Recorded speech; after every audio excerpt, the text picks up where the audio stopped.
While Central Florida and the month of January are synonymous with sports car endurance racing, the month of October is synonymous with Georgia. As leaves start to turn orange and the racing season comes to a close, it's time to head to Michelin Raceway Road Atlanta. Typically, an endurance race here marks the end of a championship, but today's event marks a beginning. 7 rounds of endurance racing and iRacing start here with the 6 hours of Road Atlanta for the MTEC Endurance Series. Hi everybody, Kyle Heyer, joined by Jake Sperry and later by Finian DeCuna and Connor Horn for what is sure to be an exciting new championship with GTP and GT3 machinery. Jake, welcome aboard. 6 hours is what we're going to contest today at this challenging 2.5-mile racetrack. And 6 hours will sound like a lot when you're out here and racing, but when you consider that by its style and design, it's actually one of the shortest races on the calendar. This is a proper endurance championship. You look at where we've got over the course of this season. 2 weeks from today, it's 9 hours at Watkins Glen. We then have Silverstone. We have then the Circuit Day 24-hour Du Mans. And then, what a February, March, and April to end the championship. Daytona, Aragon, and then Sebring. This is a championship on championships that you have to try and turn up for every single race for, and it's one that over the winter series, everybody gets the endurance bug when it comes to iRacing. Well, it's going to be so much fun to watch a field of nearly 30 cars compete. Now, we've got 2 different categories, the GTPs and the GT3s, all contesting on this 2.54-mile circuit. 12 corners here, and Jake, this place is a multi-class challenge. The backside of the course, the second and third sectors, fairly easy to get through traffic, but that first sector, turns 1 through 5, extremely challenging, and you have to be so patient, even in a 6-hour race. I tell you what, this graphic does not do turn 5 justice. It's the most difficult corner on this circuit. It's an uphill left-hand bend that can so very easily catch everybody out over that curb there in the forefront of the shot. That's what they'll be running down here today. And Kyle, it is about traffic management, and especially at a circuit that is considered small for this style of series, these drivers are going to know they're going to get traffic quick, they're going to get traffic fast, and they're going to be held up a lot through the opening sector. It's about patience. That's what's going to win you this race. And the challenges here don't stop at turn 5. I think your major passing opportunity comes here, turns 10A and 10B. This is a great area to cross over your competitors. It's also an easy place to get yourself in trouble when you're slowing down from north of 185 miles an hour in those GTP machines, Jake. Getting these cars slowed down for this braking opportunity downhill, and then heading up over turn 11 where the car gets light, and then of course it's full commitment down through turn 12 and back to the stripe. Yes, and the final section out on the circuit is always going to be a very tough run. Try and get that forward. You've got the current conditions in real time there on the right-hand side, fluctuating up and down as they do. 23 degrees centigrade here in air temperature, 26 degrees on track. It's a little bit blustery here today, which is going to catch out a couple drivers into the braking zones, because this is going to be the sort of circuit you look at and go, well, okay, if I have to change my marker slightly differently, then it's actually with the elevation change, especially into braking zones, it's going to do a lot of fine-tuning over the course of 6 hours to work out where is the best place to brake. Well, let's look through our starting lineup here for today's 6-hour race. On the front row, it's Blake Reynolds in the number 66. It's that Penguin RC vehicle alongside him. Peter Houston in the number 14, Jake. Yeah, and that leaves Kurt Crum there in the Cadillac starting in third. All these drivers are taking to the car first. The first of the Acuras then is being powered by Lars Wieler in fourth. And in 5th place, it's Jaden Hopp in the 777 Acura. That car is very, very pointy. Might not have the torque in the legs out of the corners, though, as the Cadillac alongside him. Tom Fain rolls off 6th in the 07. And then you have a very experienced row 4 out there. Dominic Durnenberg in the Cadillac. And then you've got Nate Stewart, who is so good in the iRacing College Series, in the Oval Series that they've got going on. He's riding in the Cadillac in 8th. And in 9th place, row 5, Darian Roy, another experienced prototype driver here in iRacing, in that BMW M Hybrid V8. Perhaps the most tame of all the GTPs as far as on power and on the brakes, but it is on rails. It is a very, very quick car. The 162 starts 9th, and Jeff Evans in another Acura starts 10th in the 171. Over to row 6 then, and you got Thomas Bressi the third, who sits in 11th. Alistair Catchpole will go from 12th position in all Cadillac 6th row. And behind them, it is the start of the GT3 field. It's Mark Kudrowski in the number 77 in a Porsche 911 GT3R. And in the brand new, that swoopy Italian Ferrari 296 GT3, it's Michael Parker in the 78. And then you got Scarlett DeMarco in the Porsche 911 GT3 R992. Elias Rahman has the M4 GT3 as the vehicle of choice. And behind them in row 3 in GT3s, it's Christian Youngwall in another Ferrari 296 and another Porsche. That's a popular car here with Stephen Hatter behind the wheel. Moving on very quickly, you got Victor Lind then in the Ferrari. Fernando Ferreira will be alongside for company. The 901 car will be looking for a good launch off the start. And then behind them, it's Garrett Batten in the BMW M4, an angry car that will start in 9th, the number 19. Sebastian Eisenberg in the number 32 brings his rear-engine Porsche up to 10th place for the start. Yeah, and then you've got Ramon Shepper, then it's Porsches pretty much, which are the car of choice. 3 9s then for Paul Gray. He adds it up, he gets 3 9s. It's because he's Paul Gray 3. All right, Adam Preston starts 13th in the number 20 in his BMW M4. Then we have a couple of non-qualifiers, qualifying bans for a couple of team cars, including the number 52, which is the Penguin RC Simulation Ice Team car of Brian Sohn. Ayrton Williams and Mac Miller will also start at the rear in the GTP category. They'll start ahead of the GT3s, obviously, but we're not allowed to qualify for various penalties, Jake. So that is your starting lineup here for this 6-hour race. But how much that's going to matter after hour 3? I don't know that it will all that much, but certainly gets you out of a trouble spot potentially in the early moments. They talk about qualifying as not being a guarantee of victory, but more rather it gives you the best possible chance. The way that you qualify a little bit further forward in the field, you have a really good opportunity then to go out and build a margin early. In a race as long as this, it's a mixture of both pace and strategy, and it's not just pace singular, as I've just knocked my mouse off the table. It is a massive issue when it comes to pace of both drivers, because this is going to be multi-class. You are going to have to be very alert on what you're capable of doing. Yeah, certainly. Here's a look at the 171 of Jeff Evans in the Precision Racing esports car. That is one of the Acura ARX 06s. Now, let's talk about the differences in the GTPs or the LMDHs, as some might be familiar with overseas. These cars are hybrid power plants. There are 3 of the 4 models represented here: the BMW M Hybrid V8, the Acura ARX 06, and the Cadillac V-Series R GTP. All of them are extremely capable machines, making north of 650 horsepower, and they're all a very challenging drive, Jake, to get through traffic, to slow down in particular with that brake-by-wire, but they are really fun to watch race as well because of those high speeds and high downforce. Absolutely, and you get a sense that endurance has never had it better with these hypercar style machines that you've got out there. You've got beautiful looking cars that are there to drive that absolutely, when you're inside them, they're like rocket ships. You have to hold on from the seat of your pants and make sure that you're doing everything possible to keep the car in check. The one thing that they're going to be struggling with is when they go to the low speed corners, because that's when they don't have the ability to use the aerodynamic grip that's on top of the car, which is generating all of the downforce. They're reliant on purely the mechanical grip, and that's where we're going to see the spins today. And then in the GT3 category, originally there was actually LMP2s as well, but it's been consolidated now into GT3. There is a Pro and Pro-Am championship happening within that category, but for all intents and purposes, points and positions are being scored as the same. And a lot of variety in this category as far as mid-engine, front-engine, rear-engine, Jake. How's that going to contribute to the challenges these drivers will face in this race?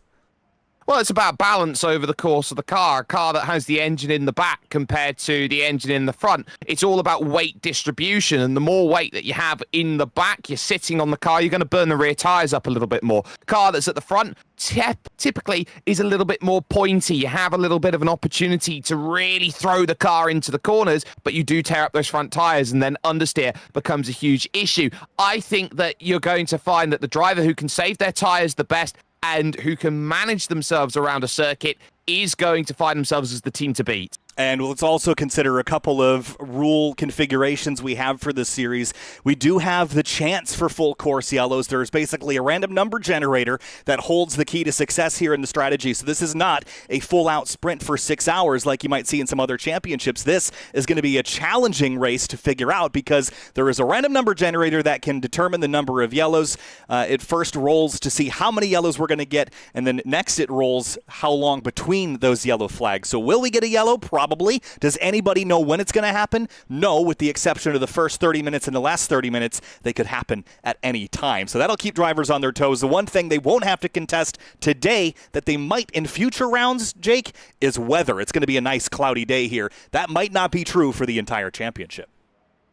Well, weather, of course, is dynamic, so it will chop and change and fluctuate. I would say that 27 degrees centigrade right now is ideal, and that's only going to get a little bit hotter as this goes on forward. But what I would say, Kyle, is that this is the sort of temperature that you go, yeah, I'd quite like to drive in these conditions. I can get the most pace out of the car, but these are the sorts of conditions, especially with the wind that's there around us. We focus then on the M-Plower machine there, the 557 of Lars Vila. It is very easy to spin in these windy conditions if you're not paying attention. This is a track that has a lot of sheltered areas, and because of that, it has a natural amount of exposure through certain parts of the circuit. You really have to be switched on corner to corner. Yeah, and in particular, this run down the S, as you pointed out earlier, that turn 5 is a trouble spot, especially in the GTPs. That curb is tall, and if you attack it too hard, you can find yourself in trouble. But it's such a single file, single groove part of the racetrack, and you can see a bit of rubber accumulation there on the run down to that corner on the right, but as this race goes on, it's going to rubber up and then marbles offline, Jake. If you're passing a car, passing lap traffic, it's a treacherous place to get something wrong. Well, it's treacherous with or without marbles there at that section, Kyle. The moment that you decide to go too wide, coming out of 3, through 4, down the hill and up the rise, you are pretty much asking to commit to the single line. It's like trying to rush through a river and you've got 2 kayaks that are about to meet side by side. One kayak's going over the top and you're going to have to try and roll yourself back over again. It is that sort of difficult that they're going to deal with, and that's why there is an underlying current with every single endurance race that goes through, and that is that every single driver must respect every other driver, irrespective of class. Under 90 seconds until we start to take the grid for today's MTEC Endurance Series, 6 hours of Road Atlanta. Thanks for joining us here on Sim TV. Again, it's Kyle Heyer and Jake Sperry alongside you for the first 2 hours or so of this race. It'll be myself and Finian DeCuna alongside Connor Horn for the second 2 hours, and then Jake will be back for the remaining couple hours of this 6-hour event. Of course, we have 7 events from here until March, so they're spread out over a handful of months, but all sorts of the world's greatest racetracks, and it's going to be such a blast to watch. I've been waiting for an endurance series, a true endurance series here on Sim TV for some time. We've never really done one. The longest race we've ever done before was 4 hours. This is going to be endurance not only for the drivers, but for us here in the booth, Jake. It's going to be interesting. Yes, and I think what we're going to see out of an endurance-style race like this, that 6 hours does sound like a really long time. They talk about how endurance now has become the almighty sprint, that everyone's just taking each stint that they do as a sprint stint. They're not having to worry about the car in terms of how the car's going to wear maybe over the course of a stint. I think they're going to have to be really switched on, because drivers that want to be aggressive in the first hour of this race are going to show up. You're going to see some drivers who are going to fall foul very early on, but those drivers who can sit, wait, analyze the race for even upwards of half the race, they will know what to do and know what to do when they hand over to say, this is the second half of the race, this is now where we attack, and this is now where we show our strategy card. Well, warm-up is complete, qualifying is complete, and it's now time to start the MTEC Endurance Series. 6 hours of Road Atlanta here from Michelin Raceway Road Atlanta, 2.54 miles, and we're going to log some laps here in this 6-hour event. How about 326 if we were to start right now and go all the way green to the end? It's going to be a challenging proposition for every team here to get through it without trouble. Staying out of trouble, perhaps one of the keys to this race, as it is for any endurance race, but you just can't count on everything going perfectly for you if you've got full course yellows, if you've got strategy from other cars getting in your way, but a variety of GTP and GT3 cars about ready to take the green flag here. We're going to get one full pace lap and then turn them loose here, Jake. I'm ready to go racing.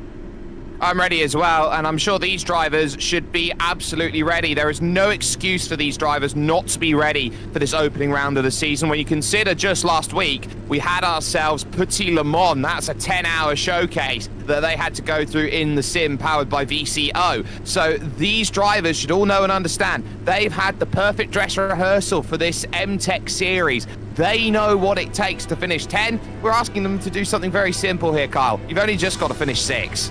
Right. Blake Reynolds is going to kick things off in the number 66 for the Penguin RC Simulation Carbon team. Love the livery, love the colors on this Cadillac V-Series RGTP. Cars roll off, and now it's about warming up those virtual Michelins and getting set for 6 hours of racing. That Bombshell Racing Team Odin, a longtime racer here in the MTEC series. They're going to roll off in that 3rd spot. Of course, 3 different GTP machines represented, as we mentioned. We've also got the Acura ARX 06. Interested to see about fuel consumption here. They've been balanced quite well, but can you play with that hybrid system potentially to find an advantage over the course of the 6-hour event?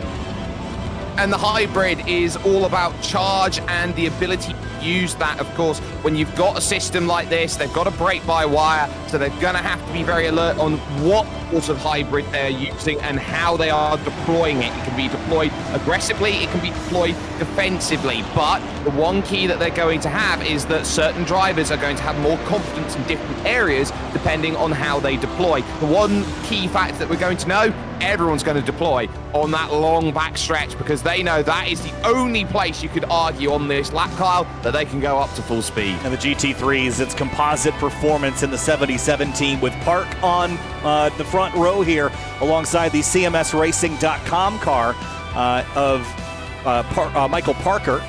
And that is one of our Pro or our AM class entries with the orange bannering. Of course, they are running in kind of a separate championship. They do still earn points, and they will be scored with the rest, but they are kind of in a battle with some other teams, including this one, the OVRTK race team, as well as, the twin turn sim racing car, the 32, as well with the orange banners. But safety car makes its way down the back straightaway here. Tires being warmed up on the geodesic car with Houston behind the wheel, that BMW M Hybrid V8. And when we go into turn 1, that is a high commitment first turn, Jake. This is not a slow down to second gear and rotate it through. This is a 4th gear sail through that first corner. Yeah, and there's no runoff on the exit either. It's grass and then it's walls. So if you get it wrong, your race could be over 6 hours after 6 seconds, which I don't think anybody will be certainly looking for. But what they also have to remember is some drivers are wanting those cold tyres because the more they heat up, the more they scrub, and they're really trying to save their wear and save their fuel as well. Here we go. 6 hours of Road Atlanta, the MTEC Endurance Series. GTP and GT3 going to do battle here on this 2.5-mile racetrack. Green flag flies, and we're racing for 6 hours. We're underway.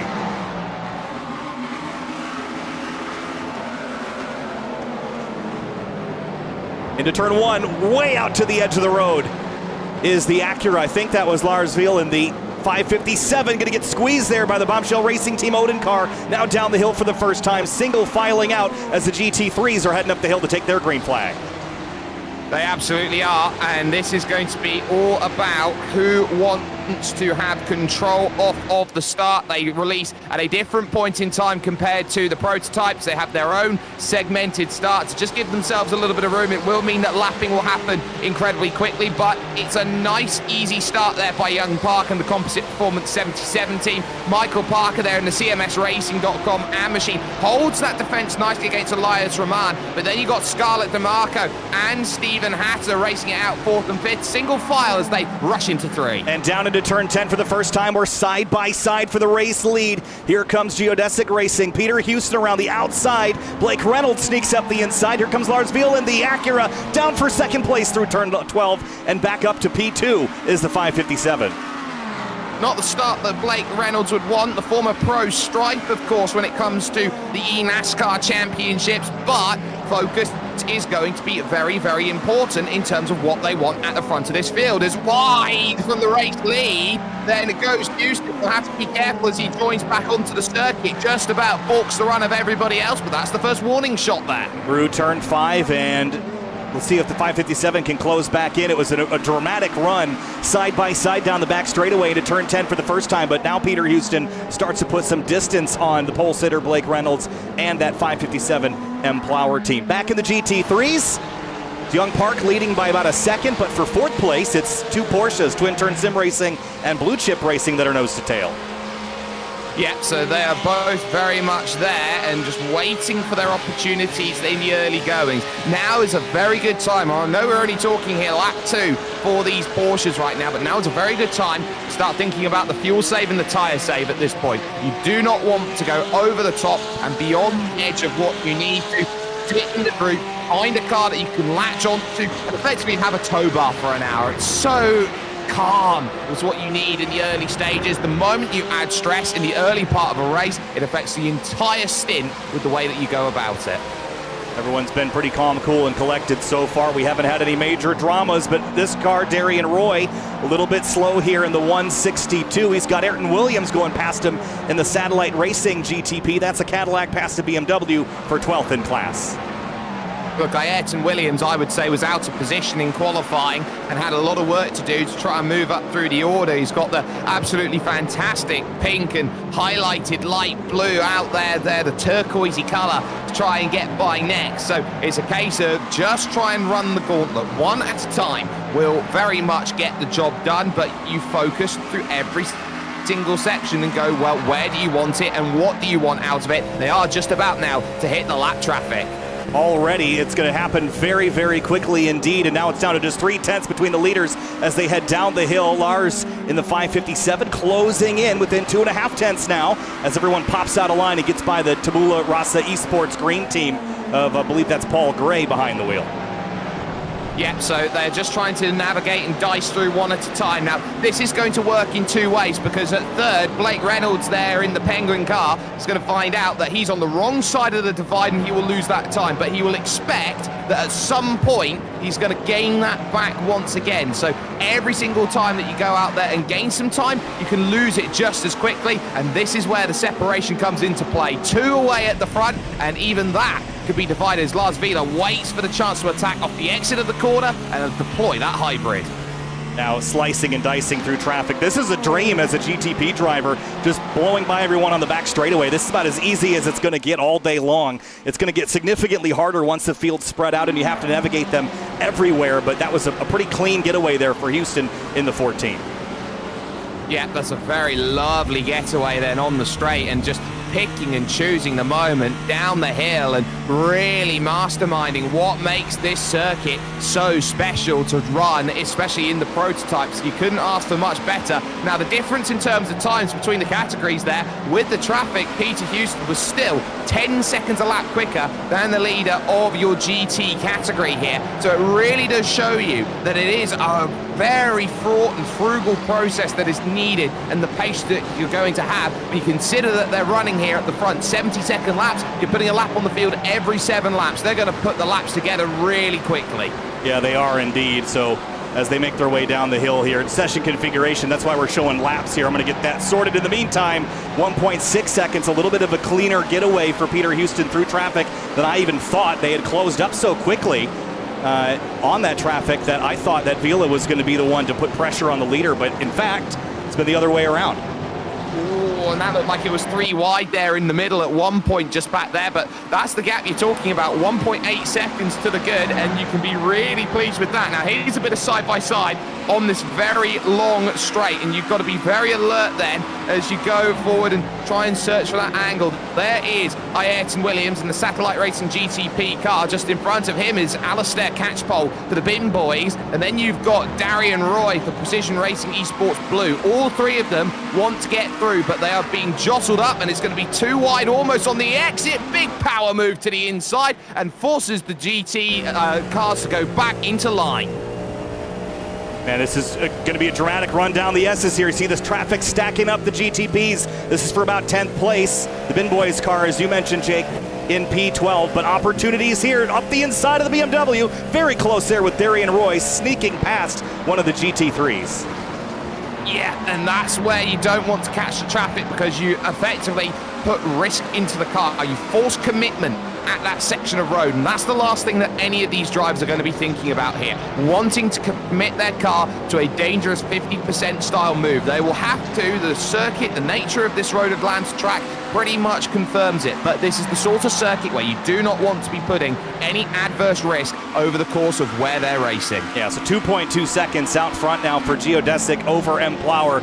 Lars Vila behind the wheel of that second place car. And then in GT3, things are still pretty fierce behind the leaders at the moment. So let's jump back here. And how about fourth place? It's Scarlett DeMarco and Christian Youngwall that are battling for P4. This one's only 3/10 separate. Yeah, just 0.3 of a second then, and the GT traffic are going to have a little bit of a different battle. Down the hill goes Youngwall and are across the start-finish line once again. But now this is where the focus of the Ferrari, the brand new Ferrari, is going to come into play. Look how the 55 closes in on the brakes, but it's off the exit where the Porsche finds a little bit more help. The twin-turn sim racing ultraviolet car is proving that there is no need for concern at this stage. The ability to just break away is doing absolutely what is needed to. Gap built here for turn 5, but you're always building for these next two right-handers here. That was a little bit sketchy over the outside curve. They're going to take that as aggressively as they possibly will all race long. And just behind them, that's Stephen Hatter for Blue Chip Racing in another similar Porsche to the twin-turn ultraviolet car. And a little wide there for DeMarco leaving turn 7. That will leave him vulnerable to Youngwall in the 55 Ferrari as they head down this very long back straightaway. One of the longest straightaways in North American road racing, and you certainly feel that as far as the top speeds here. Here comes the 55 for fourth place. Yeah, a look to the inside, but will it be a full commitment at the pass? A little bit better under braking there, and is able to get it sorted. Now that's going to bring onto the scene a brilliant attempt there by Stephen Hatter, but caught on the wrong side of it. Scarlett DeMarco was very much caught in the headlights there, having to look behind and in front at the same time, but that a comfortable pass then to move forward. Hatter, having to play that patience game once more, is now going to have to look around and go, okay, when is my next opportunity to make this strike? So with that battle, at least glowing as embers for the time being, let's jump back to GTP. There's the Bin Boys and Satellite Racing with Ayrton Williams. They've been fighting for a couple laps, but Darian Roy in the BMW has put some distance on them. But only 3/10 back. This is well within drafting range of these GTPs. They punch a fairly big hole in the air. They draft pretty well. But we'll see if Williams can close in a little bit more on the Bin Boys car, that pink and blue car just ahead. I love the weather vane here on this car just in front, which gives an indication of what the wind's sort of doing with it. It looks like someone's left an Allen key basically planted in the middle of the car going, hang on a minute, I've left my tools, let's get going. But yeah, no, this is going to be a really important reference marker because these drivers are looking to try and get as many marks as they can. What you used to be able to do in the sim before dynamic weather came into play was you were able to use the shadows on the road as brake markers, and I'm sure every sim racer has fallen foul of that, but you can't do that anymore. So now you're looking for visual reference points, and on top of that, reference points within the car in terms of where you need to be looking and where you need to be turning on the track. We'll have a look at this, the 59 leaving turn 5. Watch the catch that Alistair Catchpole just had to do through 5. Gets a little bit on the curbing on the inside, runs way out wide, and that big wiggle on throttle, that is a pucker moment for sure.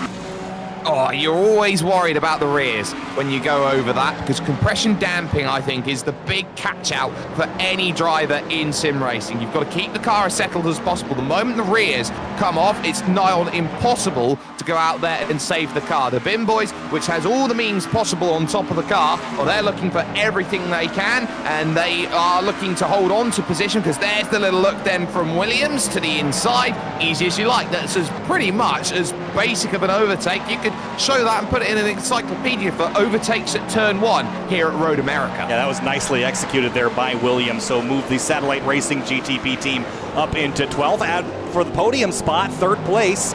Blake Reynolds has gone backwards slightly on the initial launch. I thought he would be a bit more of a threat for the overall race lead, but Kurt Crum for Bombshell Racing Team Odin is closing in slightly. It's 4/10 between these two. Now, you talk about that, Kyle, that you think he'd be more of a threat. We're only 11 and a half minutes in to what is a 6-hour race. He's got plenty of time to showcase that he is a threat in this one. There is the chance, of course, of a safety car to come along potentially as they go through, as we catch a little replay about what makes this circuit difficult. Now look, downhill braking zone here into this right car, slow on the apex, and the Penguin car eventually finds out that they are Emperor no more. Yeah, that was Nate Stewart having a collision there with, I think, was that Jeff Evans or in the 171 Precision car. So bit of trouble there early, and we're back into traffic already as that third place fight re-enters the negotiation here with the GT3 traffic.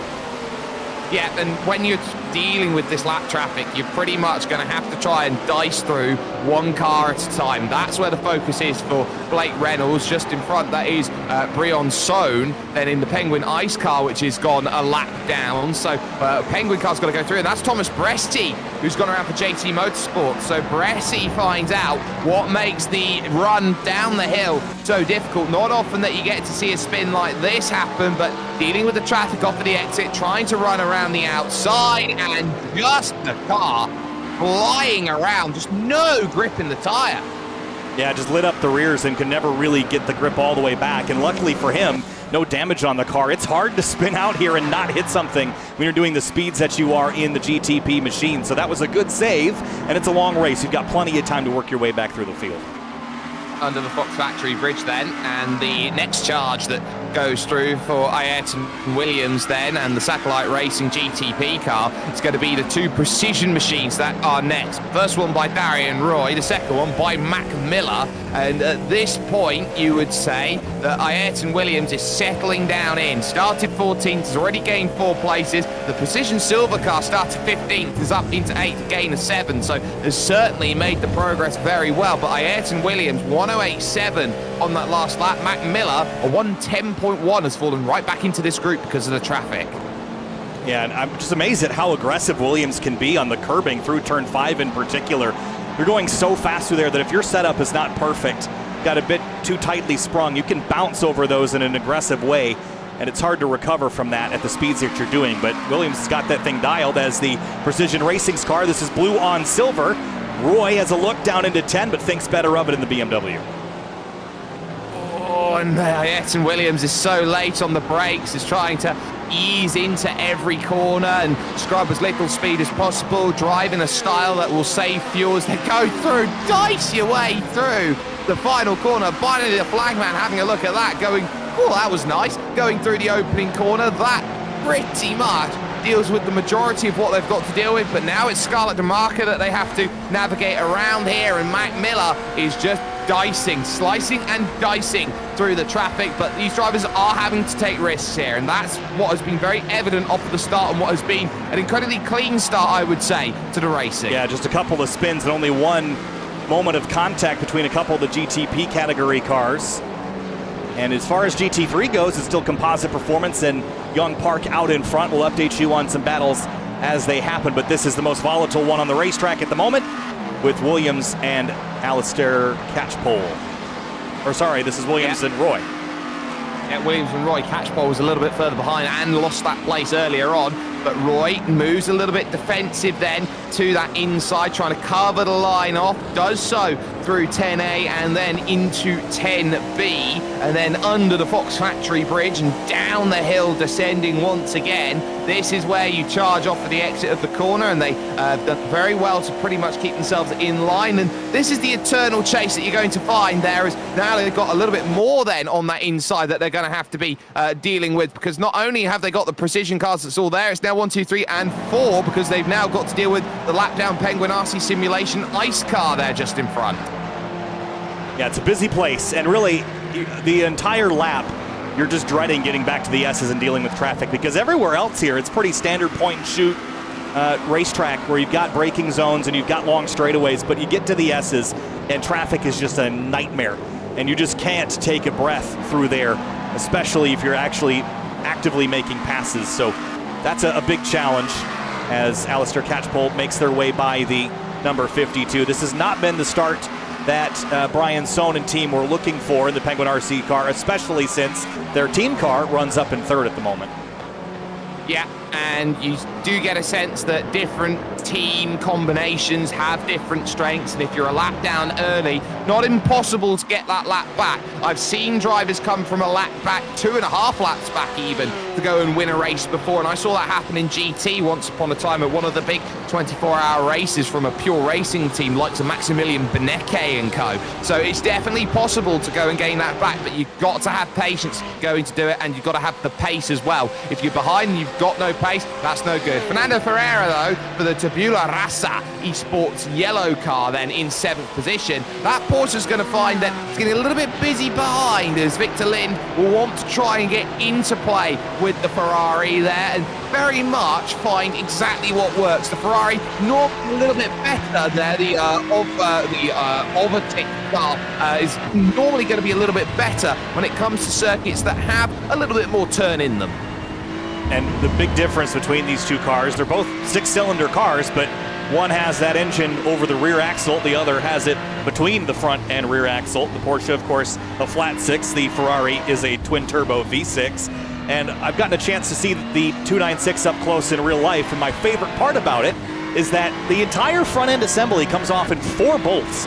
It is far from the GT3 cars of old, where they were, very, very similar to their road counterparts. This 296 is extremely well engineered as far as repairs and replacements are concerned, and the only downside, I guess, is or maybe it's an upside. You don't have to replace the bodywork all that much, or you hope not to, because it's just so pretty to look at.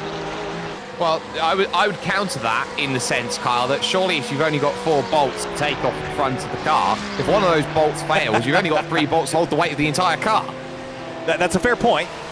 Not a very heavy car also, so I guess that helps, but I don't imagine that it would do very well in a frontal side-on collision, so you hope that you avoid that.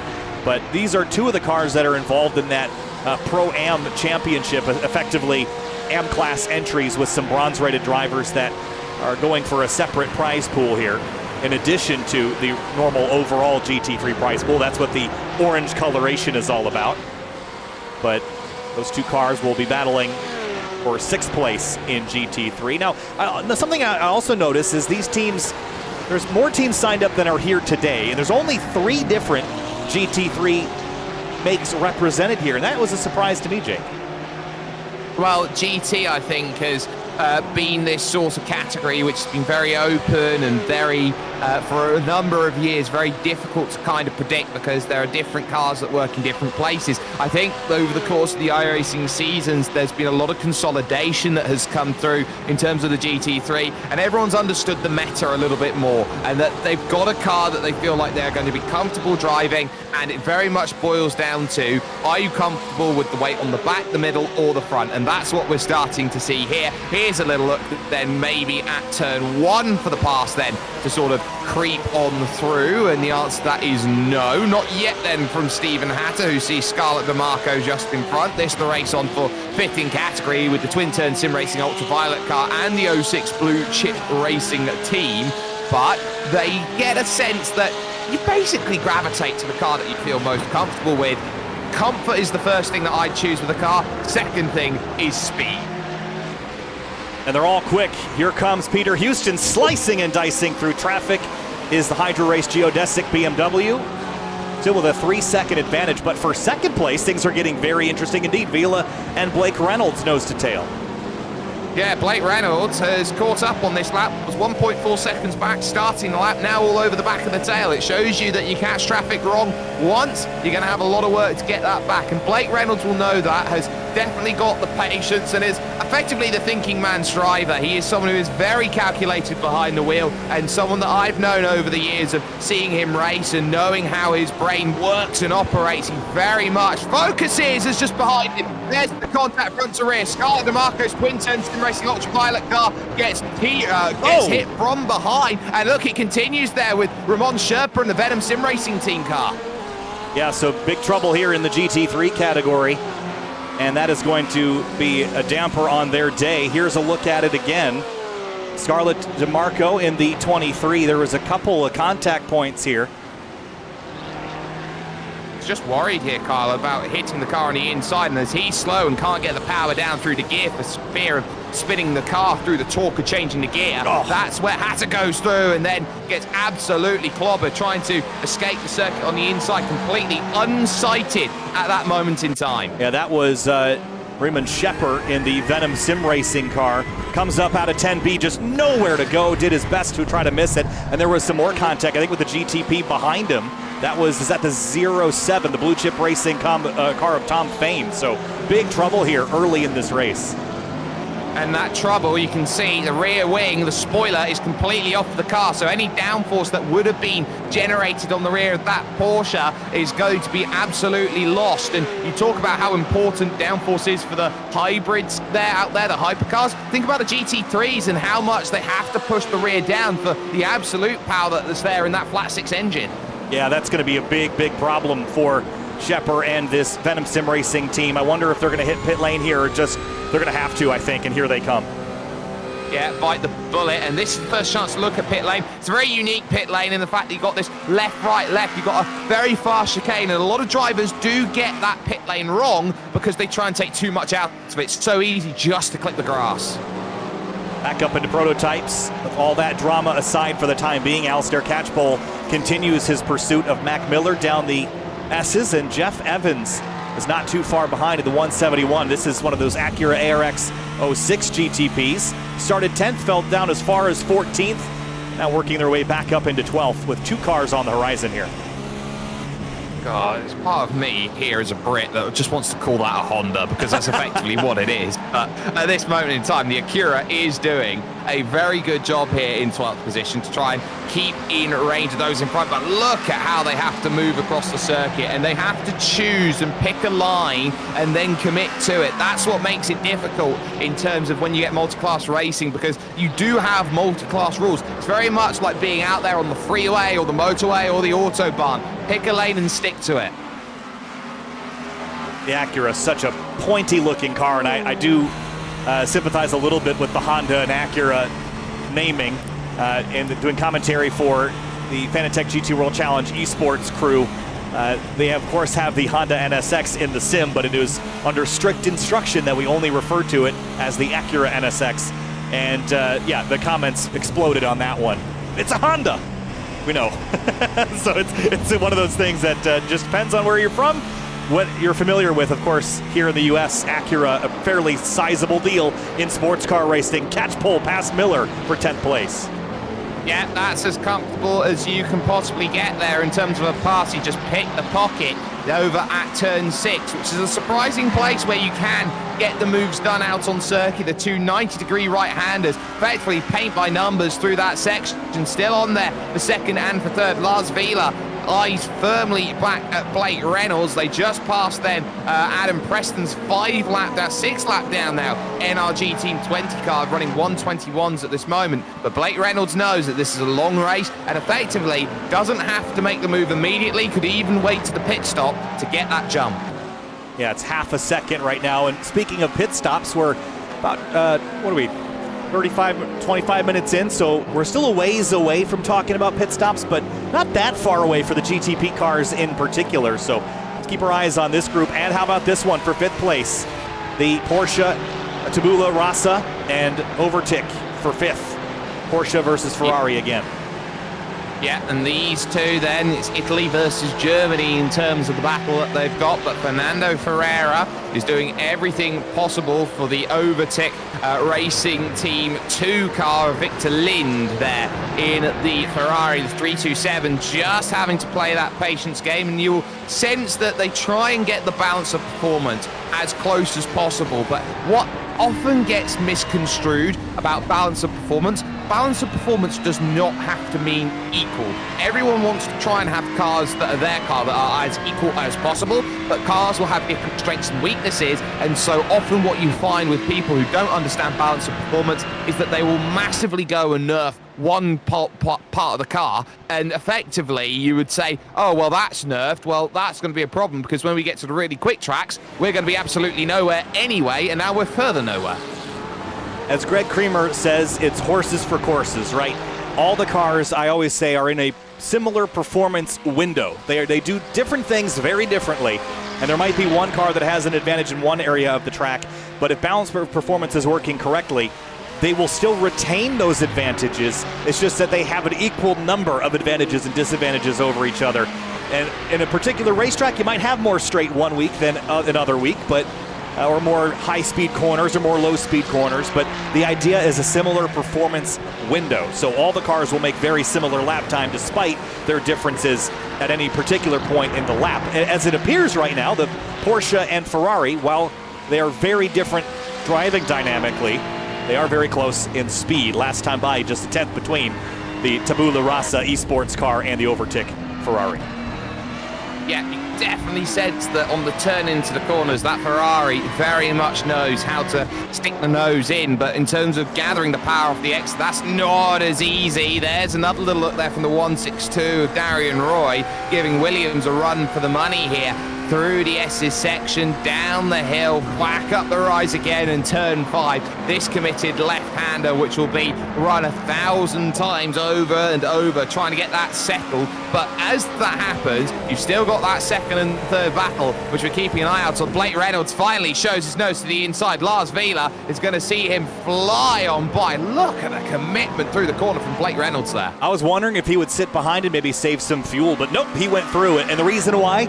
Because we have the threat of full course yellow. So what's the point of saving fuel if you don't know what the strategy is going to be? So Blake Reynolds not holding punches back here early. He made that pass decisively for second place. 6.5 back, though, from the geodesic car of Peter Houston, who leads the way at the moment. And he's been pretty calculated so far with the maneuvers he's made and has put some distance on the rest of the field. Look, Alpine Racing, Geodesic, as they have been once upon a time, but Geodesic as a whole has been the sort of team that you look at and go, this is amazing. It's the Hydroforce Geodesic team at the moment. Hydroforce Geodesic is a team that has a lot of members, but also has a lot of reputation. That reputation comes through the likes of Quirketice, for example, who has been a huge statement for that team and what that team does. They know how to perform. They're an international-based team, but they are doing a really good job. I tell you what, Lars Vila, he's not done with things at this moment in time. He wants to get involved. He wants to try and get back through with the position. He's not going to find it at the moment. And look at that, lights fully on, even though it's bright daytime. Yeah, the Acura in particular has some interesting advantages over the Cadillac. I found that the Acura meshes pretty well with a driver who's very accurate and can point a car. I guess hence the name Acura. And my favorite part about this is that the Acura logo is actually a pair of calipers, if you look at it closely enough. So they're all about the accuracy. But the Cadillac is like riding a bull. That thing, while it is relatively easy to drive, it'll spin up those rears. It's an angry car. It's got plenty of torque, and with it comes a lot of advantage on the straightaways in particular, leaving the slow corners. So I think that'll help Blake Reynolds here in the short term, but long term, I think that Acura is going to be a little bit nicer to the tires over the course of a stint. Yeah, and I think that you're seeing the different characteristics of the car actually mesh quite nicely with the characteristics of the driver. I think Blake Reynolds is someone who definitely likes to grab the reins, so to speak, and go out there and absolutely throw forward with it. Lars Vila is someone who can be a little bit more, I would say, cautious with his style in terms of how he wants to go through. And that's what you're seeing here with the dealings of the traffic. Blake Reynolds is all guns blazing, trying to make everything happen. Lars Vila, by comparison, by very strict comparison, pretty much waiting for the traffic to come to him rather than forcing the issue. It is a 6-hour race, so there is incentive to hang back and let things come to you a bit more. Meanwhile, but deeper in the field, how about Blue Chip Racing? Tom Fain and Dominic Durnenberg. This is a battle for 5th. The yellow and black car is the Durnenberg Composite Performance Machine. Both Cadillacs here.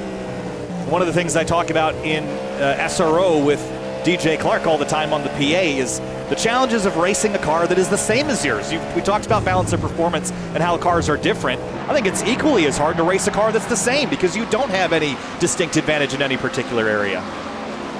Comes down to setup then at that point, because this isn't a fixed series. You very much will find that someone will set up their car slightly different, and when you are dealing with a car that's the same, is it really the same? Is it 100% the same? Sim racing, you can absolutely say yes, the car is 100% the same, it's just how you set it up differently. A little bit different when it comes to the real world. Someone might have better tyres, fresher tyres, all the different parts have different elements of wear to them. But in sim racing, I think this is the true comparison that you're going to find. You will know for definite whether you were the better driver or not over the course of a race. Tom Fain, whoa, that's a big moment as the Ferrari turns in and traps Durnenberg behind, lost some distance there. But that's how quickly things can happen, and Jaden Hopp will take advantage of that and close in significantly on Durnenberg. Just one car that you can't fully clear by the time you turn into the corner, it'll lose you a second or two. Right now, that's not a big deal. In the closing 10 minutes of this race, it will be a huge deal.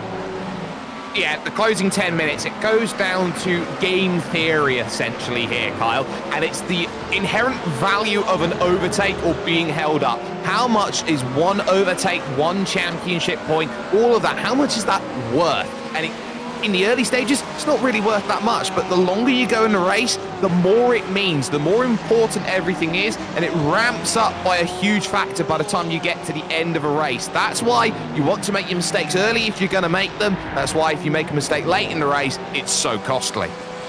Look at Young Park in the composite performance, 77. 2.5 seconds clear of their next closest competitor, which is the CMSRacing.com car of Michael Parker. That was the Ferrari that we saw just ahead of the prototype a moment ago as Williams goes by in the number 64 Satellite Racing Cadillac.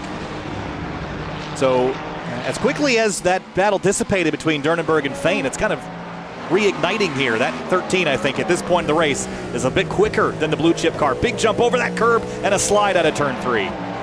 Yep, so easy to slide. The rear's not settled then through the corner, able to gather it up, but that'll be at the cost of about a half a second then, coming back up the hill. So you're going to have to do that work again. You're going to have to gain that time back. And that can always be a really difficult prospect when you're continuously having to deal with not being put on the optimal line through a couple of corners. And that's where that car control really comes into play, where Dominic Durnenberg really has to be alert in that number 13 car. Do as good a job as possible, get the best car out. Therefore, I would say the most guitar-sounding driver that's going to be there, combined two of the greatest guitar makers in the world. What do you get? You've got a Les Paul, you've got Peter Gibson, you've got yourself a Paul Gibson. Over the crest at turn 11, and that gap remains about 0.3 of a second. Another 3/10 battle is back to Ferreira and Victor Lind. This is for 5th, the Tabula Rasa Esports and Overtake. This is another battle that really hasn't changed since the drop of the green flag, Jake. And you know, there's a comfort in racing the same guy for, you know, an hour or 2 hours at a time. There's also a frustration. I just want to get clear and maybe move forward, but Lynn just stuck outside of the top 5.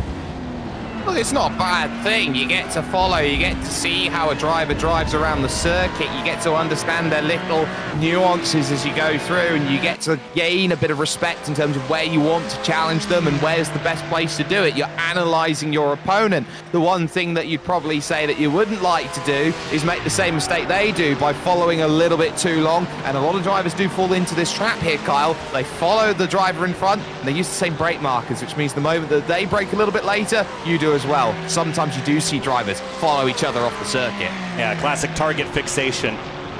And it's also easy to probably get complacent, you know, and follow that car ahead of you, as you mentioned. And that's something that I think would get stronger over the course of a run if you just get too comfortable and you set a pace that where you're just able to lose focus just a bit. But still early in this race. We haven't even yet made it to the first pit stop.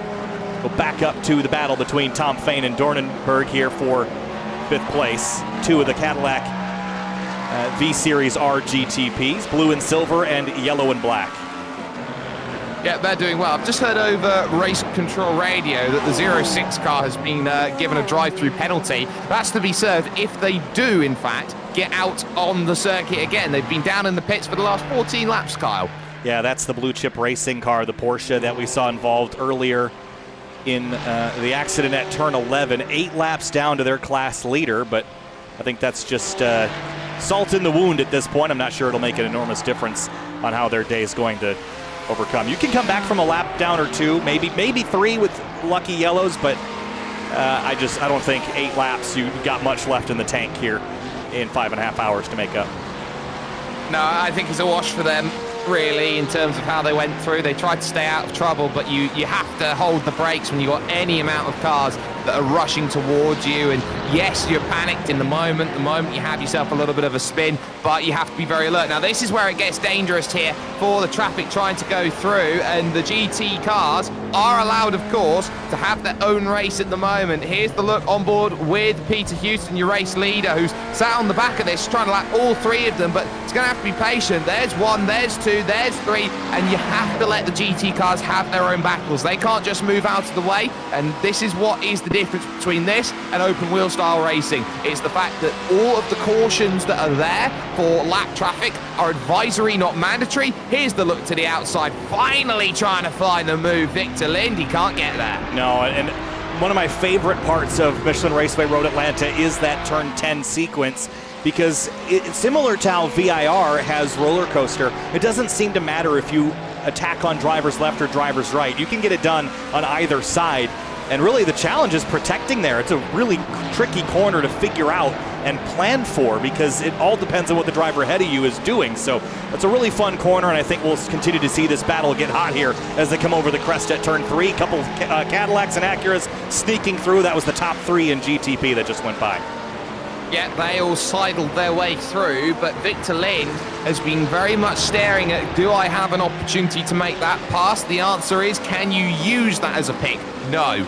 So Victor Lind's stuck in this position where he's clearly got pace. He's very happy to sit on the back then of the 901, being piloted by Fernando Ferreira, but Ferreira's doing pretty much everything right at the moment, taking the road as and when it needs to be taken, and not really pushing himself to a position where he's making many mistakes. Now, every time he goes into a corner, he's just leaving just enough room. He's leaving no room at all for that Ferrari to try and find a way through. He's able to pull up 255 kilometers an hour before hitting the brakes here into the left and right, but again, just never close enough to really have an angle of attack. Here comes the blue chip racing car. Tom Fain to the inside through turn 12. He'll sneak through.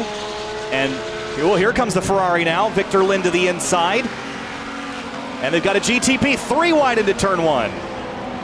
Well, that was just really clever racing there by Lind, able to hold the middle of the road, knew that the moment the braking point was going to come in, that GTP was going to be long gone through turn 1 because of the downforce that was there on the machine. They are able to then sort themselves out through the turn-in section. Fernando Ferreira and Tabula Rossa is going to have to sit behind. Tabula Rossa there is in 6th position now, and they don't want to be looking backwards too much further. That was a really nicely done overtake there by Victor Lind, so up into 5th place in GT3. All the while in GTP, Darian Roy and Alistair Catchpole going to battle here for 9th place. BMW versus Cadillac. BMW was the first of the GTPs released in iRacing, and it changed a lot when the Cadillac launched. And I still think the BMW is a more comfortable car to drive, but it might not have quite the distinct advantages that the Cadillac has, in particular leaving the corners. That's the advantage Catchpole's going to have here with this naturally aspirated 5.5-liter V8. And a lot of people don't talk about this, Kyle, but the more you add machinery into a category, especially in a sim like this here in iRacing, the more parameters you actually have to put in by car to car. It does change every other car the more that you add in, so you have to be alert, you have to be precise with how everything's brought in. And that's why that BMW maybe has gone through a couple of struggles, because it's had to conform to what everyone else has gone to. And of course then, from when you had it as a solo car, you now have a balance of performance. It now has to measure up to everyone else up the hill. It's a roadblock as they go up the hill. Ferreira holding everybody back. And that was a great opportunity for Catchpole to run down Darian Roy with a little bit of traffic. He's going to squeeze around the outside for a moment. Now they're going to catch Victor Lind, who just made that overtake a lap ago. Dive for Roy, didn't have the opportunity. And Catchpole got kind of awkwardly caught out on exit. That will bring Mac Miller right back into the cling here. 3-car battle for 9th place. Well, Miller is going to get the double toe, falls a little bit lazily into line, but now it's going to try and get this run. This is where you're going to have to be very, very precise. 10A and 10B is often being the place to get it done. There's the search to the inside, and very gentlemanly there. Left himself about enough room to fit about half of the Georgia State Bulldogs then through them at that point in time. That was very much a case of a wide gap being left. Is the Georgia Bulldogs an actual team? Because I'm impressed that you knew that and I didn't. Yeah, I believe the Georgia Bulldogs are the champion team at the moment in college football. I leave it to a Brit to tell me something I don't know about American sports. Man. Listen here. I'm 3-2 at the moment in my fantasy football. I'm doing okay. Oh, I love it. Connor Horn correcting us, or correcting me. They're a college team, so that makes sense.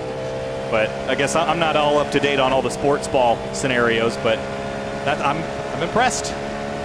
40 minutes in, when do we see pit stops here, Jake? We're going to be closing in, I imagine, pretty shortly on pit stops for the GTPs in particular. Well, they don't have the largest tank in the world, but the one thing they've got is the hybrid power that will push them to go forward, and that's going to be the key. I don't expect them to go too much longer. This is a circuit, though, that maybe they are not really pushing too much. Now, I have seen a note out there that drivers are trying to think about their pit stops a little bit sooner rather than later. I think this is going to be a case of who's been able to save and who's going to gain a lap on their competitors, try and gain that advantage when the pit stop cycle happens. And you're kind of doing this reverse calculation, right? You've got 5 hours and 18 minutes to go. You've got a number of pit stops that you need to make. You don't want to get yourself in a position where you have to go 105% of your fuel run to the end. You don't want to be in that position. So it's kind of a reverse calculation to figure out when your first pit stop can be to make it to your last.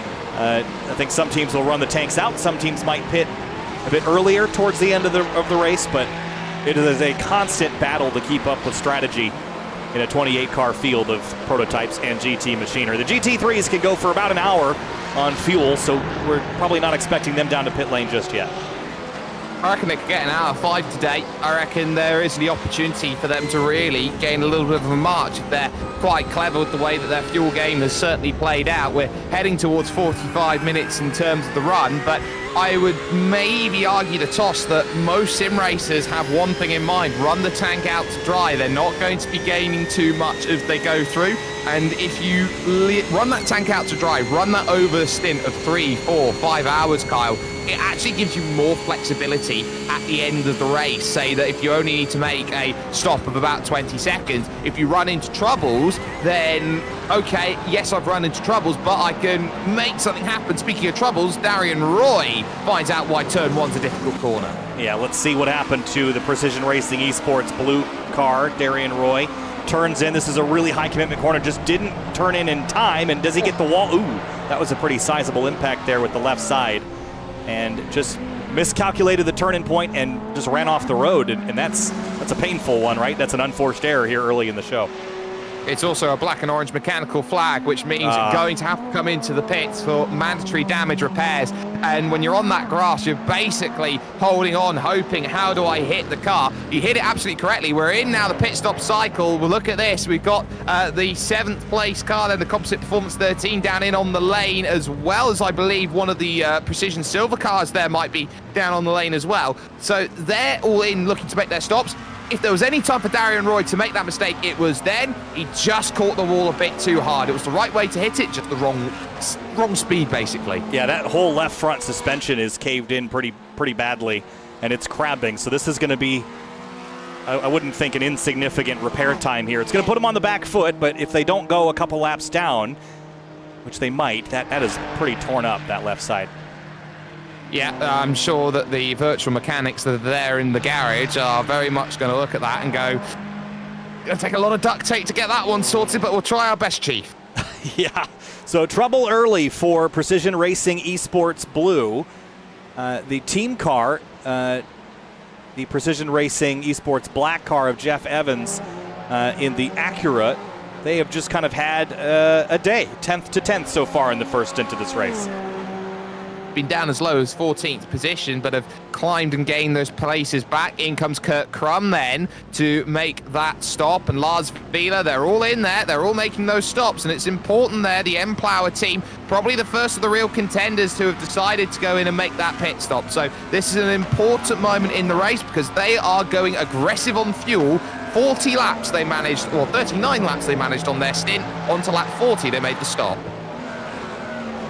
So the leaders still have not come, or at least two of the top 3 have yet to come down. That's Geodesic and Penguin RC Carbon, Peter Houston and Blake Reynolds. They have not elected to come down to pit road just yet, but as I say that, here comes Houston on the 41st lap of the race, he'll tick things over, and I imagine, we're going to see Blake Reynolds stay out another lap. Yeah, it's going to try and run that as long as possible because this pit stop is taking a while, and for Lars Vila, as he looks through, it's taking an entire lap to get the full service done there for Lars. So that really will cost a lot of time and comes out with a bit of traffic as well, which is not ideal. Stuck behind there, the Ferrari of Christian Youngwall and the Quokka Racing team car. There, the 55, able to dispatch of that. But one thing you're gambling for when you've got a series like this is that you want space when you come out of the pit. It's very difficult in a field like this to gain that space, but you want it, and sometimes you don't get what you want. Out of the pits, straight into traffic. But at least it's on your out lap and not on your first flying lap. And I think tire strategy, double stinting tires, Jake, you've got plenty more experience than I do as far as endurance racing here in iRacing with the prototype machinery. Are we expecting to go at least 2 stints on the virtual Michelins here? I don't think there's really that much in terms of pit stop time that makes sense really to do it, because you change the fuel and the tyres at the same time, so you're not really going to be gaining any loss for not changing your tyres each and every time you go about it. So I'd expect drivers would most likely decide to change them at the same time, but Hydro Race Geodesic Racing Car has got back out and away again, and there is Blake Reynolds into the pits then to make that stop. And this is where I think it gets the most interesting. These drivers that are down in the pits, if a safety car were to be called in the middle of a pit stop cycle, as Nate Stewart will come in for the Penguin RC Simulation LMDH, if a safety car would come out in the middle of a pit stop cycle, this has the potential of throwing drivers upwards of a lap down, and that could be huge in terms of a race like this. Yeah, we're past the first 30 minutes, so there is the potential for a safety car. Now, we don't know the possibility, but we do know that there's a random number generator that determines the likeliness and the number of yellow flags, so that could happen at any point. It's even more chaotic than the real world, when you'd at least have a real world incident or a crash to at least give you the opportunity to hit pit road or complete a pit cycle. You don't have that here. When it happens, it happens. Absolutely, and that comes down to not wanting to, it comes down to 2 factors. A, not wanting to police the racing so much that effectively every single accident becomes a safety car that you've got to try and get people out of the way for, effectively a request to tow and then you go through, which is really stress intensive on the drivers. But also it comes down to the fact that 6 hours worth of racing, it can very easily extend out and become a known prospect, even sometimes as early as hour 2. Who's going to go and win this race, because they've got the pace and they've got the ability to break away. The ability to have safety cars in a series like this really does shake up the ability of this series to go, no, it's not going to be as simple as you've won this race just because you're the fastest. It's something where you absolutely have to stay on your toes, and every single strategy decision is going to be questioned and you're going to be made to work for it. So GTPs have made their pit stops now. It's Peter Houston back in front of Vila by 8.5 seconds. And Blake Reynolds right behind. And of course, we're not going to see much in the name of driver swaps just yet. I think we'll see that on the second trip down pit lane for the most part. But in GT3, Young Park still leads for composite performance. And now we're probably about 10-15 minutes away from their pit stop sequence. And Michael Parker, 5 seconds back. So slowly, this 77 has been eking out some distance over the course of this race. Here comes Ayrton Williams, having a look at Paul Gibson in the 13. This is a driver swap for the composite performance team.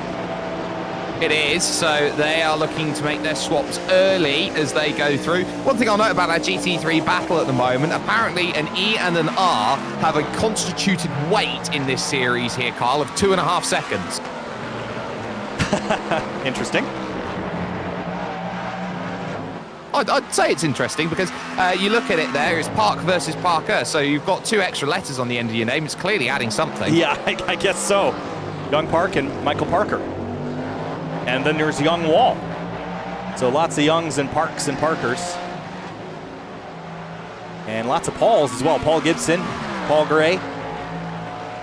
And I'll tell you what, Williams is putting some pressure. We know how good Paul Gibson is. We've seen him in previous MTEC series in the prototype category, but not enough for Williams, who dives down the inside in 10A, and that might just be due to a driver being in the seat now for 50 minutes, as opposed to Gibson, who's still getting up to pace here in the Cadillac V-Series R-GTP.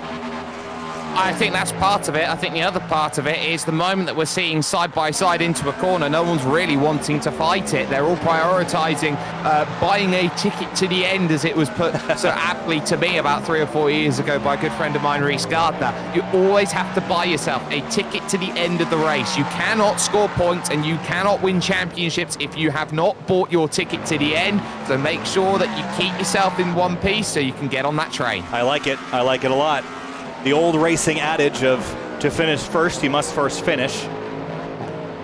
And that is no truer than in an endurance race when you've got over 5/6 of the race distance left to go. It's been cloudy since the drop of the green flag. We've noticed that. It was cloudy at the start, but it is cloudier now. And as far as the track conditions, the track temps actually come up a couple degrees.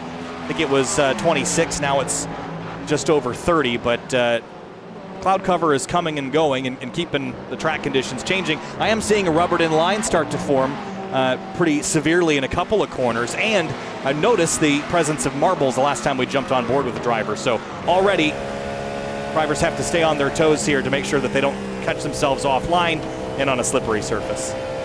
And for those who don't understand the sort of marbling process that goes through, basically these tyres always have the ability to run with grip. And as that tyre wears off, you get these little balls of rubber that come off of the side of the tyre and effectively get discarded onto the unused part of the road, where the rubber you see here, the circuit does get rubbered in, so to speak, a line that forms a darker line compared to the lighter lines out there on the circuit. When you're off of those lines, effectively rubbers up, and you get yourself effectively what looks like loads and loads of tiny little deposits that are there on the outside. That's marbles, basically. And if you run on that, effectively it's like when you're running on the road and it's raining and you go through a puddle, you effectively have the tyre go off of the road surface, run on these small marbles, and effectively you've got really reduced grip because you've got less contact patch with the road.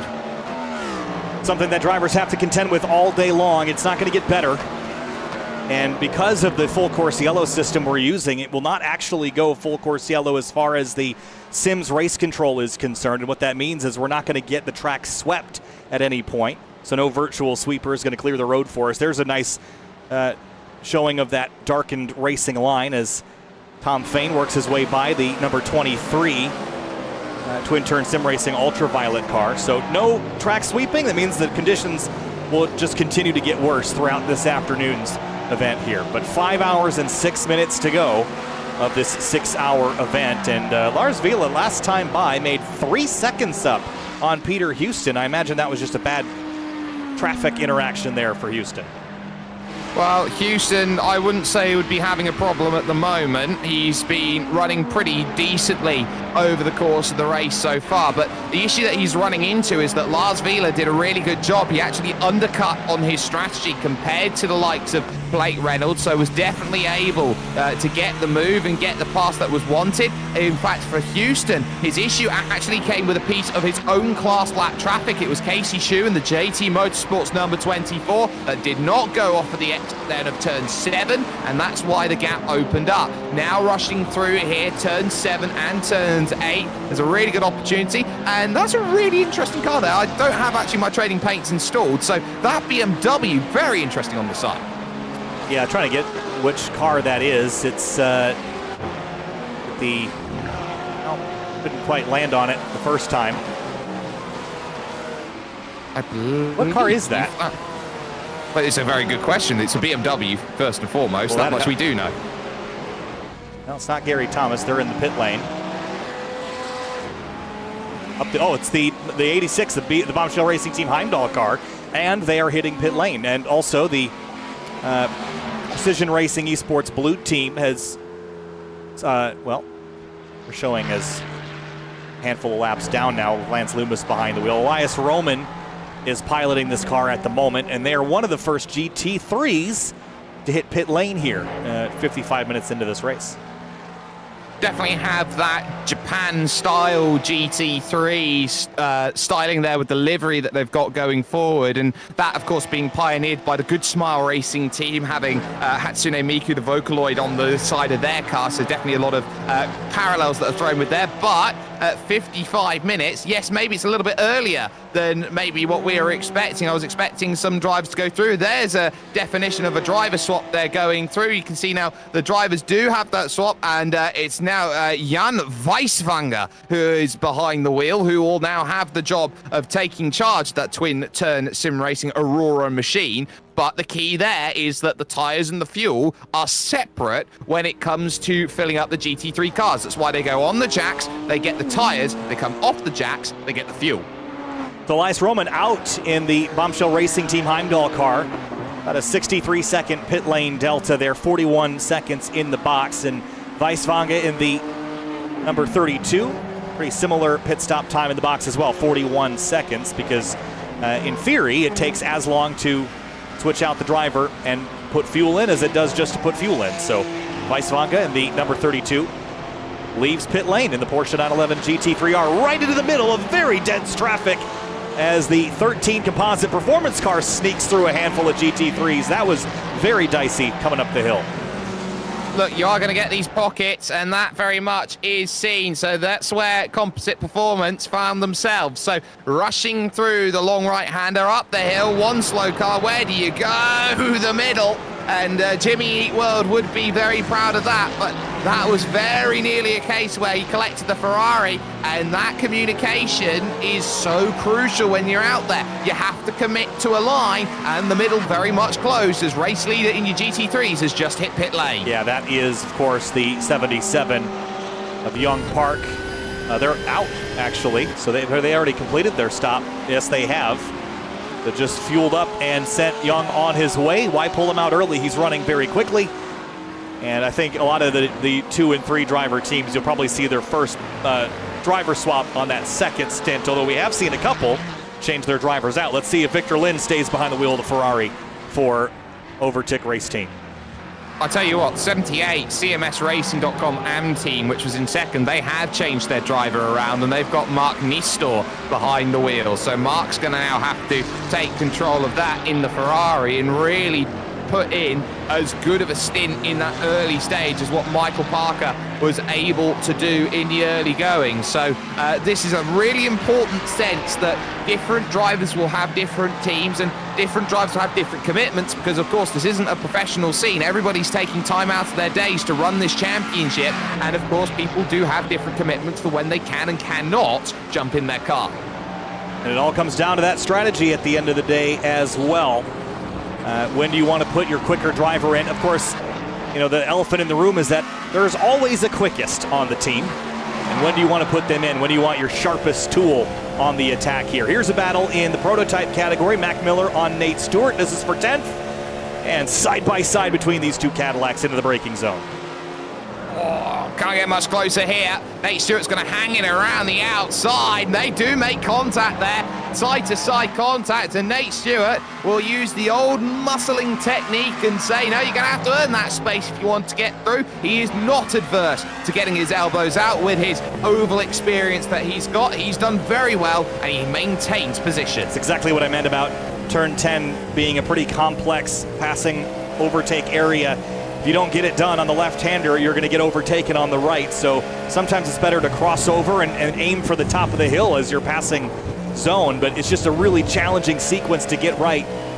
And Mac Miller will have to try this one again. He's got the slipstream, though. He's in the attack mode here and working on the back of Nate Stewart. This is where you're going to fiddle with that hybrid system a touch. You're going to leave it imbalanced for most of the stint, but you want all the energy possible to make your way by in traffic. But Nate Stewart just exploded out of turn 7. That was a really good exit for the 0-3.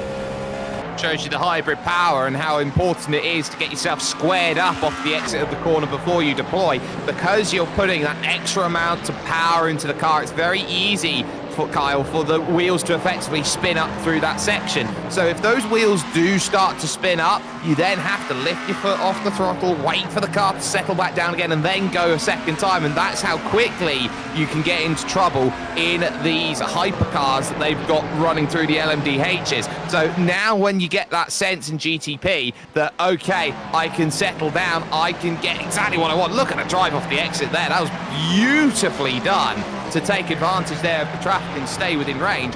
When you're deploying that hybrid, it's so crucial just to wait for yourself to be squared, that you know you've got the grip, and then effectively set everything to phaser. Let's go. Yeah, one of the key differences between the LMDHs here in iRacing versus their real-world counterparts is that the hybrid system on the real cars is not additive. You have a constant output of 670 horsepower, and really your hybrid deploy modes are basically tied to conserving energy over the course of a stint. You're not necessarily monitoring state of charge over the course of a lap.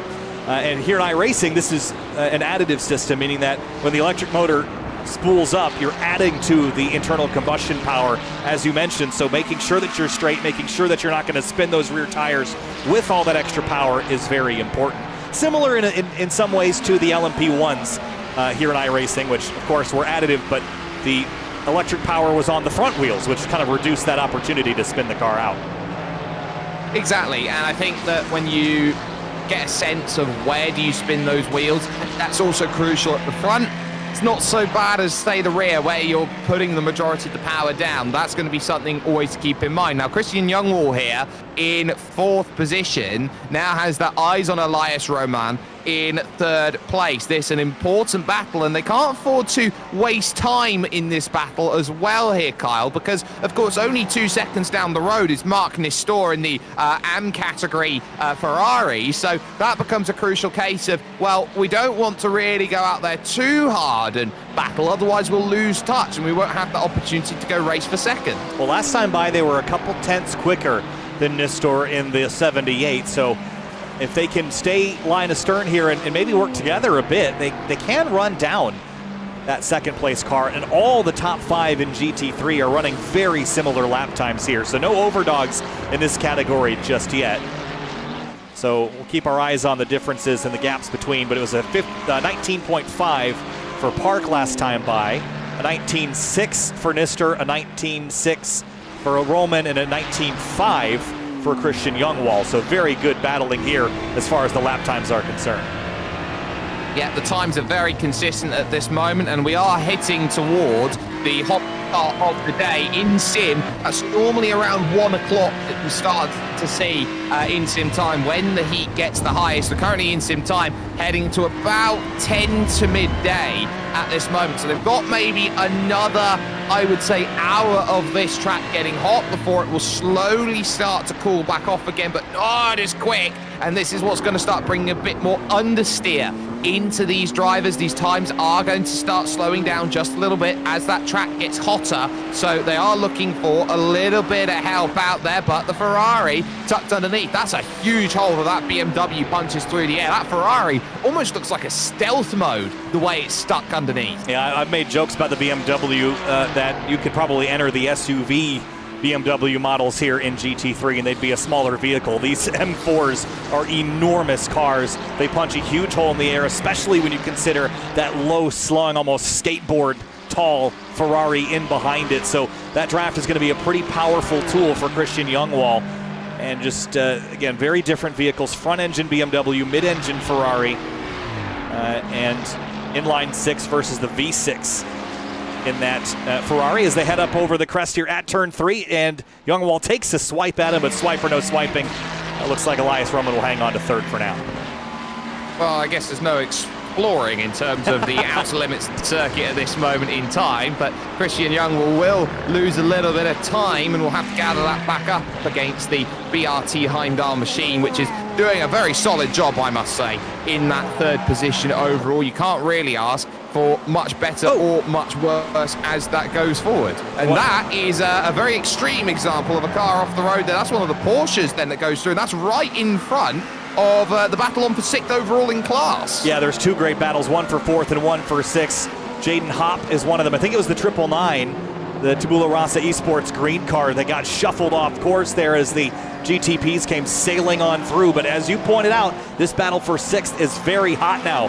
Ayrton Williams has been on a charge since the drop of the green flag. They started at the tail of the field in class, and they've made their way halfway now to the front, up to 7th, but 6th on the horizon here on the run down to turn 10. Here he comes.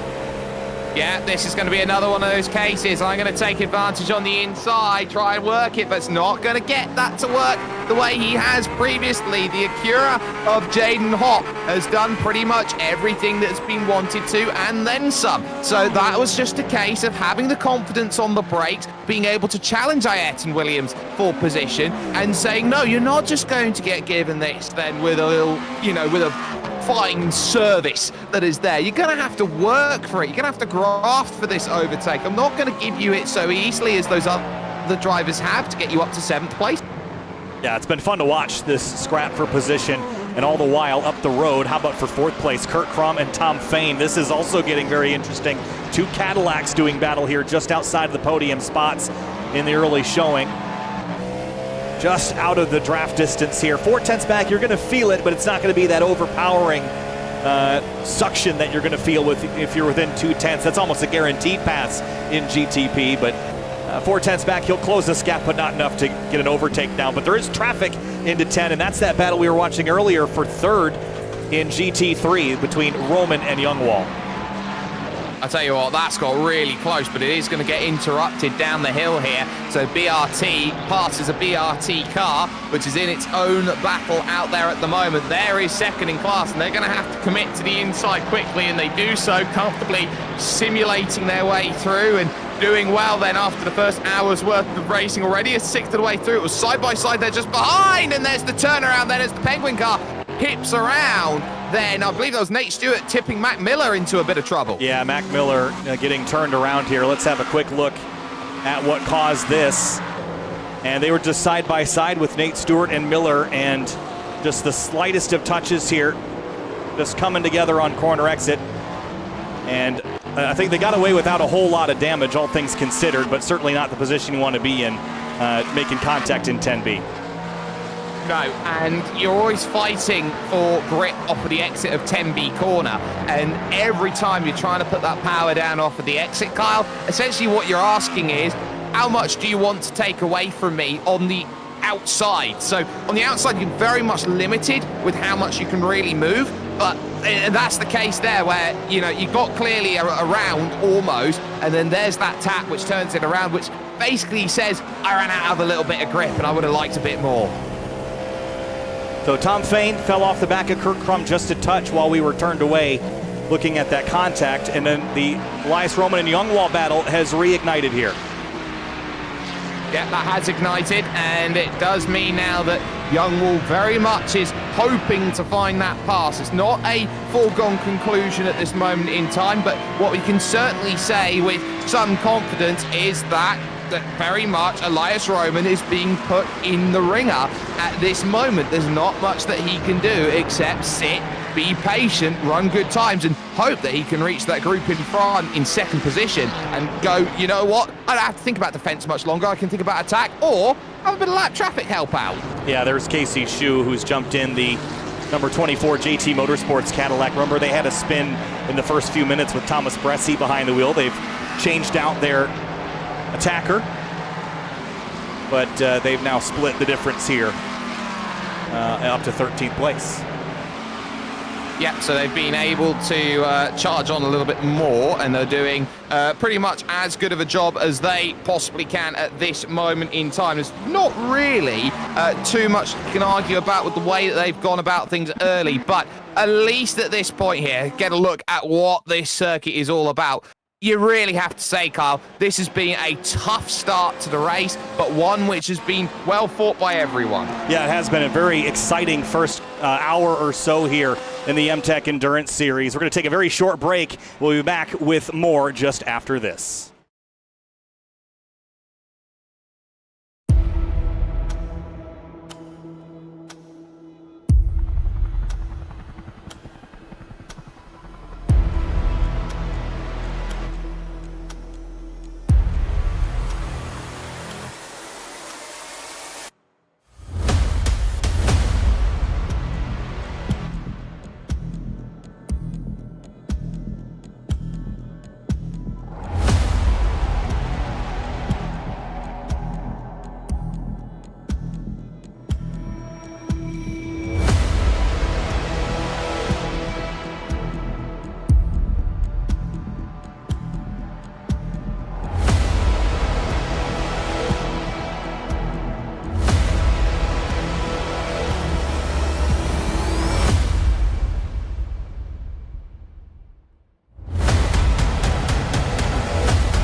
See it?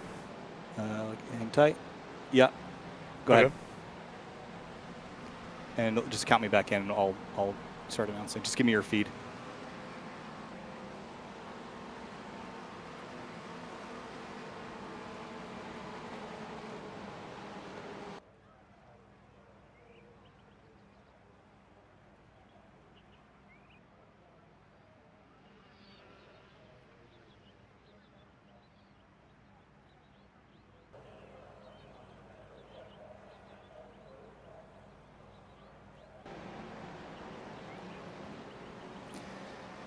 And we're back here with the MTEC Endurance Series, round number 1 from Michelin Raceway Road Atlanta. 1 hour and 13 minutes into the show here. Finian DeCuna is alongside me now as Jake Sperry has gone away for just a bit.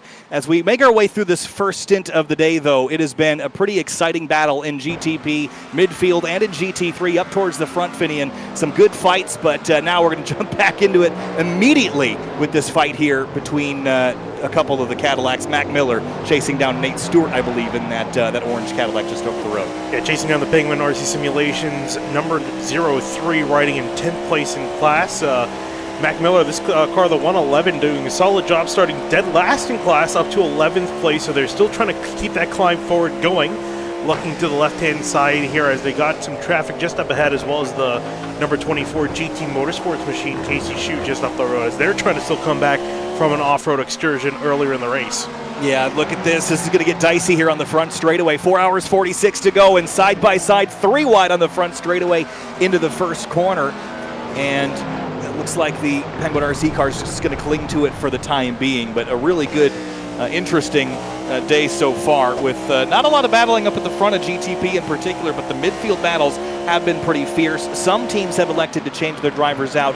Some have not, Finian, but so far, I think we've enjoyed some pretty good successes here. In GT3, it was that third place battle between Elias Roman and the Quokka car, the 55, that has been the fiercest fight for the time being. And here it is again, that 55 Ferrari still in tow, and Roman's now up to second place, and GTP traffic in the midst of it all.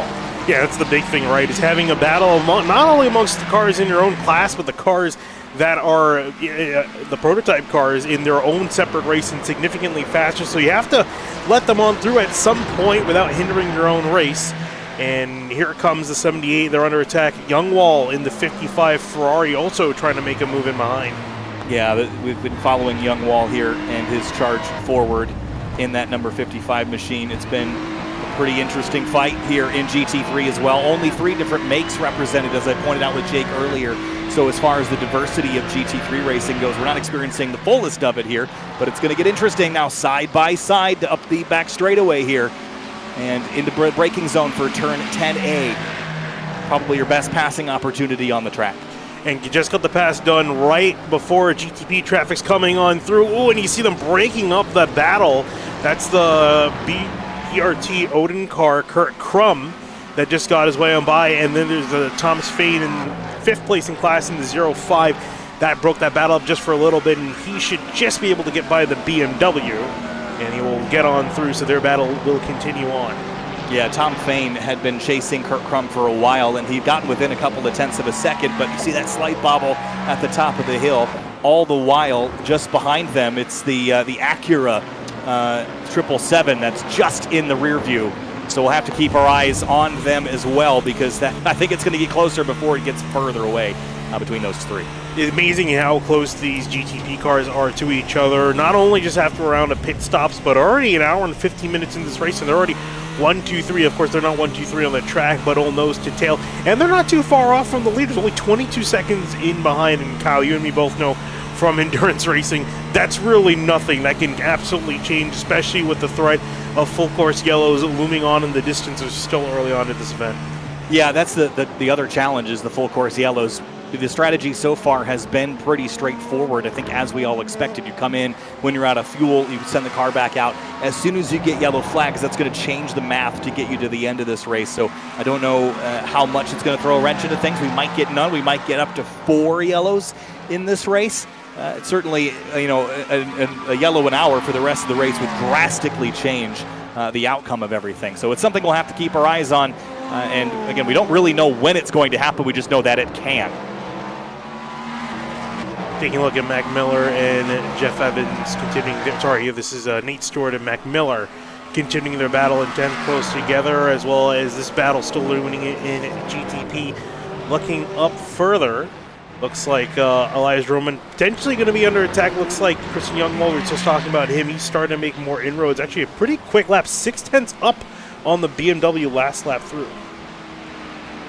Yeah, and 6/10 up on an individual lap is quite a bit, but with the traffic interaction, it certainly could go a little bit quicker than that even. We've seen seconds get taken out in any individual battle just from getting caught in the S's in particular. Something Jake and I covered at the very top of the show, that the back half of the racetrack is pretty easy to navigate traffic. The front half, though, turns 1 through 5, is a nightmare to contend with traffic in. So over the course of this race, you're going to get caught up and lose a whole bunch of time. The goal is to negate it as much as possible. This battle starting to loom. The 327 of Victor Lind trying to defend his spot. He's under attack. Mark Nister in the CMSRacing.com AM machine, the number 78. Both Ferraris about to duel it out again. This is for 4th place on the track. Sorry, 4th place in class. So into turn 1, they will go. Turn 1, another high commitment area as well. You don't get a lot of opportunities to correct it. There's no asphalt runoff as the GTP's just ahead of them kind of clamber over the curbing there. That was a dicey moment. But there's just not a lot of paved runoff in general here. So if you make a mistake, it's going to bite you pretty hard. As we get another look at a couple of the GTPs that are doing battle. There's Odin and the blue chip racing car Crum at the moment, still clinging to that spot, but losing time. I just wonder if he's beating up those rear tires on that Cadillac V-Series R. Yeah, that's again the big thing with the endurance racing aspect of this. With so much racing left to go, you don't want to burn up your stuff. Now, of course, you're going to come down to pit lane, change those tires out at some point, but you don't want to push your stuff. You don't want to put yourself at risk when there's so much racing left to go and burn up your machinery. So that's the big thing of managing that aspect. As you look here, Nate Stewart trying to go defensive. Mac Miller going to the inside, dive of the inside turn 10. A little bit of door-to-door contact between the two. More contact on the exit. The 111 off in the gravel.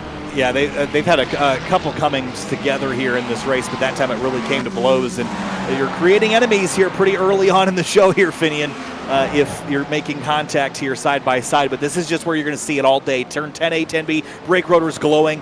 The blue chip car gets in there too hot and then just gets shuffled off on exit. Yeah, they're going to recover, be 4 seconds down the road, and probably a little bit hot under the helmet for Mac Miller, I would imagine, after trying to fight hard for that spot. Nate Stewart continue on in 10th.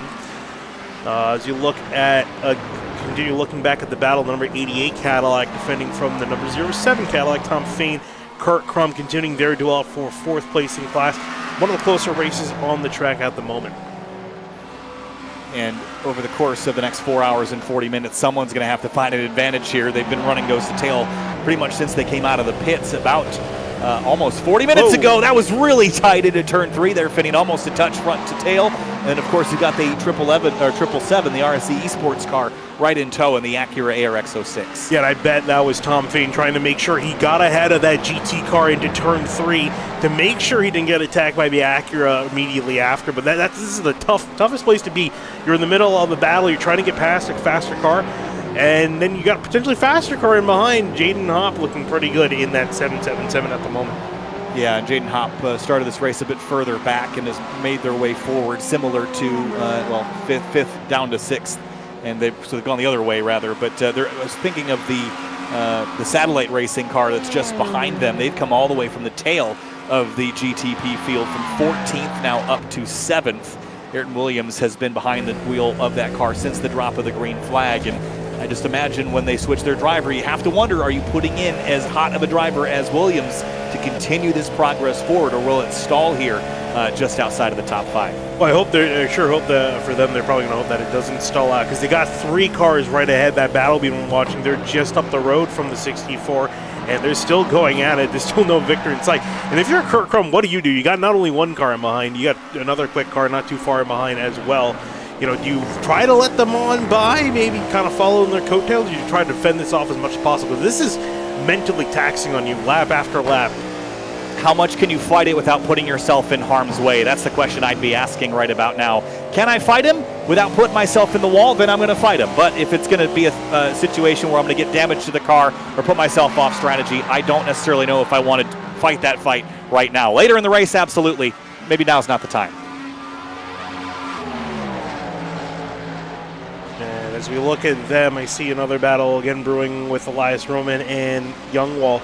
And this is kind of, we always see this ebb and flow, right, with these battles, because as lap cars get in the way, they start to get broken up and brought back together. Youngwall, the closest he's been to the back of this BMW, so he's looking to make an attack, but there is a GTP coming flying down the S's. And they do fly down the S's. They don't do anything but fly down the S's. And it's pretty much full throttle, full commitment there. Little slide there for Youngwall on corner exit, still chasing the a Roman machine just ahead of them. Number 86, solid battle for second. Talk about Young Park, though, way up the road, 11 seconds ahead. He's got not a whole lot to worry about. He's working past a lap Porsche. That is the number 32. That is the twin-turn sim racing Aurora car of Jan Weiswanga in the teal car. Going a lap down in class. Again, still something very much easier to recover from. And also in the AM Cup, the number 32, number 77. Composite Performance Machine doing pretty well at the moment, performing very well. Take a look also at the leader overall in GTP. That is Peter Hudson in the number 14 BMW, running strong. He's also got a pretty solid gap, 10 seconds up the road to the M-Power car Lars Weil in the number 557. Yeah, so Peter Houston leads the way in that 14. He basically led since the drop of the green flag, and then Vila in the 557 has been in contention, but 11.6 back there, just slowly losing grip on the leader. They're not getting blown out of the water by any stretch, but made his pass past Blake Reynolds earlier in the race, and neither of those two cars has been able to keep pace with Peter Houston. Once again, though, those top three have not switched their drivers, so when you make that first driver swap, how much is going to change? It really depends, right? Do you have the faster guy? Did you start the faster guy, or do you have the faster guy warmed up and ready to go for that driver's swap? And again, we'll really only find that out once these guys throw their drivers in these cars. We need to look at this battle brewing in GTP, still not letting up at all. Hercrum, though, doing a solid job setting the pace, hasn't lost all the time, and I haven't really seen him make any mistakes. And it's really tough, especially because you can see up the road, he's got some lap traffic to work through, and it's through the S's, one of the worst places to get through traffic. Yeah, again, you're just dreading it. Every lap you're dreading it. I don't want to pass him here, but you have to at some point. You can't sit behind him all day long, not even for a corner. You won't give yourself that amount of time. So, yeah, you're certainly going to have to figure it out, for lack of a better term. Actually, and go in there alongside. Getting past the GT3 leader, as we saw Tom Fain getting very close. He actually might potentially fancy a pass here, because he's really close to the back of that Cadillac. Yeah, as I said with Jake in here earlier, if you're within 2/10 or so, you're close enough to make a pass. If you're about 4/10 back, you're going to gain enough ground to maybe pull up to his rear bumper, his rear wing, but you're not going to have the ability to overtake until you're within 2/10 in that draft zone. It's one of the longest straightaways in North American road racing. So once you're there, you can really pull up alongside it. In that 10A, 10B complex, you need to commit. If you don't, you're going to have that contact, as we saw happen earlier to the other pair of cars. And you see the flashing of the headlights, too. That is the number 286 Car Venom Sim Racing Machine. Flashing, please get out of the way. So they will get on through. Oh, the number 64 as well, and still getting closer. Ayrton Williams doing a great job in this machine. He's 1.9 seconds back to the 777 of Jaden Hopp. So you can see right there just at the bottom of the shot. So he's closing in. Yeah, keeping my eye on Williams. He's been really aggressive, but can he tame the car for the long stint? I mean, he's done a nice job so far. And again, we're getting pretty close to that second round of pit stops. And I'm just curious to see how long Williams is going to spend in this car. He certainly could go another stint if he wanted to before having to turn the car over, but I imagine that after 2 stints, you're going to see most of the field make a swap if they haven't already. Trying to look at some other stuff brewing throughout the field. Number 327 Ferrari. Mark Nister trying to close in about a second back from him. And actually, as we look up ahead, it looks like Christian Youngwall was able to get the move done. And Elias Roman, he's up into second place. Yeah, Christian Youngwall made that pass. That's been a battle brewing for a while now in the Ferrari 296. And up into position. This new car, this 296 versus the previous generation 488, feels almost more conservative in some ways. It's a little bit less lively than the 488 was. Not that that car was exactly the definition of excitement either behind the wheel, but the 296, it's just a clinical car is the way I'd describe it. It won't do anything that you don't ask it to do, for better or for worse. Elias Roman trying to see if he can reverse the decision and see if he can get back in front of that 55 machine, but I don't think it's too bad being in third, keeping this top 3 place, especially when they got a decent lead back to that other battle we're looking at with Victor Lynn and Mark Nister.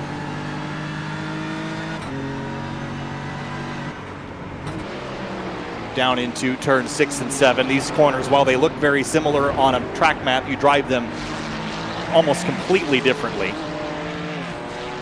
It's a pretty different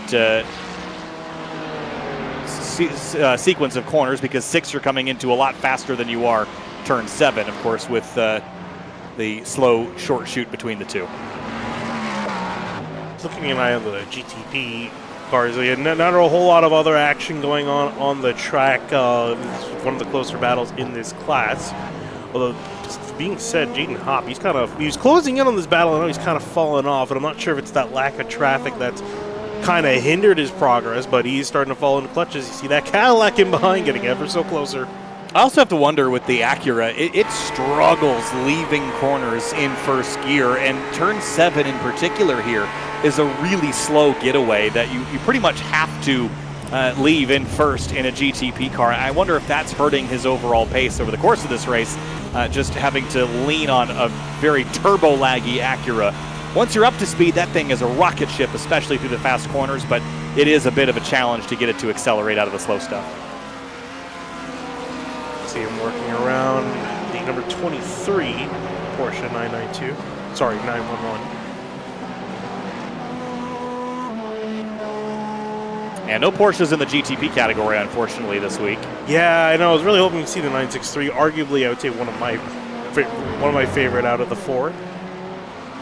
It's my favorite as far as looks. I don't click with it as much as a driver, and I don't know that other people do as well. I know you would say that you're an enjoyer of the 963 chassis, and it's because it drives pretty well. It just, to me, it doesn't seem like it has a lot of pace, so it didn't seem like a very obvious choice for an endurance race where that pace over the course of 6 hours is going to stack up and mean a big difference. Yeah, I just feel like, for me, I feel like as a person that loves driving down first cars, I feel like I just lean on that car and it's going to respond. But again, it really, that's the big thing with all these 4 different cars. Depending on your driving style, you'll find one's a lot quicker than the other, even though, on paper, one might be quicker than the other. It really comes down to how you prefer to drive these cars, and that's the beauty of having multiple manufacturers, especially for a top class like this. It's a great thing to see. Thomas Fain, the number 07, deciding to head down to pit lane. Yeah, so this is the second round of pit stops for the GTP category. I imagine we'll see some more pit stops this time. And Fain will roll into the box, and up on the jacks, that car will go. The car in, and I think him getting off, so I think that is a driver change, and it is Daniel Santiago getting into the machine. So that's a driver swap there. Let's see if Paul Gibson, they've already made a swap in this car. Yes, it looks like they will. Dornberg getting back in the machine.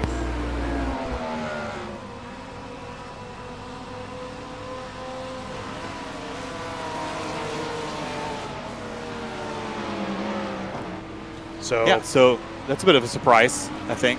Yeah, I'm surprised they're switching. That's 2 switches for them so far, right? And I don't think anyone else has got. I mean, some guys have not even swapped out a driver yet. Huh. Yeah, I guess that'd be unless they're just going to go back and forth because the GTPs, you're spending so long on pit lane to fill the tank, you might as well switch the driver out. Yeah, I guess that's what they're figuring, right? Because what has been in the past a lot of times that you do lose time out on switching between the drivers, so you'd want to only really do it when you need to. But I mean, if there's no penalty, you might as well. I guess that's how that team is feeling. Number 13 Composite Performance Camp, so they're going to switch out another driver and continue on, whereas Peter Hudson's still leading. Now 15 seconds over Lars Wheeler. It's Peter Houston out front. H-U-S, no D. Not the river, the person. No, the river's Long right Islanders, man. I was going to say. The M-Plower, number 557. Oop, they're coming in. So here they go to pit lane. Will we see them make a switch out? Yeah, I'd imagine that they would. They've had Vila in the car since the drop of the green flag, so I'd expect that we'd see a change at this stage of the race, but maybe not. Maybe there's a longer-term plan here for Vila. Kirk Crum of the Bombshell Racing Team Odin is also down on pit lane. So multiple drivers in the prototype class coming on down. Gavin Thompson jumping into the M-Plower machine. And I imagine we're probably going to see the 88 being handed off to its next driver. They go up on the jacks. And Nate Stewart in the 03. That car again for down the order there in the Penguin RC Simulation Magma car. It has not been Penguin RC's day as far as 2 of their 3 GTPs are concerned. Of course, their carbon car with Blake Reynolds is running quite well towards the front of the field, but as far as the other 2, it's been a little bit of a troublesome day for Nate Stewart. A couple of small run-ins, and then for the ice car, it's Umar Diallo behind the wheel now of the 52, but they started from the pit lane and have had an upward climb so far. Solid climb for them. Of course, they're going to have to pit, so they'll be dropping down the order just a little bit. The 557 coming out of pit lane, Gavin Thompson behind the wheel, so they will continue on their charge in 7th place. And James Walker wreck out of pit lane for the BRT. Right back across the road. Woo, boy. Narrowly avoid hitting other GT cars. This is big. That's huge. See what happened to these guys. So this is literally just coming out. There's a second pit stall off of pit lane. They will go. Getting back up to speed, I guess. Cold tires? Yeah, wow. just cold tires, and that is not a good way to start the stint. That's a frustrating way to go. I don't think they got a lot of damage out of it, but it's going to cost them some time. We're going to look at that car closer, the Cadillac. I think they might have some nose damage, but actually might have gotten away. Might have been a little few bumps and scrapes, but nothing significant. I guess that's the big thing, right, is that they didn't severely damage the car. They'll continue on, but lose some time.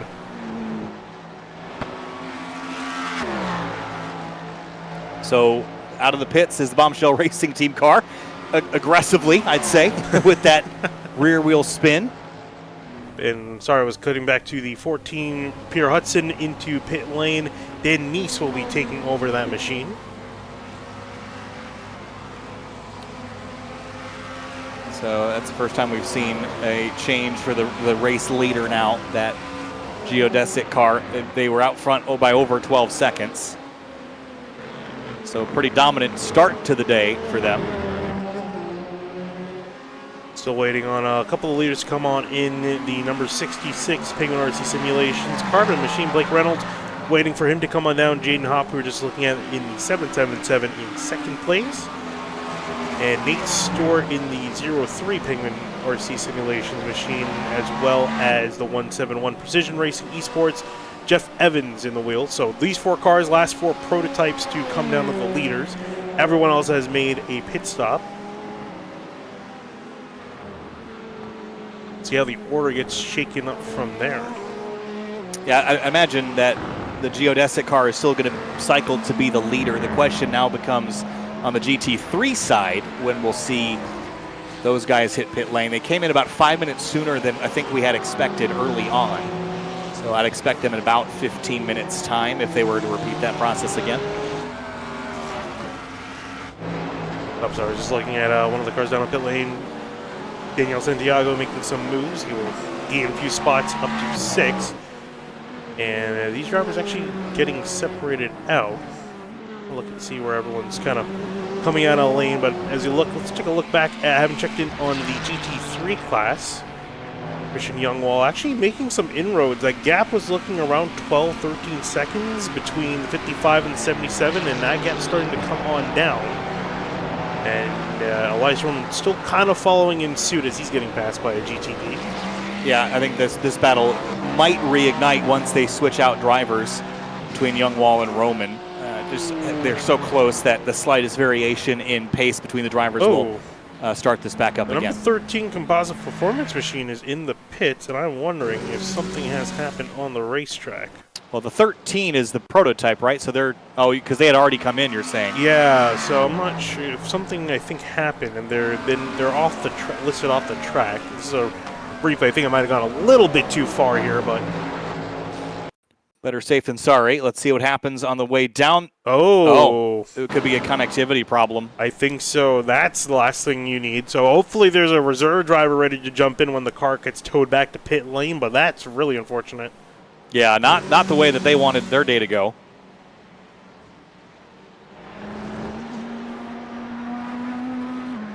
So they're going to drop down the order quite a bit after running pretty well up until that point.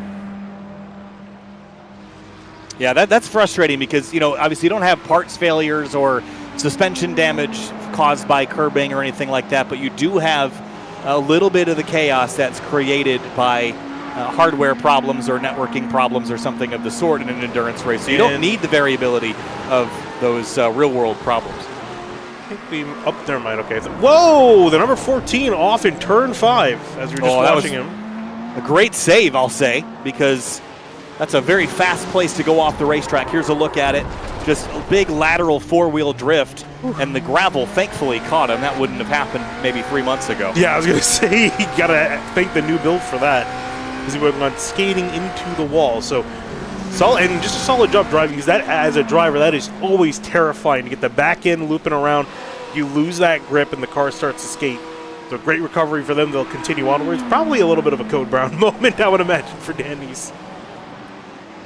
Yeah, that's definitely a Code Brown, especially when you're the leader, right? You got a 15-second gap. Why throw it away like that? But you do gain the ability to have a mulligan or 3 when you're setting the pace that team has set so far. As Gavin Thompson now behind the M-Plower BMW M Hybrid V8. It's kind of reigniting the fight here. Oh, great run off the corner of that Acura. I mean, you're saying that Acura doesn't have a whole lot of punch, but he gave it a lot of punch there out of turn 10B. On the back of the 66 of Michael Gonzalez, trying to see if he can make a move. Cadillac versus Acura up the hill here at Michelin Raceway Road, Atlanta. 4 hours and 20 minutes to go. Gonzalez for Penguin RC Simulation trying to fend off that trailing Acura ARX 06 down the hill. It's such a rhythmic section here, especially when you're following a car ahead of you. It's very easy to get that the slightest bit wrong. They keep in tow here. I imagine Thompson trying to see if he can eye up a pass down the straightaway here. Some GT3 cars to hamper the 66 having to brake in behind the BMW. That's Elias Roman in the BRT Hemdahl machine. They will get around. You can see Gonzalez decking in behind the GT3 cars just for a little bit to get some sort of slipstream to defend. As here comes Thompson. Big draft down the back straightaway, just not close enough to make a dive just yet. Within striking distance, I'd say. And now up through 11, right on the rear wing of the second place Penguin RC Simulation car, up onto the front stretch here. Will he fancy moving to turn 1? No, he actually decides to lay in behind. Yeah, I don't know if it's just he's sitting on it. I just don't think he wants to make a move into 1. That's a hard corner to go through there side by side, inside or outside. It's a pretty treacherous place to get door to door. Through the S's though, trapped in behind a bit of GT traffic. And here comes a run for Thompson. This is going to be the run here, Finian. I was going to say, just trying to do that, trying to eye up, get a better run off the corner, working to the outside of turn 6. Oh, almost contact entering the corner. And it'll be the 66 that'll hold on through another GT3 car, and it'll give him just a bit of breathing room to work with. Thompson wasn't able to clear it. I would say Gonzalez took a really big lunge into turn 7 to get past that GT car. He knew if he could put that car between himself and Thompson, then he would have a bit of an advantage, and it worked. That was a risky move there, I'd say, but he now moves into position to get back past some more GT traffic. 4 hours and 18 minutes to go. Nice leads the way for Hydro Race Geodesic Racing. Then it's Gonzalez, Thompson, Hop, and Santiago, the top 5 in GTP Finale. Yeah, some great stuff for these drivers here as had a whole cycle of pit road. Drivers heading onto pit lane, pit stops on pit road. That's the word you're looking for. There you go. And everything getting cycled out of this battle, igniting between the 66 and Gavin Thompson in the 557. Take a look at our GT3 drivers, as I imagine they're going to be heading to pit lane in not too much time. Yeah, I'd expect him in under 10 minutes because we saw them first at about 55 minutes into the race. So I'd imagine that we'd see him again in that 55 to 65-minute window. Youngpart still leading. Now the gap has expanded to Christian Youngwall in the 55. The 86 BMW still in behind Elias Roman, Victor Lynn, Mark Nister. A lot of these battles that we looked at in the top 5 haven't changed a whole lot. Everyone kind of remaining equidistant from one another. Take a look back at the number 23 Twin Turn Sim Racing. Podera in the machine. He's 19 seconds off with the 78. Yeah, the GT3 fights have kind of fizzled slightly at this stage. But I imagine we're going to see them reignite around that pit stop sequence. It's really one of the closest battles on the track at the moment. Actually, as I say that, another battle starting to heat up in GTP. It's really felt like a lot of action has been occurring. 07, Daniel Santiago now in the machine. Ryan Walker now in the 64 Satellite Racing GTP, as this team has been continuing to perform. You see him throw the car into turn 3. Yeah, big lunge over that curbing there. It's a bit nicer in the sim than it is in the real world now. That curb has gotten some adjustments to make it even more aggressive, but it still is a pretty treacherous place to send the car airborne.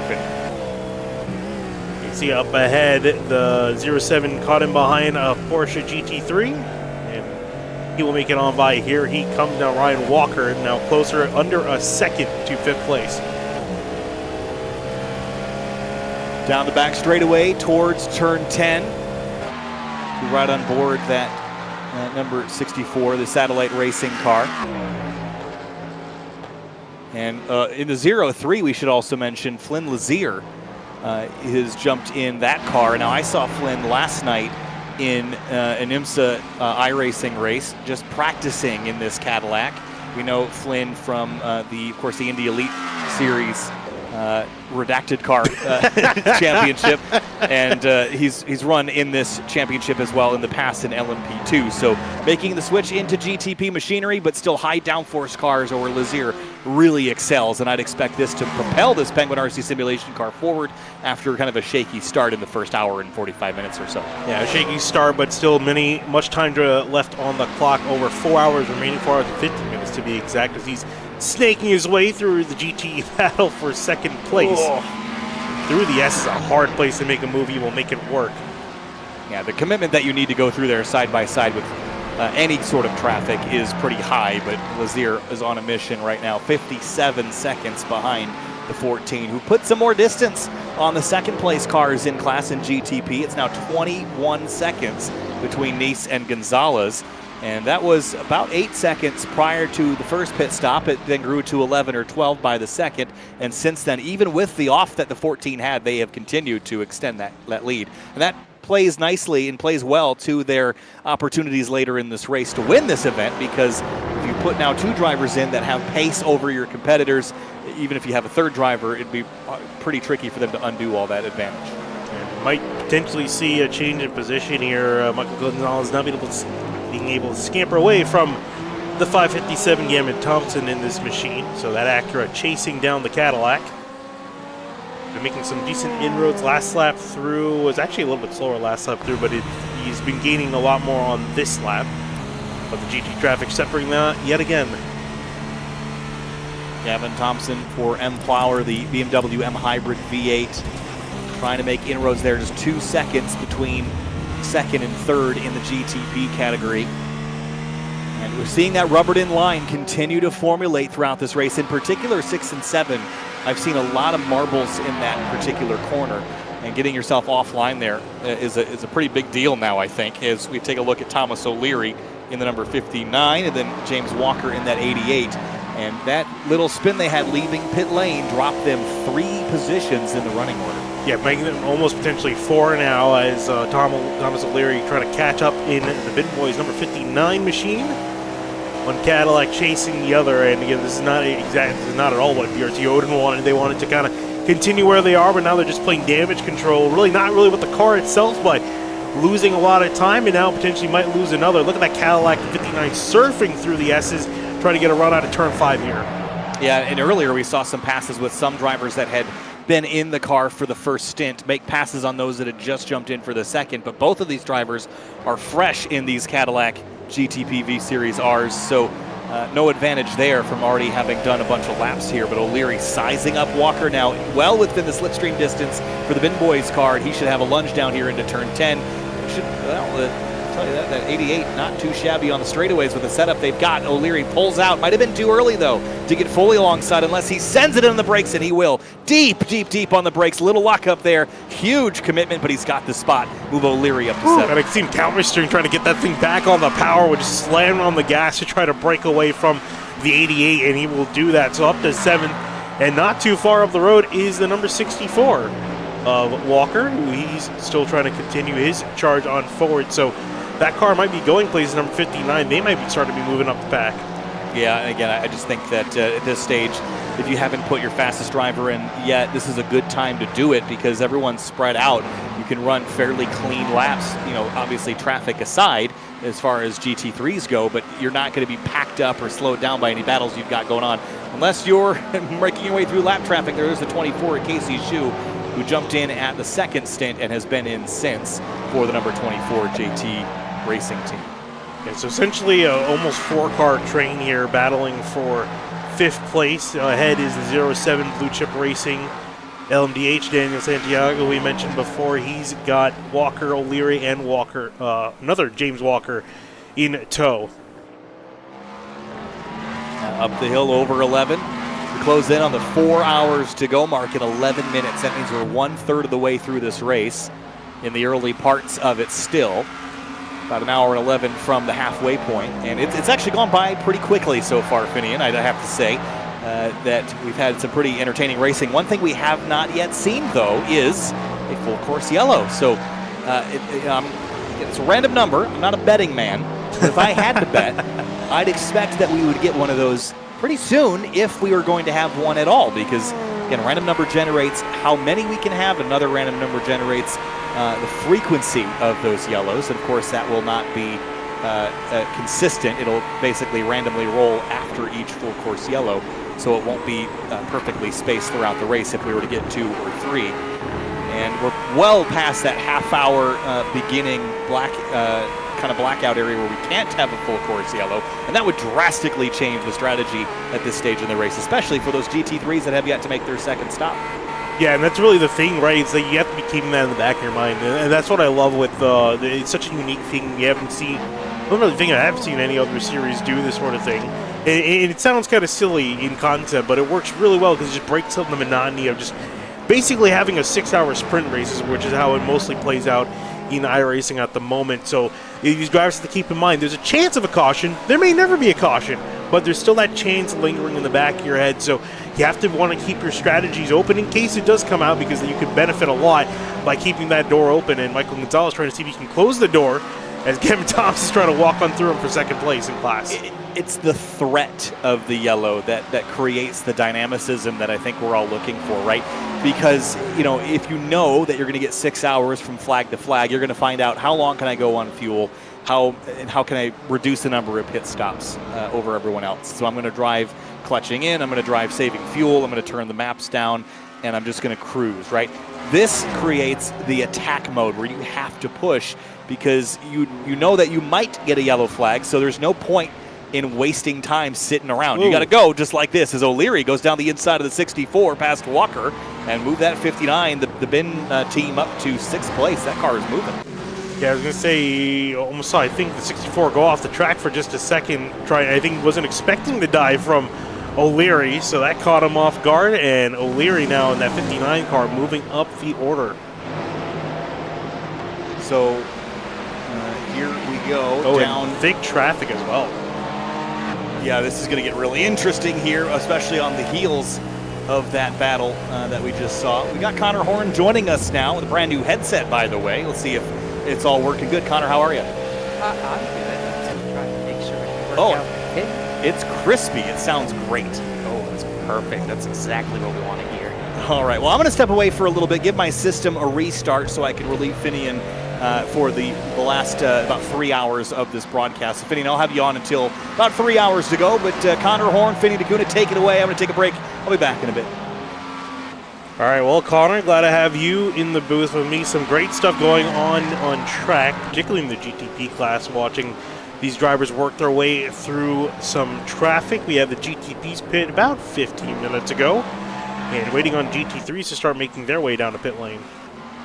Yeah, still waiting on the pit stops. Been tracking the fuel runs myself as long as I've been watching. I have been watching from the beginning, but it's been very interesting to watch so far. Haven't had too many mistakes, but all the mistakes we've really seen have been as of late, just very recently some mistakes. We've seen Dan Neese go off. Blake Reynolds went off just before he went out for Michael Gonzalez. We've seen some penalties handed out to the other Penguin Racing machine. The 03 got a penalty. We've seen some beating and banging, especially in the top class for GTPs. It has been wild so far. Has been wild so far in this particular class. Not really for the lead, though, as that lead's actually gone. Dan Neese is really putting on a clipping with this number 14 BMW Hybrid V8. He has gone on now 25 seconds almost ahead of Michael Gonzalez in second place. And that number 66 might not be in second place for much more, as you see he's putting one of the GTPs a lap down, as he's got the 557 M Plower Gavin Thompson. That Acura has been closing in on Gonzalez lap after lap, and close to getting two of them and getting that second place spot away.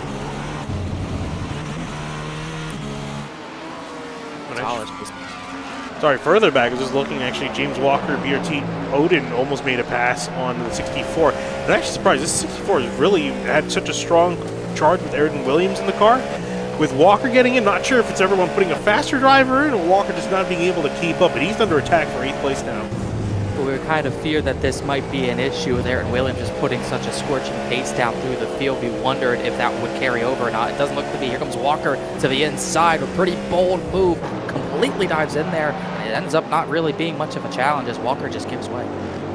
And Walker will yield the spot back to 8th for them. So James Walker versus Ryan Walker. It'll be James Walker that wins out, and up to 7th he will go. That car trying to charge back after they had a spin on pit lane, trying to recover from that. Thomas O'Leary trying to catch up to the 07 Blue Chip Racing for 5th place. See them just up the road. Very even this past lap as well. So hard to use everything to your advantage here as far as really getting just really trying to use all the slipstream you can. Also got to navigate traffic. We've been seeing it all day. The traffic was at its most dense at the very beginning of this race, but we haven't really seen so much traffic getting in the way as much as this race has progressed. Things have got really spread out in the other class, and it's made for not too bad of traffic today. Actually noticing some drivers, a lot of Porsches down on pit lane, all in the GT3 class, because we don't have any Porsche 963s down on the track, so only in GT3 class where you see them. We have quite a few of them. One of them, Dominic Eisenberg in the 23, he's heading out of pit lane. A couple more cars on there. Tevye Rasa Esports yellow on pit lane. That is Ferreira in the car. So their pit stops going underway, and we see now Mark Hedorowski taking over for Park in the 77 machine, trying to see if he can get that car in the lead. Victor Lynn taking over, though he is yet to make his stop. How's performance? They've just been on it. It really has not been much of a battle for this top spot when Young Park was in it. We'll see if Hedorowski can do anything, maybe do even better. We'll see what type of times he puts down. This is very interesting sort of race here. Still great battles throughout the field, but the lead's been in check a lot of today already. And again, if we do get a caution coming out later, that could really upset the order, because those leaders have been enjoying a nice lead to work with, not a whole lot of threat from behind, but getting everyone stacked up together, especially now we got different drivers in the car, could really shake up the order. You're seeing how that plays out, looking still at the 59 in his pursuit of Daniel Santiago up ahead for 5th. One of the closer battles on the racetrack.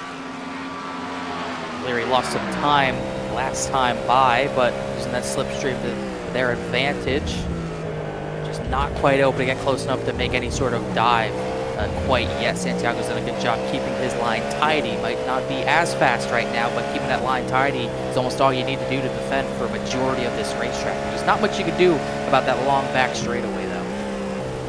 No, not much you can really do about it. You just kind of have to sit and kind of hope for the best. If anything, got to hope there's some lap traffic you can slipstream off of as so the 07 Santiago had a poor entry into turn 3, and O'Leary catching up a lot in just a couple corners. Now 0.2 of a second in behind. Yeah, turn 3 is a scary one for at least me, but a lot of these drivers are usually able to. Another bad run. Poor exit out of turn 5, like you're saying. Here comes Santiago. Whoa! Oh, a bump no! from behind, a big crash for the 07. That is not going to go over well at all. Oh, and you can see the right. Look at the right rear suspension. He's got yeah. major damage to that as well. He's going to probably have to retire. Yeah, I was about to say, that might be race over. That is not going to go over well. Santiago can't be happy. You see the weave out and then just completely misjudges the braking point going in behind. That is a pretty ugly one, I have to say. You can look off the rear end. Yeah, just dove in a little too deep for the number 59. Take a look at his point of view. So he comes in to duck in here and just misjudges it completely. It's all Leary, I'm afraid. So 07 might be out of this. See if they can get back on track. Well, that is some major damage to repair. They're going to be dropping down the order. Yeah, if they're going to get back on track, it's going to be multiple laps down. We saw how destroyed the suspension was. That is pretty heartbreaking. There's nothing they could really do either, just completely shunted out of the way unexpectedly. Taking a look here, the number 64, Ryan Walker, now trying to catch back up to James Walker. Actually, that battle's kind of subsided now that the traffic has gotten in the way. So now a little bit of a lull in the action here as everyone's kind of been sorted out finally. Ever since I got on, there's been some sort of battle going on, but a little bit of separation amongst a bunch of the drivers. To actually see some drivers down in pit lane exchanging positions. This is Jamie Hendricks now in the 327, so driver change for them. Back in the 3rd is where they will go back to. Kevin Fanning in the 55 Ferrari ahead of them, and I'm wondering where is the BMW Anthony Flores down on pit lane. Ooh, these guys have lost quite a few positions. Came down this time by. They've been in there for 3 minutes. Something major happens to this. Something major has happened to this team. Looking back, they did not have a clean lap before. I think it was in the same part of a track that we just saw that big incident down in turn 6, and they might have had contact. See if we can find it here on the replay.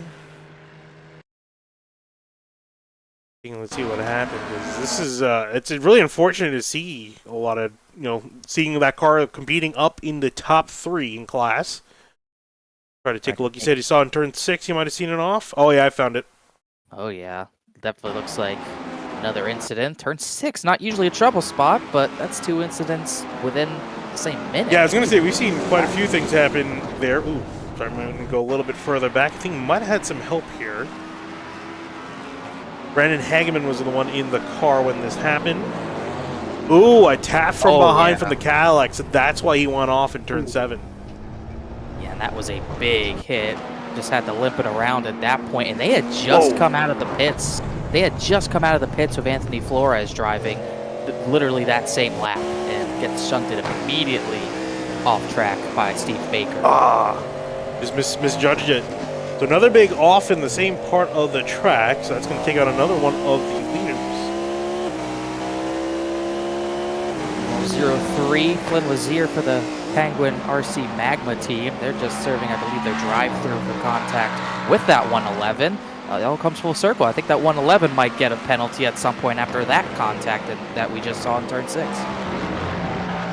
we'll see what the admins decide as we continue onwards in this race. Taking a look back at the number 14, the gap is now 28 seconds.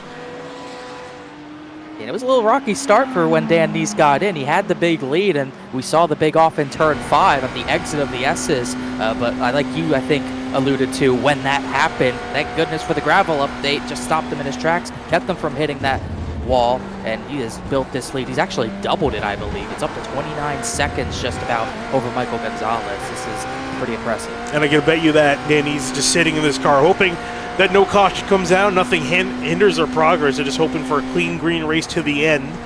So that way they can just kind of continue off into the sunset, don't have to worry about any of the drivers catching up from behind. Whoa. Oh, as I say that, safety car is out. Perfect timing. I was wondering if I was getting slow there for a second. So full course caution is out in perfect commentator's curse fashion. Well, depending on how you look at it, it might not be a curse. At least not for us. I think it's a curse for Dan Neese. It's definitely a curse for Dan Neese. And in composite performance as well. Yeah, that's true. That number 77, they're going to lose out their lead. So the leader going pit road speed to let everyone else catch up.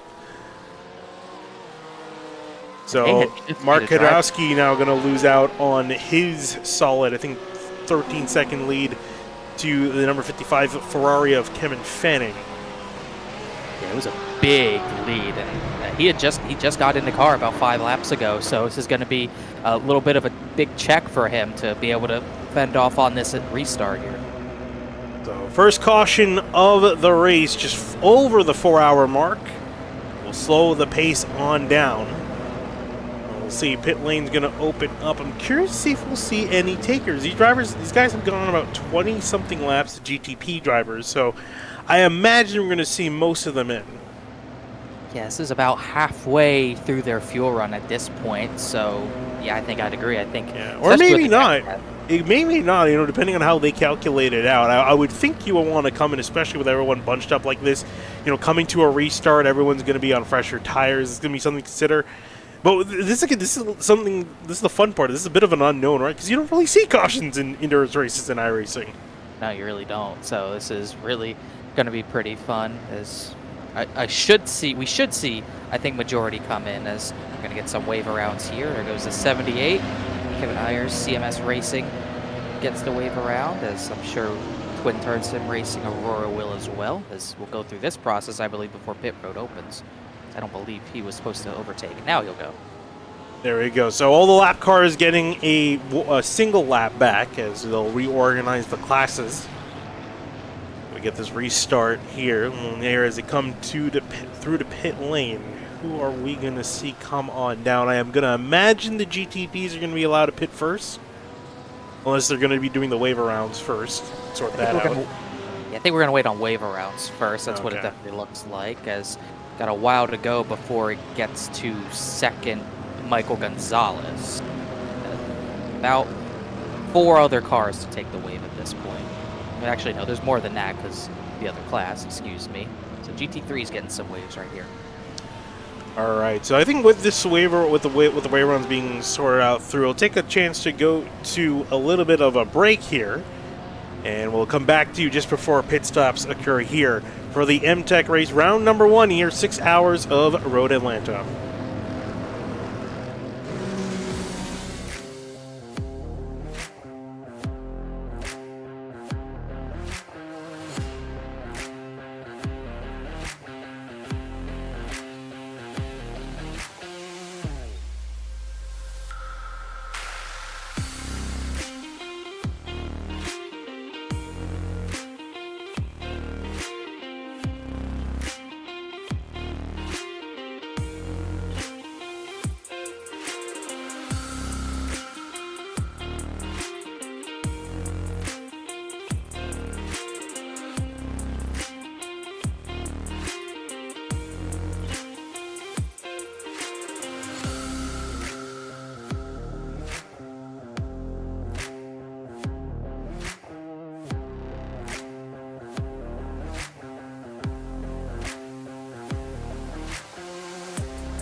All right, as we come back here to Road Atlanta here, pit stop's just about to get underway here. So the field comes back to the start-finish line. We'll see who's going to be coming on down, and it looks like there's a bit of a split, if I'm not mistaken. We got some prototypes that are down a lap, staying out. So they're staying out to get their lap. Okay.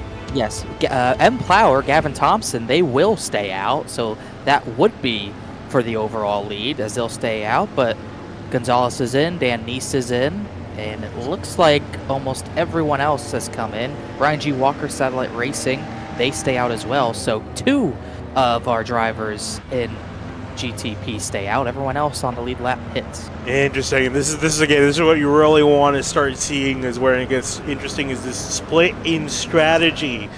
So the 557 and Plower staying out, like you mentioned, Ryan Walker staying out. Everyone else coming on in except for some of the drivers that are a lap down. Not surprised. They're going to stay out to fancy their chances of getting it back in this race. So Michael Gonzalez will come out the leader in the 66 machine, the 777 coming out. Dan Neese actually back in 50, lost 3 positions down on pit lane. Surprisingly, he spent about 2-3 seconds extra in the box. That is going to be interesting. This is going to be the first time all day this Hydro Race team has not had the track position. They took the lead pretty much lap 1. So this is going to be, see what he can get through here. He's going to have a number of drivers to go through when this race initially restarts, as we should see GT3s be able to pit this lap. Yeah, they're going to be coming on through for their pit stops. It'll be interesting to see what we see from this class. Of course, the number 77 composite performance machine, the class of the field in GT3. They had really no competition. The drivers chasing them down: Kevin Fanning in the 55, Qualca Racing, Sammy Hendricks in the 327. They're looking at a solid chance of getting back into this. We'll see what Hendricks can do. Pretty excited to see what they can do. They've been fast, just not had the positioning, but this is going to bring a number of players back into this with, I believe, 7 drivers on the lead lap for GT3s. Yeah, I'm trying to see if we see anyone else getting back into this. It looks like actually the 86 BRT Hemdahl, that was that BMW, looks like they have retired. I don't see them back on the track. They're about 9 laps down, so I think they might have called it an evening. We'll see if they do get back on, because they had some damage, but not, I don't think, 9 laps worth the damage, especially now under this full course yellow. Taking a look here at some other cars. Dominic Dornberg, the number 13 composite performance, number 13. Looks like they've also called it an evening after their connection issue a little before we saw the 86 have their issues in GT3, so they've also called it a day. So 2 cars retired of the 28 that started this race, so 26 still remaining in this race. As we see now, the GT3s having a chance to pit. Looks like nothing from them, which is not too terribly surprising, because they have just come down to pit lane. Looks like Paul Gray is going to come down. He is, I believe, 8th in class, and you'll have some takers behind him. It looks like 5th in class, Dominic Eisenberg will come down, and Tom Guest as well. Yeah, it's not too surprising, though, for these guys, because these are all cars that are a lap or several laps down. So, might as well come down to pit. You have nothing to lose. Yeah, nothing to lose at all. It's pretty advantageous, I would say, for these guys to be able to pit and get some extra fuel and maybe better tires, likely better tires. Also to check in on another team that might retire, might not, the Blue Chip Racing LMDH. They've been obviously destroyed. It was Daniel Perez Santiago who got the short end of a stick while in that car. They're still getting repairs. Who know how many repairs, they can do to that 07, because it was pretty totaled once we saw it stuck in the gravel. Yeah, and so as the field works the way around here, so GT3s have now been able to pit. And so looking here, the 111, we saw they were involved in an incident earlier with the 86 that sent the 86 GT3 car that went off the road. So I'm not sure what's going to happen here. I imagine Steve Barker, Flynn Lazier, they're going to go for a wave around potentially. I would think. We'll see what the procedure is. Should be Baker. Gavin Thompson is the leading car, leading Acura. So, yeah, Baker, then Omar Diallo, and Penguin RC Ice, then Penguin RC Magma. It's really been a tale of, I guess, three teams for Penguin RC. The 66, Michael Gonzalez, Blake Reynolds have kept them in the top 3 positions, but it's been a rough ride for Flynn Lazier, Nate Stewart, and then obviously for the ICE team, Omar Diallo and Brian So and Graham Boland. They've had a little bit of a tougher time. Working their way through turn 10 now. I imagine we're going to be getting 1 to green this time by. Asking you because I figured you had access to the comm channels. No word yet, but that's what I'll be expecting as we are getting a wave of rounds. Baker goes through, Diallo and Lazier as well as 557 race leader, as the Gavin Thompson finally at the front. So I believe we should be done with wave of rounds as Gavin Thompson assumes the lead. And so, just was looking at them. There we go. Number 52. So they'll be now 2 laps down to the leader. And Flynn Lazier, Steve Barker are going to be getting their laps back, so they're going to be loving this. They'll be able to get back on the lead lap race with everyone else. Gavin Thompson, now the control car in his Acura. Did I just hear him clutch? Oh, yeah. You can hear the engine shutting off. Might as well save what you can. They have not been to pit road in a while. He had not pit. Oh, right. Yeah, I forgot. Right. These are the guys that didn't pit. Right. Gavin Thompson, Ryan Walker have yet to pit. Then first car that did pit, Michael Gonzalez in the 66. Then Jaden Hopp in the 777 Acura. Then Dan Neese, who was leader for majority of this race, got the restart from 5th place in that number 14.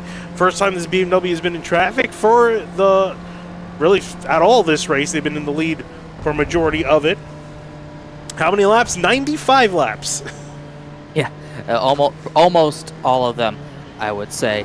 As looks like Dan Neese, I think he only didn't lead for maybe 7 turns. I think he only didn't have a lead for 7 turns at the very beginning. So this is going to be a gut check for this team and this driver. See what he can do. See if he can make those moves again. It was pretty easy. I think he was second, made the move for the lead easy lap 1, but he's going to have a long way to go. And interested to see what these drivers who didn't pit are going to do. Gavin Thompson has not been to pit lane in about 30 laps, so he's going to really be able to only go maybe 10 to 15 more laps. All right, I think we are sorting the GTP and the GT3 field. So as the cars getting the waiver and come on by, so we will be getting, I'm going to assume, 1 to go this time by. We're going to get back to racing here. 3 hours and just about 45 minutes left on the clock. This first caution here, getting to the 1 to go signal. Should be 1 degree in this time. Again, no official word yet, but we are pretty positive at this point as the reminder comes on as wave around correction. You got to be on the right-hand side. I believe they got that wrong. Actually, no, they got that right. So just sorting that out still, as we're going to have about 9 drivers on the overall lead lap in the GTP class, all the way back to Flynn Lazier back there in the 03. With one of those drivers who took the wave around and doesn't have too fresh of tires compared to the guys who just pit, but they really did only pit not too long ago, so that 03 might be in a good spot. See how everything's going to shake up here. Some drivers staying out in GTP to get some track position. Some slightly older tires. Shouldn't be the end of the world, depending on how well they were looking after them. Coming up to the restart here. I believe in about half a lap. Here, Gavin Thompson, Ryan Walker, Michael Gonzalez, Jaden Hobb, Dan Neese, your top 5. Looking at GT3, it's the 77 Composite Performance Machine. Mark Hedrowski in his Porsche 911. Looking at Kevin Fanning in the 55 Ferrari. Another Ferrari in behind the 327, Sammy Hendricks. Kevin Ayers in the 78 CMS Racing Ferrari. They've been kind of out of the battle and quiet down the order. They have a chance of getting back, as well as the 901 Tabula Rasa Esports Yellow, Fernando Ferreira in that machine. So interesting seeing how GT3 spices up, as they kind of felt a little bit quiet through the middle part of the first stint of this race. And this is going to be the restart. Official word this time. We are going green this time, so it's all going to kick off just in a few moments here with Gavin Thompson, the new man in control of this race. Acura, the control car here, Going up through turn 10, has to maintain pace car speed for just a little bit longer. Down the hill he will go.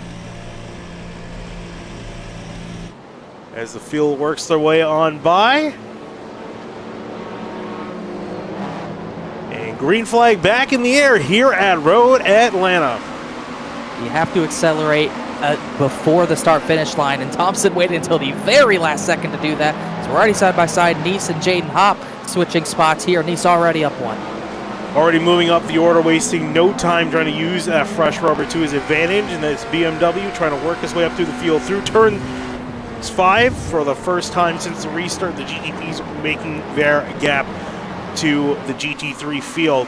Trying to see now, can Gavin Thompson run away with this? Even Ryan Walker, he's got those slightly older tires. Everyone else behind. Gonzalez, Nice, Hop with the fresher tires behind.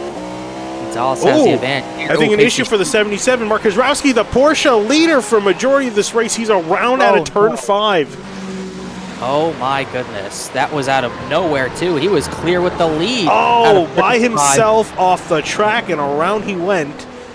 And that is absolute disaster. They're going to be shaking their heads. The team's going to be shaking their heads. What happened there? And it's a reset. He did not get it back going, so he's reset back to the pits and thrown that ball away. It didn't look like he hit anything either, so I wonder if he got stuck on the transition, but he's completely thrown the lead of this race away.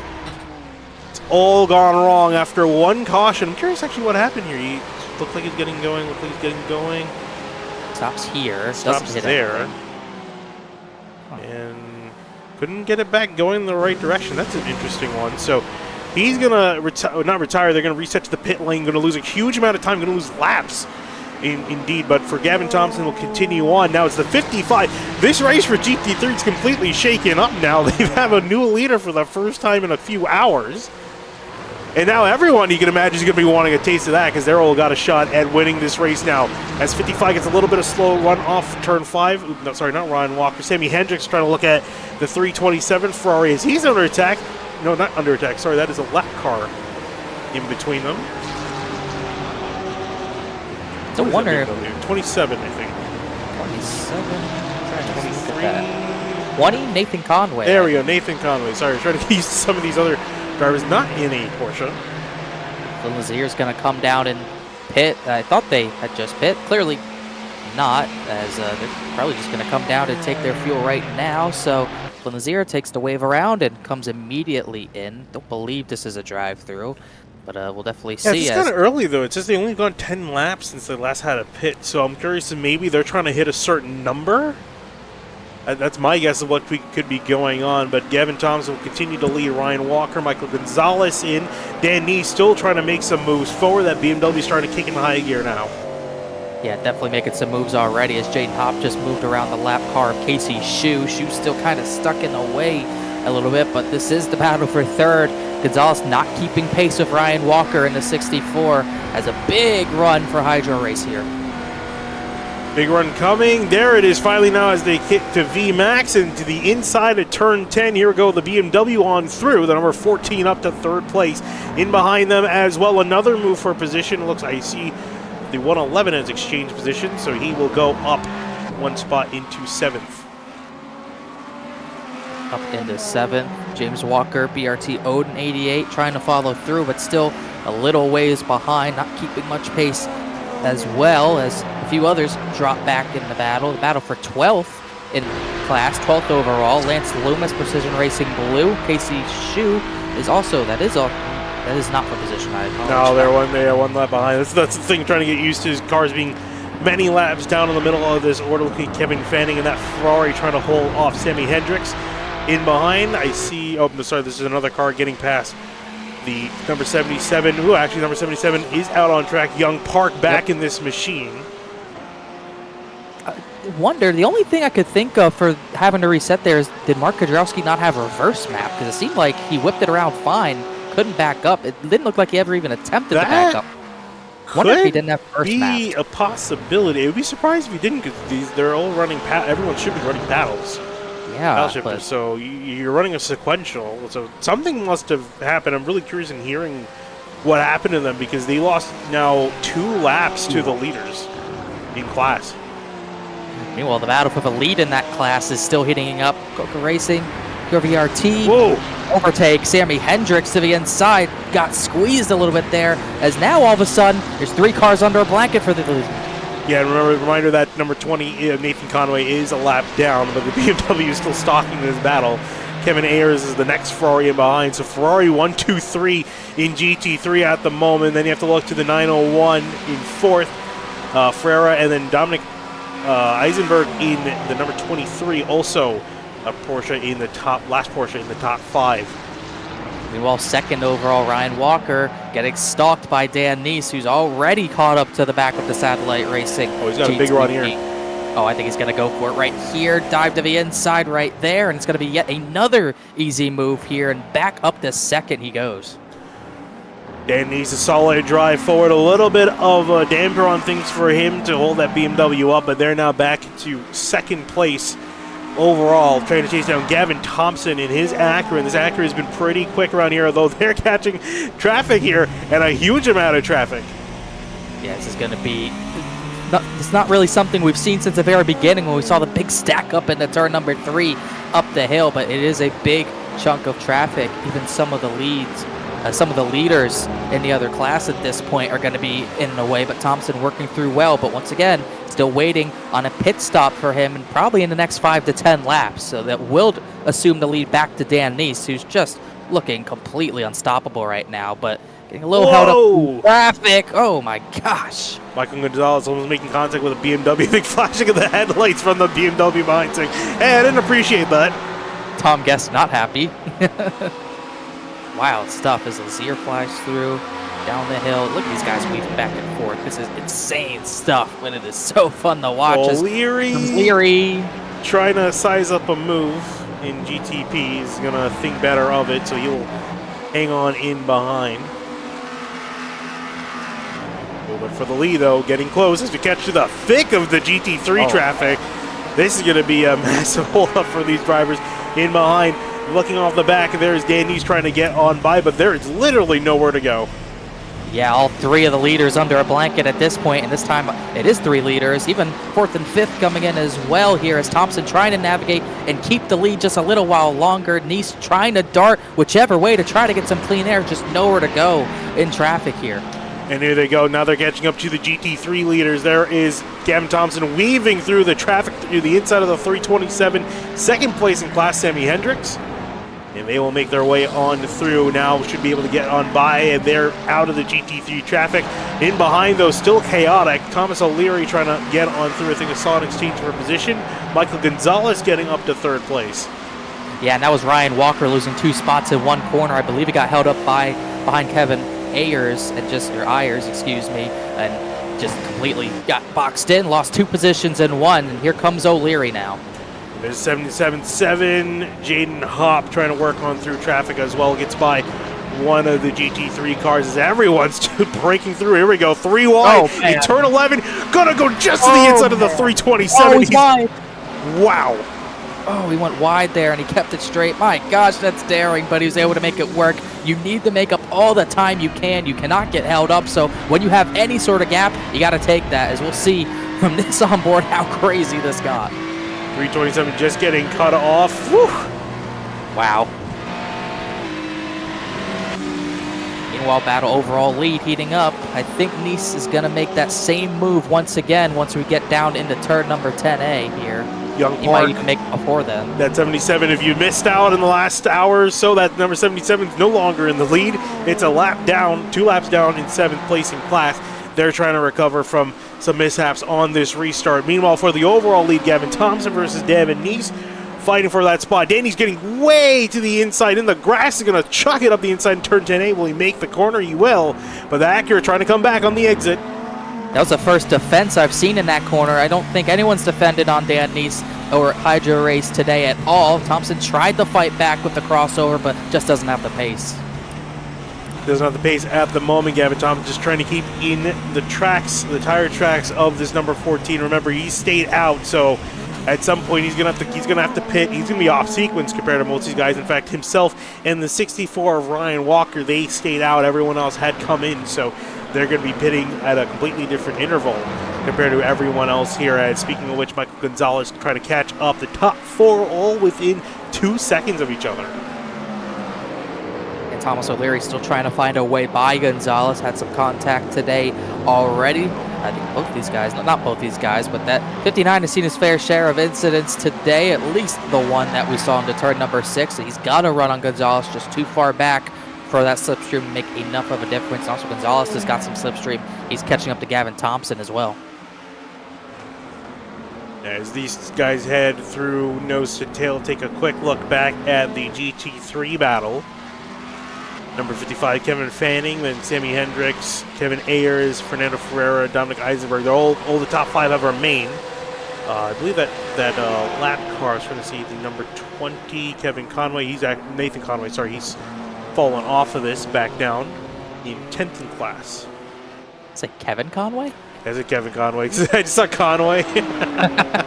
That's Conway I'm familiar with, but no, it is Nathan Conway, the number 20 machine. Kevin Ayers trying to keep ahead of the 2 Porsches in behind him. Nathan Conway might be more of a household name than Kevin Conway. at the rate we're going. Kevin Conway, I guess, a folklore legend. I've got to be I'm honestly surprised Tabula Rasa Esports, the yellow team, they're actually keeping pace. I don't know what it looks like from my point of view, but that 901 is pretty heavily damaged, but he's keeping pace, 4th in class. Let's take a closer look at that car. Zoom in on it. Where are you seeing some damage? In the front, rear end? I see a crinkle. Little in the front. Oh yeah, that is definitely hit in the front. It's funny because the paint scheme kind of masks it, but when you see it pass by, you see kind of like a jagged edge point out. You can't even see it on the nose camera. It's like a Pontiac now, the way the nose is pointing out. He's making it work though. Got the slipstream, which is extremely helpful when you have damage like that, and he's keeping pace, trying to battle the CMS Racing Ferrari, but got another lap car in between that battle. Yes, so some damage to that machine as we look back to the GTPs. And Gavin Thompson, he's kept tabs with Dan Neese. He's not let him go. I thought Dan Neese would maybe check out by about over a second by now, but no, that 5:57 keeping in the slipstream. That's I think going to be key for him. Just trying to ride on the back of that BMW. Also get some extra laps of fuel out of it so he doesn't have to pit as early, but still should not be too far away from now to get that pit stop. This should be the 40th lap of that run. Also, he had some yellow flag laps to save some fuel. Might be able to go maybe 2 or 3 laps long. No! That looked like a big hit. That looked like a decent indeed. We'll go back and actually I want to keep on this for just a second to see if Gavin Thompson makes a move. I don't think he'll be able to. Catching back on the 86 BMW, putting that car lap down as it's back on track now, and it looks like they will get ahead. Thought I saw a change for position. Ryan Walker, 64, prototype down on pit lane. Let's take a look, though, and see this contact that happened. This is with Nathan Conway coming out of the corner right there, and then a flash for a second, right on board the back of Conway. Interesting time for a flash, as Conway didn't really go to the curb at all there. I'm wondering if he was thinking the GTP would go to the driver's left, but at that point you keep your line. He was also offline entering, so just off kilter, and it contributed to that. Neese might have gotten away without damage, but definitely a scare. Oh, definitely a huge scare for him. Actually, through the traffic, some more traffic that they went through. Gavin Thompson now almost a second back. Now potentially under attack with Michael Gonzalez and Thomas O'Leary. The Penguin RC Simulations Carbon Car and the Bin Boys machine, respectively, closing in for second place in class. And 2 drivers who pit last yellow, 2 drivers just about getting ready to come in. And Thompson had a look into turn 1 on Dan Neese, but couldn't make that pass work and lost a lot of time because of it. So it's Brock Gonzalez just that little bit closer as they get held up behind Paul Gray just a little quickly there as those 3 start to fall off. Up the road, held up by a Porsche as well. Here comes Thompson closing. You can see how much these prototypes lose to the rest of their competitors just being held up in traffic. It's got to be frustrating when Neese catches him at the worst possible moment, and then Gavin Thompson just gets a straightaway Oh man, Thomas O'Leary 3 wide with a BMW, and Cadillac he's racing against. A huge move, and will make it work. We got to take a replay of that. Yeah, I think that gets set up by Gonzalez missing the corner. I think he gets in the marbles to driver's left here. Yeah, he just sent it in way too hard, actually, and kind of gets pinned in, tries to get back to the middle to defend that, but O'Leary's already filled the hole.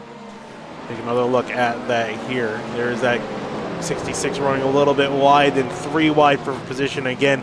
Great dive to make it work. Great car control, because that's the big thing, is that you can try to make those dives, but sometimes it doesn't work. How about this? 3 wide again for O'Leary. For second place, he will make it on through, split the needle, as I believe Gavin Thompson has come down to pit lane, trying to hold on that spot. Holy.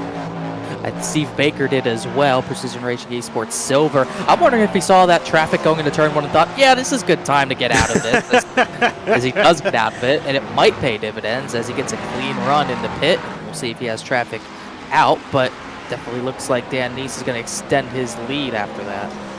I mean, that's just smart driving, honestly, just to try to kind of, get out of the traffic, figure you're going to lose more time sitting in behind, and have a chance of being wrecked out. So, smart call for them. Take a look at the GT3 battle for the lead. Kevin Fanning ahead of Sammy Hendricks, still about 1.3 seconds as Ferrari's not been able to break away from the other Ferrari, chasing him on down. But it's a Porsche 911 in third place, among Eisenberg in fourth. And actually, what happened to Kevin Ayers? Looks like this Ferrari's dropped back through the order. Fifth place he's currently sitting in. Don't see any damage or anything, so I'm not sure if he just lost those places through battling. He was fourth last time they came by. You can see on the number board, so he'll come back and cycle out to fifth. I think he was part of that big scramble into turn number 1 with all that traffic. I think he was one of those guys who just backed out. So I think that's where he lost his position, is just being safe and not trying to destroy a race car with about half of this race to go. Taking a look at where Young Park is in comparison to this car. And I say with the Young Park behind this machine, I think this car has a decent chance of trying to get back into the competition, but they're definitely going to need a yellow, I think, to get themselves back in this race. Yeah, we'll have to see. Still possible. Don't know if or when it will drop, but still a possibility. Got to keep your head in the game. And like you said, he had a big lead for a reason. So I would not be surprised to see this 77 get back into the race. I think the big thing, though, is that he spent quite a bit of time, Young Park, in this machine, so he doesn't have a whole lot of driving time left until he hands it off to his co-driver, because there's a maximum and a minimum drive time these guys have to comply with in order to not get a penalty post-race. So at some point he's going to have to hand off the reins, and now it's just a matter of just trying to minimize the damage, do what he can do. For now, he's about a lap and a half down to the class leader. That's Kevin Fanning, actually just under 2 laps, actually. He's not too far down the straightaway here that this Ferrari is powering down. Definitely a comfortable lead after the scramble we saw off of a lead that he had at the very beginning with overtake race team Sammy Hendricks. That 327 had a battle initially with him, but that's fizzled out. It's now a pretty decently sized gap. Let's look back at the prototypes. Dan Neese. Again, if you've just joined back, it's probably not a whole lot of change for what you've been seeing Dan Neese in the lead majority of this race, though, with the caution coming out. Put him back in fifth, but that didn't really slow him down a whole lot. Took him up a couple laps, but he's muscled that BMW up to the front of the field. Thomas O'Leary, now this 59 machine, they have started in 12th place and worked that car up to second. They were looking pretty quick. I was interested in seeing how the 64 Satellite Racing GTP, they started in 14th and were looking pretty good, but Ryan Walkers has not been able to quite hook up to that car the way Ayrton Williams has. And I was actually kind of curious to see if they would put Ayrton Williams in that car when they came down to pit lane, but Ryan Walker will continue out. I think Williams will come on at the end of this race to finish things out, but Thomas O'Leary, he's been making some moves and making some time in that Cadillac GTP. Yeah, we talked about Dan Neese making it through the field. Well, O'Leary followed him right through. They restarted 5th and 6th. They're now 1-2, running away from Michael Gonzalez at this point, as well as these three have just been well away from everyone else. Jaden Hoppa ways back. So these two really made very quick work, quicker than I thought it would take, especially for Dan Neese, but he made it look very easy, and now you're seeing them get clean air at this point, rewarded with some clean air for a little bit before the chaos ensues once again, but that 14 once again looked very solid. Look here, the battle brewing here, the twin-turn sim racing car of Dominic Eisenberg. potentially closing up here on the 901 Tabula Rasa Esports yellow machine. Fernando Ferreira in that car. Gap now under a second. Working the way through turns 6 and 7. Yeah, looks like Ferreira has still got some slipstream. Ferreira is losing a little bit of ground to the Venom Sim Racing 289, but closer Eisenberg gets, the quicker he's going to be compared to the Tabula Rasa yellow car, because it's just not going to get that much suck up when you have the damage on the nose like that. So when Eisenberg gets there, I think you'll see a difference. We'll see how they will perform here as he comes out of turn 10. Looking to catch Sammy Hendricks about 6 seconds down the road from the second place machine. He still kept tabs at the leading Ferrari, Kevin Fanning, not too far up the road as number 24 GT Motorsports Cadillac trying to get on by him. Nowhere to go. It's the most agonizing part of the track to get caught in traffic. Really is, as he's finally now able to get away on by Casey Shu, doing what he can. Thomas Bresci was in this car, had a mistake early on in the race, and within the first, I think, 30 minutes of the race, had an off, had to come down to pit lane, I believe, fix that car, and then get back out there. They are now currently 3 laps down to the leaders. They're trying to continue onwards, 12th in class. Yeah, that name, when I heard, I think Kyle said it earlier, it shocked me. Thomas Bresci? What? Yeah, but yeah, no. He did just a fortunate start, but they've kept in. It's still 12th in class, 3 down to the leader, Dan Neese. Which, looking at him getting on by some GT3 traffic. Thomas O'Leary trying to keep him honest here. He's losing about 0.4 of a second a lap is the rate he's losing out on. A little bit of flash of the headlights, died to the inside of the 32 Porsche 911.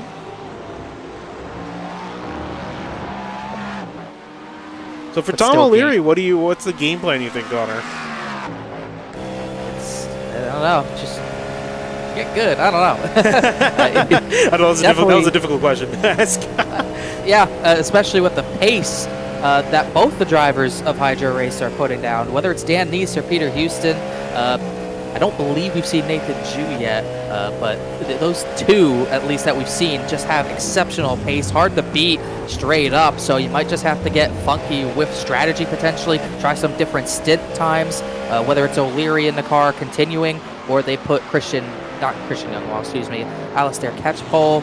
They have a few other drivers, I believe, at their disposal, so you might have to get funky with strategy to beat this 14, because they just have worked out to some huge leads, as this lead has been climbing the past few laps as well. It's almost up to 3 seconds, if not already at 3 seconds, as it has come down, I think, due to lap traffic, but that team is looking unbeatable, so you might have to get creative with your strategy. I was going to say, I think that's definitely one thing they can look forward to, and again, because there's still the chance of another yellow. You know, it took a while for that first one to come out, almost 2 hours into the race for the first yellow to come out. There's still a chance of another yellow over the horizon, so you know, just trying to, you know, gotta have your fingers crossed, right? Because you have a feeling there's going to be another caution. You have no idea when it's going to happen, but just kind of have to just play your cards. Just maybe, like you said, change up the strategy and just kind of hope for the best. If the caution comes at the right time, they could find themselves ahead of that 14. Yeah, that's really what it's going to come down to. Try to play your stints to the point where you can catch a yellow and be the race leader, get some fresher tires, or just keep the track position depending on what the 14 would do, what Dan Neese and that team would do at that point. So that's what I think they're going to have to do. They lost a lot of time this lap, I believe, especially O'Leary has. So that's what's going to come down to, trying to do some extra stints, trying to get the track position here. Michael Gonzalez worked his way through the GT3 traffic, holding on to third position at the moment. As high as the lead, started in first, but lost that lead early on to the 14, who has not looked back after that restart. He got that spot back, has not looked back since. Aiden Hopp in the Acura, number 777, in fourth place, not too far behind, with James Walker. I think that caution was a big break for the number 88 machine, as they had a spin coming off of pit lane, fortunately for them. not a whole lot of damage to the 88, and that caution really helped him get back into the thick of traffic and competition. Not the way you want to start your first stint of the day by not even getting out of the pits, but Walker's recovered. He settled in very nicely, put some solid laps down, now find themselves in the top 5. Was chasing down Jaden Hopp, but that gap is kind of stalled out through traffic regardless. But yeah, that caution was definitely a big deal for this BRT Odin team. We're seeing something. Oh, Fernando Ferrero slow in I think the S's. I thought he might have been coming to pit lane, but no, this is some big damage to this car. This is the 23, the twin turn sim racing. This was a battle for position heading to turn 3. Oh, that was iRacing issues there. Oh, Herrera I'm not takes sure the if that brunt was of it. him getting like some neck code or if that 23 got loose. It almost looked like the 23 got loose. Though that's an interesting plot to go loose, and that's why I'm not totally convinced by that. Let's see if we can get a better view. That looks like a neck code contact to me. There's nothing Ferrera could do there, and right in front of Ryan Walker, 9th in class as well, who just had to slam on the brakes right behind these guys. It's a tough place to go side by side, but I think they were going to get through well. Let's see here. It's tough. From that point of view, it does look like he had some wheel spin.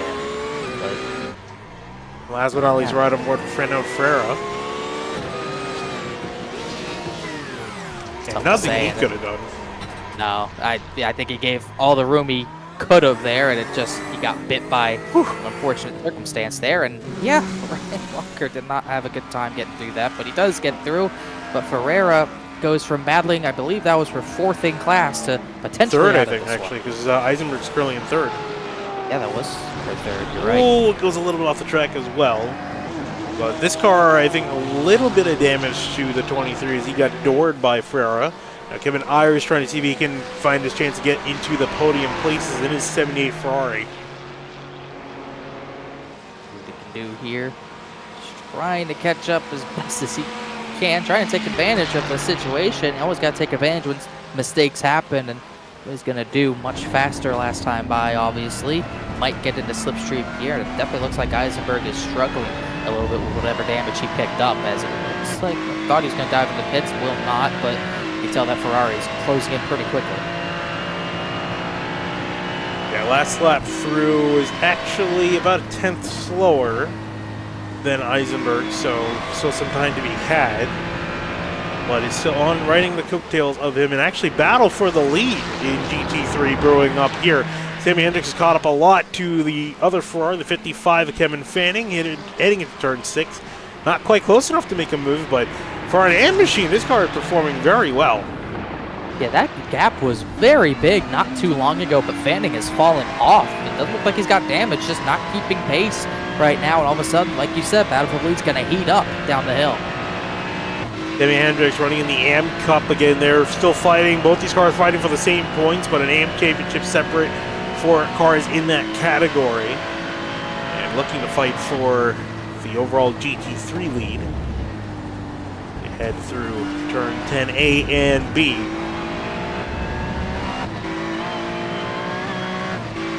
Well, another battle heating up. Second overall, O'Leary has lost some significant time as well in that battle, and Gonzalez is back in this fight. I think we just saw like the tail end of where he probably lost that there, working in through some GT3 traffic. I think it's held him up. Now he's over 5 seconds back from Dan Neese, so Michael Gonzalez trying to see if he can have a chance of getting into 2nd place.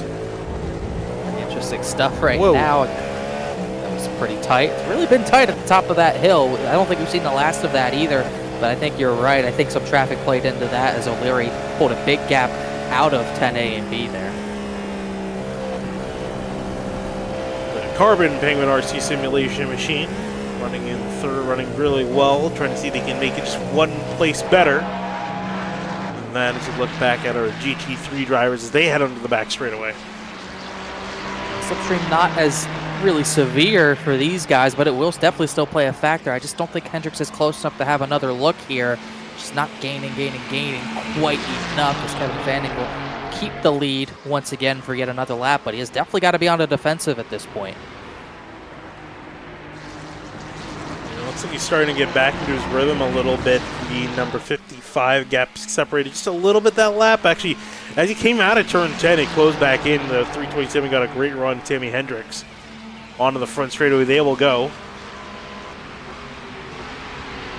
Trying to look. I wouldn't think it would be a fuel issue, or maybe trying to save fuel, not getting through the exits well. It's really just all on exit. I think we're seeing back-to-back corners just not firing off at all. Maybe the rear tires could be cooked. Could definitely be something with the rear tires. They work their way through the S's out of turn 5, and you can see Hendricks just stalking his prey, fanning, trying to do everything he can. I'm sure he's constantly looking in his mirror, seeing where the other Ferrari will go as he has a look. The 327 to the inside in turn 6, backs off to it. Ooh, and will be held up as a LMDH is going to come flying on through there. That is the Magma Penguin RC simulation machine. Flynn Lazier working his way on through. Remember, Flynn Lazier actually came in early to make a pit stop, so he's also off sequence with the rest of the leaders. And I kind of saved Fanning as well. I really think Sammy Hendricks was going to have a very good chance down the straightaway to take the lead away, but I think that Lazier coming through really helped them fend him off. Danny's overall leader working his way on through. Second place in class, now first place in class. And I gotta really say, from what I've seen so far from this race, great job to everyone making their way on through traffic. There's been a couple of incidents, but it's been far cleaner, especially what you see from regular mixed class racing. Ooh, this thing I saw side by side for almost a second there for through turn 3 for first.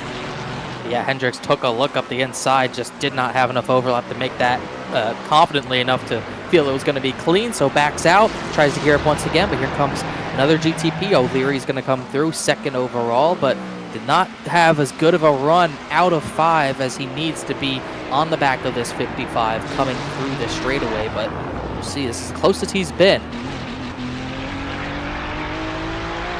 In behind, you see Michael Gonzalez trying to work his way on through. He will get on by.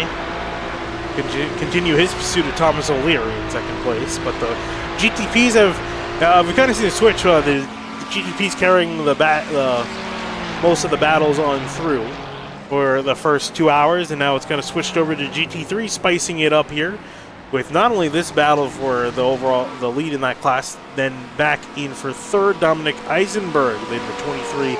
Porsche 911, we saw his contact with the 901, Fernando Ferreira, earlier on. He's potentially going to attack. Kevin Ayers caught back up, and here he is trying to make a charge to his Ferrari. He got into that slipstream, trying to use it to his advantage now, and not too far behind is Tom Guest in his BMW. So potential 3-car battle here brewing for this position. It's been a while since we've seen a BMW in the mix of things at the top part of the field. They've been struggling a little bit after the restart, but Tom Guest trying to make that charge for that manufacturer. His M4 machinery in behind there at 6. Next is Young Park in the 77, still trying to catch up. And he's been actually putting the fastest lap times down of anyone in class, which is not too surprising for the car that was in the lead. It's that battle for the lead at GT3 still rages on. Once again, it seems like every other lap, Hendricks gets closer and closer to the rear for the lead, just not getting enough down the straightaways to really have a look. We'll see if he at least fakes to the inside. Won't even do that, is still not close enough, but still pressuring Kevin Fanning potentially into a mistake soon here. But Fanning's been cool under pressure for a while now. Yeah, it just seemed like that. The 263 is just not pushing enough of a gap through the air. Sorry, did I say 263? It's 296, isn't it? Ferrari 296. For a car number? Yes. 327. No, sorry, the manufacturer, the well, Ferrari 296. Too many numbers, too many 3-digit numbers. A lot of numbers.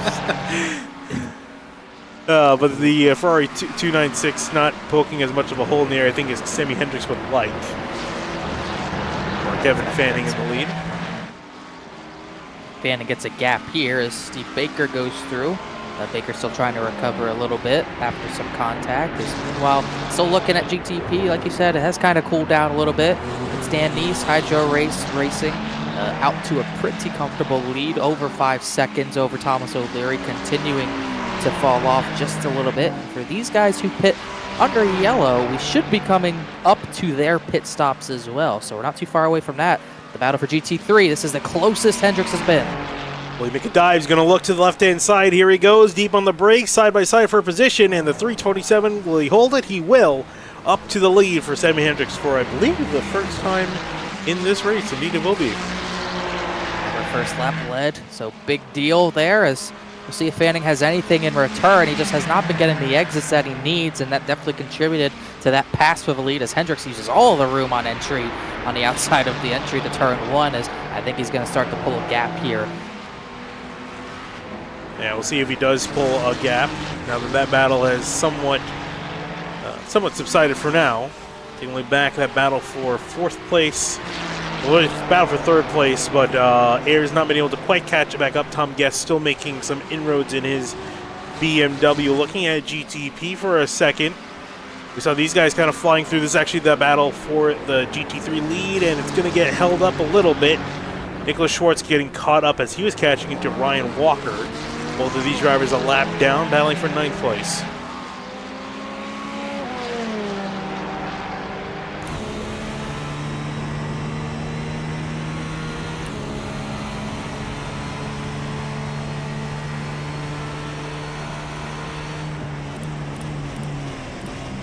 As this battle continues onward, and it's got a little bit of break in the action. We'll take this chance to take a little bit of a break here after a frantic hour after that caution and restart. We'll be back in just a second.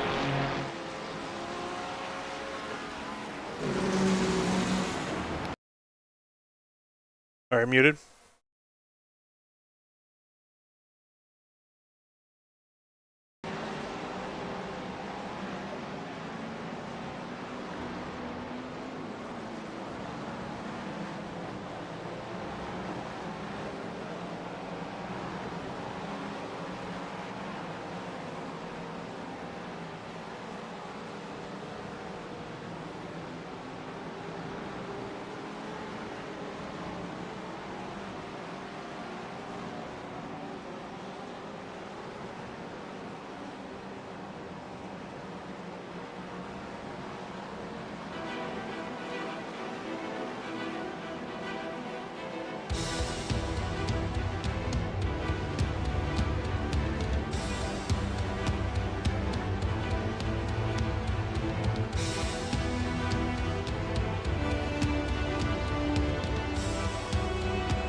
Almost to the halfway point for the Road Atlanta 6 hours for the MTEC Endurance Series, the first round of 7 this winter. Kyle Heyer joining you now with Connor Horn still alongside for the next hour or so before Jake Sperry and I will take it all the way to the end. We're just 5 minutes shy of the halfway point, and Connor, as I was gone, there was a full course yellow, the first of which could be several in this race, but that tightened up the action quite a bit. It's only 4.5 seconds between the 2 leaders in GTP, but that GT3 lead had just swapped around just prior to switching over.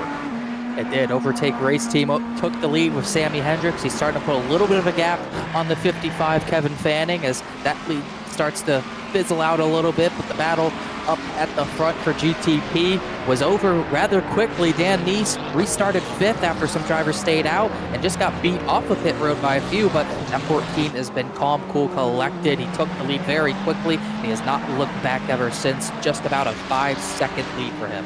Yeah, now, as far as Hydro Race Geodesic Racing, they've been pretty dominant so far today in that BMW V8, M Hybrid V8. So they've been out in front and pretty much controlling the field, but the Bin Boys 59 has charged forward. And as far as the other car, I'm just taking note of all the cars that have changed around since the last time I was watching, was James Walker in this 88. Started off his first stint in a shaky way, had a spin leaving pit lane, but this Bombshell Racing Team Odin car, Connor, has had a nice rebound here up where they were before that spin earlier in the race. Yeah, and they had actually just taken 4th this past lap. I believe Jaden Cobb had an off in the final corner. And yes, James Walker, like you said, very rocky start. You never want to start a stint with a spin without even getting out of pit pit exit, excuse me, but he's recovered well, he's settled in, and he's putting down really solid laps even through traffic. As you can see, that's why he's up into the 4th place now. Yeah, the car ahead of him is not for position. That is the M-Plower car, excuse me, of Gavin Thompson. They've fallen downwards here. I made a mistake earlier that I'd like to correct now. I said that this was a BMW, not because I saw it from this angle, but I saw it from this one. And they have that BMW M symbol on the fender, and that tripped me up enough to say that it was a BMW. It's hard to tell from this angle, but obviously a little clearer when you go back here. They also sound pretty similar, but again, you see that 88 hounding him from behind, trying to keep that M-Plower car trapped a lap down. Yeah, Thompson was one of those drivers who was in front of the 88 a lap down, as you said. He's one of those drivers who stayed out with the full course yellow hitting, as I believe he'll maybe let the 88 by here. No, he's going to go protective line, interestingly enough. Never letting people by. But yeah, he was one of those drivers who stayed out, had to pit, has lost a lap back, but we should not be too far away from some of the drivers who did pit under the full course yellow pitting, like the overall leader, as I believe James Walker is tired of this battle. Yeah, and a little drop in the grass there for the M-Plower car through the first corner. Not making it easy on him.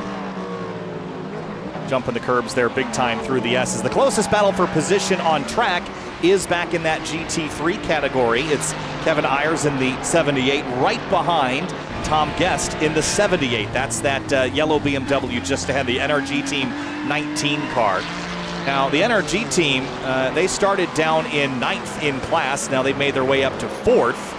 And this is the highest they've been running all day, while this 78 has run as high as 4th place, and they'd like to get that spot back. Yeah, Tom Guest driving this BMW. He actually just did take this position. He chased down Kevin Ayers in the CMS Racing Ferrari, and he is trying to pull away at this point. BMW, a little bit of a struggle as of late, but Tom Guest rising to the occasion at this point. Not a great exit onto the straightaway this time, though. Trying to accelerate up and away, but that Ferrari, it is a 296. I was sitting and waiting in the wings to see how long it would take before someone solidified that, but it is the 296 Ferrari. It's a brand new model here. Of course, the 488 previous generation Ferrari is still a valid homologation, but the 296 has, a little slow there for 78, and it will be a trip down pit lane with 3 hours to go right at the halfway mark. And maybe the math just dividing the right way for the CMSRacing.com team. Yeah, trying to look at, I assume their last pit had to be probably the last full course yellow as well. So this would be right around that maybe 35 to 40 lap range that we've been seeing all race long. So maybe some shorter stints here, maybe trying to, me and Finian talked about this, maybe you go with a little bit shorter stints, trying to maybe hope to get some track position when you catch a full course yellow, as I believe they're going for a driver change as well. David Nelson's going to get into that 78. Pass for position here in GTP. Precision Racing Esports Black with Nicholas Schwartz goes by Ryan Walker convincingly, as Walker had to contend with a bit of traffic at the bottom of the hill. And just like that, the 171 Acura passed the number 64 Cadillac and didn't waste a lot of time doing it. Yeah, that was a very smart move there. Kind of what we saw with Michael Gonzalez earlier for a position as well, just not getting a good run into turn number 6, and driver behind, in this case being Schwartz, just taking advantage. And again, Walker getting caught out by one of the Porsche GT3 machines up over the crest at turn number 12. The lead quickly expanding again. Giodesic putting some significant distance on the bin boys. Thomas O'Leary, 0.6 of a second the last time around in this BMW M Hybrid V8. But again, when you catch traffic, it can quickly switch who's got the advantage. Yeah, it's all going to come down to traffic, as we all know it always does. As right as we say that, he's going to avoid any traffic. He's going to come into pit lane right here. It's been a while since they last pit, so this is definitely scheduled at this point. There's nothing to really contend with on pit road here, as O'Leary's also going to follow him. It's going to leave the lead of the race in the hands of the Penguin RC Simulation Carbon team. Off to again, as I mentioned with the 88, off to a shaky start in the early part of this race, but now looking pretty solid here. And this car in one piece. I see a lot of damage on it. Of course, surviving the 6 hours at Road Atlanta can be a challenge with how narrow and confining it gets, especially in the S's. But Michael Gonzalez leads the way right now with that pit stop sequence underway for the GTP category.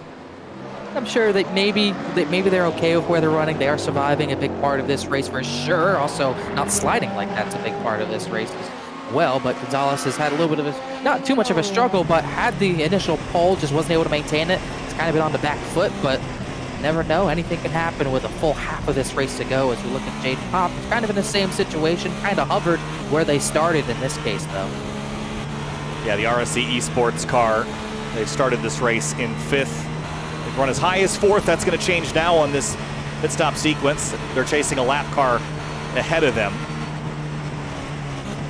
Slowing now down into the braking zone for 10A. Getting caught behind, that's the JT Motorsports car, Casey Shu, that green and silver Cadillac. And now Jaden's going to smartly ditch to pit lane. Doesn't want to get caught in behind that traffic while they're all fighting for spots. Looks like we had a driver change as well. Trying to look at what team. I thought I saw a driver change. Hydro Race, Nisa Stillens, the BIM boys who have made a change. Yeah, now it is Christian Tanahado in the 59 for the BIM boys Cadillac team. And Michael Gonzalez is on pit lane. Jack's going up, so is Jaden Hopp, as we mentioned earlier. And Flynn Lazier for the Penguin RC Simulation Magma team. Now, this is a driver that I talked about in the first half of the show. A driver that's really comfortable in high downforce machinery. Runs in the open wheel ranks and has experience in open wheel cars in the real world and spends a lot of time endurance racing. I saw him last night in an IMSA official series race at Watkins Glen, getting some practice in, and has run the LMP2, Connor, if you remember, in this championship last season. Yeah, and he did a great job as well. It seemed like always smooth whenever he had to be. So definitely a pleasure to be able to watch him again in this series. He's done a solid job. Probably not the race that the Magma teams wanted. It's really been all about the Carbon team. They've been the ones who've been in the top 3 all race, as the other Penguin RC teams have maybe struggled a little bit, but Lazier's been clean. He's been solid, and sometimes it's all you can ask for when maybe the setup isn't as fast as it needs to be.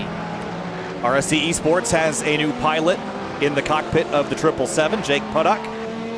The RSC Esports car really didn't get a chance to enjoy the livery on this car earlier. The kind of white with striations and that yellow looked really nice together with that carbon background.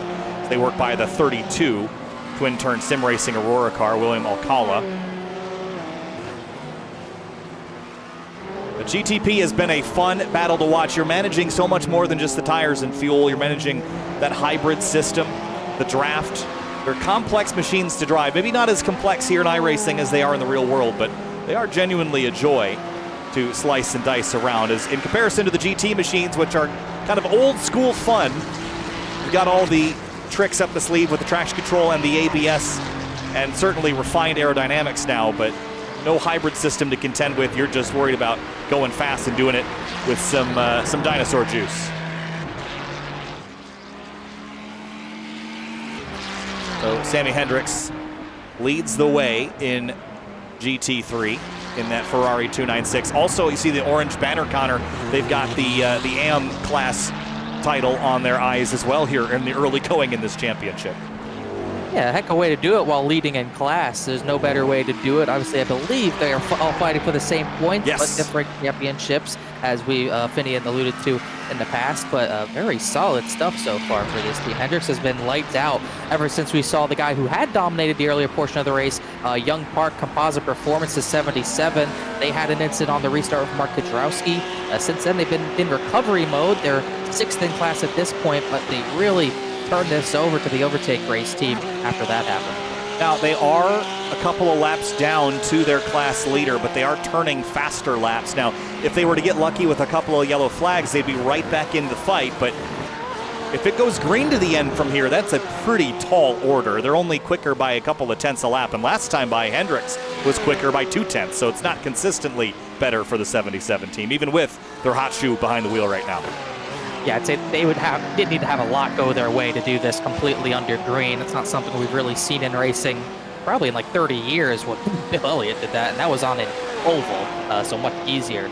So I think they're definitely praying to the RNG gods at this point, hoping something can go their way, get some yellows, get some track position at the right time, and fight their way back into this race. Because even with the incident forcing a reset, no damage done to that 77. Clearly, like you said, the young car putting in fast laps, still has the pace, just needs a little bit of luck to go their way. RSE Esports on the attack here on Bombshell Racing Team Odin. Kurt Krum in 6th, Jake Puddock in 7th. And now comes the chess match at 180 plus miles an hour as the Penguin RC Magma car with Flynn Lazier hits pit lane up front. So the battle is now for 6th. It might be for 5th here very shortly. I think it is about to be 5th. I think I saw Omar Diallo in the Penguin Ice car spin, but he kept it clean as Kurt Krum. Solid defense there. Not much of a defense, just held his line, and Puddock not able to do much there as coming on through. These two are going to be battling all throughout this track as it looks like Lazier out, Nate Stewart is in for the Magma team. So Nate Stewart climbs back behind the wheel of the 0-3, and Jake Puddock did not have a very good turn 1 there, lost some ground to the 88. I think he's a bit quicker in this segment, though, down the hill towards turn 5. That Acura is such a pointy race car. I've made the comparison before that the Acura is, whoa, there's a car off. Diallo again, that's the second in the last lap. Don't know if there's damage, but I think there is some damage maybe to the rear, but he's really struggling for grip. Oh yeah, he was chasing it down the hill, Connor. Must have hit the wall, must have suspension damage from the way that looks. Just got loose and then up onto the marbles and kept it out of the fence, but it's just struggling for grip. He's just come down for tires as well, so I think it's got to be a suspension thing of some sort. Might have hit the wall somewhere, but meanwhile, Kurt Krum continues his defense for that 6th position, but it's just not able to get enough of a run that time to really have a look down the hill. So Krum extending that gap now. Yeah, my point earlier was that the Acura is, it's a precision tool. It'll go where you ask it, and it'll get there in a very efficient way, where the Cadillac is a bit like riding a bull. Now, the Cadillac, I think, is the quicker of the two cars on raw pace alone, but it's a bit more of a wild drive, and they've now got Gavin Thompson in traffic. It's a Cadillac sandwich between two Acuras there as Thompson's slow and under pressure now for 4th place in class. Yeah, just looking back at it, Gavin Thompson had an off. He missed turn number 3, had to go through the other kind of way to go, the other configuration, and now he's back into this battle. Might drop 2 positions here. 3 hours and 10 minutes into this race, and you've got 3 GTPs battling for a top 5 within half a second. Here comes the 88 of Kurt Krum. Big move, and not going to wait on it this time. He goes through to 4th place.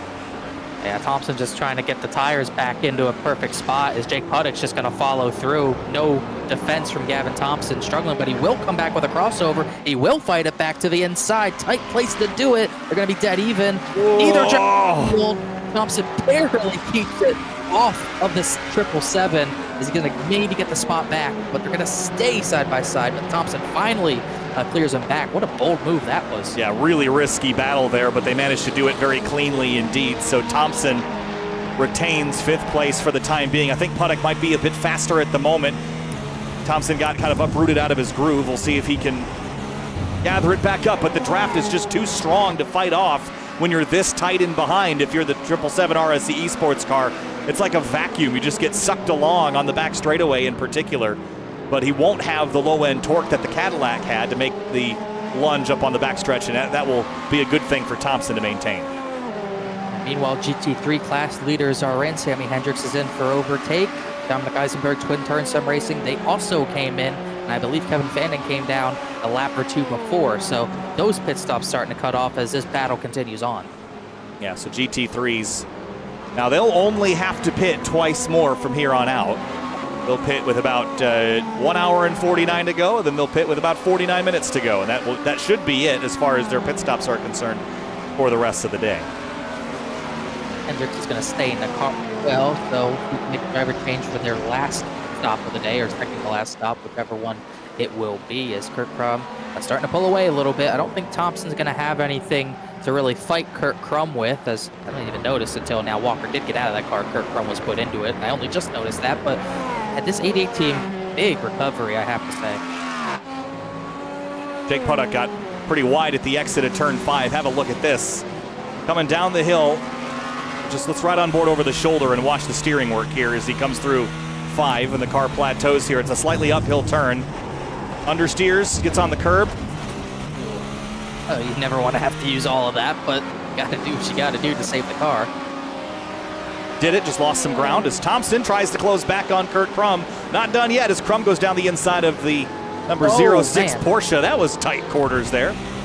Done really cut that close. They might have even touched a little bit there, as that's going to let Thompson keep some pace of Kurt Crum, but I think Jake Puddock actually won out on that, gaining some time back on the 557. Oh, big curb jump there for Thompson, and has to turn hard right to go around Oh, man. the Porsche, the 32, which is the twin-turn Aurora car, William Alcala, as we mentioned before. Edward Shelley climbs in behind the race-leading, at the moment, what was the race-leading car, the NRG Team 19 car. Hendricks and Fanning will cycle back to the front. They'll get by, but good showing for a BMW that was struggling early on, as Shelley will take over, try to gain some back. As I've not seen many BMWs really be able to compete, but they're kind of changing that narrative today. They've done a really, really solid job. Yeah, BMW is a pretty good all-around car. Does a lot of things well. I don't think that it's particularly good at slicing through traffic, given that it's one of the largest and most unwieldy cars of the group. But there's not a huge variety of GT cars here today. Only Porsches, Ferraris, and BMWs. No Mercedes, no Lamborghinis, no McLarens or anything of the sort. So the amount of tools that your tool has to be better than is reduced today. I think the Mercedes in particular might be one of the best choices right now for GT3 competition, and there's not a single one in the field. I wonder if that was a gentleman's agreement. I wouldn't know unless we talked to him, but you never know. You could see stuff like that. But yeah, like you said, I think I agree. The BMW is good all around, but you are still going to have those tracks, majority of the tracks. If you're good at everything all around, the issue with that is going to be that you don't excel at one track compared to the other. You're kind of just, like a better term, maybe a little bit middle of the pack at most tracks. So that could definitely play to a disadvantage for Beamer drivers. But Edward Shelley's done a really good job today, and the few laps he's done, and also obviously Tom Guest did a really solid job, especially on that stint. So this GTP battle beginning to fizzle slightly. So let's just jump back to that Shelley versus, now it'll be Scarlett DeMarco just up the road in the twin-turn ultraviolet car. It's the purple car on your screen. The 289 behind them is a couple of laps in trail, as a handful of GT3s are on pit lane. And Vaisavanga climbing back behind the wheel of the Aurora Porsche. Vincent Leroux, Thomas Dunn, Adam Preston, Brandon Hageman, and Raymond Shepard, and then Cody Baldwin jumping in the Tabula Rasa Esports green car. So lots of mid-race driver changes at this stage. I would not be surprised if some of these might be going to the end. We'll just have to see. Oh, wow, getting really testy as right before the straightaway, but would not be surprised if some of these are the final driver change. Yeah, look at the foreground here, all the marbles that have collected offline here, even in turn 6. And then even down in turn 10, there's a little bit, but I think turn 2, also turn 1, you're going to see a bunch. Offline is going to be pretty treacherous as Dan Neese carves his way through traffic, continuing to extend their lead over Christian Tenejado in the 59 Bin Boys car. Lost a bit last time while contesting this traffic. And some of these corners, like turn 10, for example, it's not really the marbles, it's really just the dirt and dust getting kicked up onto a track through there. That might become a factor. Exit to turn 5, you might see some drivers go wide. Maybe that could clip some gravel, but it's not just the marbles. You're going to see some dirt get on that track and play a factor near the end of this race as well. Dan Neese and the whole geodesic team has just been phenomenal today. As quickly as that battle fizzled, it's reignited. Crum, Thompson, Puddock. Big jump over the curbs there for Crum, got behind in the steering, and now Gavin Thompson, who's right behind in tow in the Acura. Crum just did not have a good lap there. Let Thompson get back to him after they had to pass. David Nelson, I believe, is what really slowed that 88 up, as they're going to go up into turn number 6. Crum just trying to defend. He'll get some good luck for some traffic there, but Thompson and Puddock are going to fend him off pretty easily. Yeah, Cadillac, Acura, so maybe strength in numbers, but the Acura in particular is going to struggle in that corner in particular. Turn 7, you need low-end torque and high revs, I guess, to leave that corner with a head of steam. The Acura really struggles in first and second gear. I think it's got boost by gear and just crazy turbo lag, so it just doesn't get up and go in first gear in order to not spin the tires, but the Cadillac will spin the tires happily if you plant your right foot, and that gives it an advantage. If you can control that power leaving turn 7, that you're not going to catch that V-Series R GTP leaving turn 7. Yeah, if you're on it just right, he's going to get away as he gets away right there through turn 3, as you say right there. Thompson just not a good run out of that corner. Now he falls back into the clutches of Jake Puddock as those two lose pace once again with the 88. Ryan Walker in the Satellite Racing GTP car is in pit lane and now has stopped. So we'll see if they make a driver change there, if it's just a fuel up and go for Satellite Racing. Jake Puddock is getting pretty tight here. It's Ayrton Williams hopping back in the 64, but again, Jake not maybe running a higher downforce configuration here. You would expect with a similar car that they wouldn't lose ground on the straightaway, but now the closing, I think they're running a higher downforce config. That's allowing Puddock to close and braking into the high-speed corners. Making it work so far, just not close enough to really challenge at all, as the amateurs see what Ayrton Williams can do to get back into that 64. So fast earlier to get through about half of the class earlier, but then the team kind of plateaued once Ryan Walker got in. So we'll see if Ayrton Williams can make some ground back up. Shot through the trees on the downhill here. A little awkward circumnavigation of, I think that's the Quoco Racing car. Kevin Fanning behind the wheel in the GT3 class. They are still running up in second place, but at a slight 3/10 a lap deficit to Sammy Hendricks and the Overtake race team car that leads the way in this class. And the gap actually extended after the pit stops that we saw. 327, great job getting by there, as they still pretty clear for second. These two are still well ahead of third in class, which is now Scarlett DeMarco, Twin Turn Sim Racing. Not quite yet in a battle with Edward Shelley, but Shelley has been closing in. Yeah, Shelley, let's keep an eye on this. You're right, this BMW, the NRG Team 19 car, last time by ran what I would say is significantly quicker than Scarlett DeMarco, about a half a second faster. Now, maybe there's some traffic playing into that, but maybe not. Maybe Shelley has some pace here to go back up to podium. And you see that Porsche just ahead, that is Scarlett DeMarco. That battle, I think, is still to brew. Well, that battle for fourth is now just kind of a two-car battle. Didn't see what happened, but Jake Puddock lost a lot of time last time by, so kind of falls off that battle for the time being as Thompson tries to keep pace with Kurt Crum, but starting to get more and more spread out. Yeah, back in that GTP class.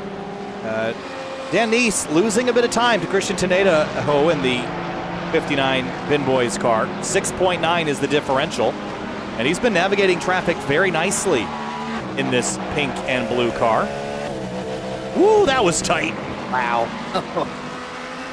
Yeah, that's navigating nicely, I suppose. That's one way to put it. It's not waiting around, that's for sure. I mean, it might look like there's a lot of time left at 2.5 hours, but you don't have that much time to chase a guy down from that far back, especially with the pace they've been putting down as Kevin Thompson comes down for pit stop. Once again, they're off sequence because they did not pit under the full course yellow we had, so that 557 a little off sequence. Same thing for Steve Baker. So here, Precision Racing Esports car is in. It's Lars Vila getting back behind the wheel of the M Plower Acura. It looks like Baker's going to hop out and Ryan O'Connor will go in the Precision Racing Esports silver class car. But going back to the the Bin Boys car, I mentioned getting through traffic efficiently. It's efficiently for him. That was at the expense of the Porsche through the S's, but you know, this is a stage of the race where if you're really aggressive, you might be able to gain on some drivers and teams that are being a bit more conservative at this stage of the race. Way really, even though it's an endurance race, it's going to get tight, but you cannot fall asleep at the wheel. You can't be conservative at any point. You have a chance to gain time. You have to be on the wheel. You have to be very alert of everything that's going on. You cannot give up any sort of time. So once you get even the tiniest of gap, if you think you can get through there without conflict, you've got to take that advantage. That's pretty lucky timing for Nataho through the downhill. Just caught those Porsches at the exit of the corner, which is where you'd like to catch them, as Crum and Puddock now navigate around the 32 with Yeah, and Vaisavanga back behind the wheel in that teal car. These two are going to get pretty racy pretty quickly, I'd imagine. Puddock closing in on Crum. Lars Wheel almost got into the back of the twin-term sim racing Aurora 32. That was incredibly tight. He's going to lose some touch to the drivers that team was battling. Trying to keep touch with them on fresher tires. Then have to catch them back at some point. We'll see Puddock can get a run here. Has not been able to do that yet. And I don't think he's going to get close enough this time. And Cadillac versus Acura. I like the Acura's pointiness, especially when you're racing side by side. The ability to place your car and have it do exactly what you ask of it is a pretty big strength of this now HRC Honda Racing Company vehicle. Big run through turn one, but nowhere to go with the BRT Heimdall car. Brandon Hageman in the way. Huge jump for Crum. Man, that was a big curb jump. He's feeling the pressure now from RSC Esports.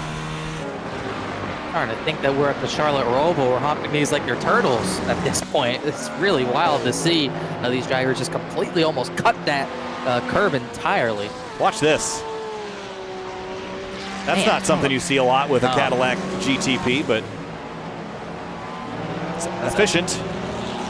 Yeah, efficient once you don't get the red text on your screen, which clearly he didn't. So getting away with it, maximize as much as you can. It's a big part of racing like this. As going to get him the gap he needs to fend off Puddock, who just did not get a good run out of 9.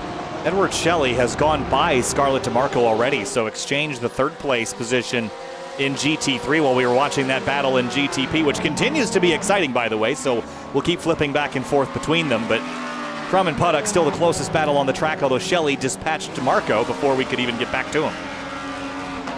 Trying to look back on what happened with that battle. Couldn't quite see where the battle ended, but just like DeMarco did not get a good run through traffic, and I think that is where the pass happened down the S's because of traffic. So DeMarco not keeping much of pace, but he is still on Shelley. As Crum, that battle, here comes Puddock. He's going to look drivers right here, 3 wide. Crum shuts the door completely. Yeah, that Crum made a decisive maneuver there to get to the inside. Whoa. Puddock tried to go left, but got run out of room here. Now they're behind the third place car in GT3, Edward Shelley, who's just trying to stay out of the way as they battle for position 4 in GTP. Gets hot. Crum running away, but Jake Puddock in tow here in the Acura. This is going to be a good run here for the RSC Esports car. It's going to be a braking duel down here into turn 10. Crum goes defensive. Here comes Puddock on the outside into 10A. Bold move. He's going to keep it there. It's going to get tight, but he's going to keep it. They're going to make contact there. Good run for both these drivers. I think Crum's going to have him here, but Puddock's going to be bold, but can't do anything about that. That was exceptional, that battle between them there. Just the slightest of touches at the top of the hill, but Puddock has some pace on Crum, who's on the back foot now through turn 1 at 150 miles an hour. Big slip there from Crum through turn 3. Just not quite enough to challenge. Not going to be able to do much up the S's. He is going to take a look, make sure Crum knows he is there in the mirrors. Just going to have to follow him through here and maybe gear up for yet another run down that long straightaway, but Puddock goes wide. I think that's the place that's easiest here in the GTPs. You can get a good run with that assistive draft, but you have to nail this exit in the Acura. Oh, big slide. Yeah, again, Crum's going to immediately gain about 1/10 of a second leaving the corner. He had traffic in the way last time, which prevented him from gaining so much, but now that the draft is effective, Puddock is closing that down under half a second, but he wasn't close enough to pounce. You need to be within, I think, 2 to 3/10 of a second to really have a shot at it into 10A. Yeah, I think that's pretty much standard at this point, as you see Lars Veal still trying to catch back up and try to gain time while he has the tire advantage over these guys as well. He might be able to jump them if he can put some good laps in, but just not quite there yet, as I think I agree with you. And that run down to 10, you have to be really close already on the exit of the previous corner to have any sort of shot. As once again, a little bit of a slip up into 3. That time it was Puddock making a little bit of a mistake. Yeah, and it will fizzle for a moment. Tanadaho and the Pin Boys car got held up 3 seconds last time by traffic and lost a lot of the ground he had made up on Dan Neeson, the geodesic car. Now some clear track, at least for a moment. It's rare around here, that speed. Yeah, you really cherish it. You have to at a track like this. as he might have some unfortunate timing if he catches Brendan Hagem in the BRT Heimdall Beamer here. Yeah, it's going to be bad timing. Never want to catch him in the S's, but going to be able to navigate it all right. Might not lose a lot of time out of that. Yeah, if you can catch him right after the left-hander, you're going to be in a pretty good spot here. But you have to wait on the last little squiggle before 5. It is a pretty disruptive area of the lap to catch. Puddock, again, was within striking distance in 10B, but now he gets stuck in behind into turn 1, and you just can't do much here. Unless it's the final lap, and even then, it's probably not going to end well. So it's just that part of a track where you have to be very careful, but here is where you got to make a decision. You're going to go bold or not. He has to go bold. You lose too much time if you let Kurt Crum make that move without you. And past the GT traffic as well. Can't sit around. Not when you're in a battle this hot.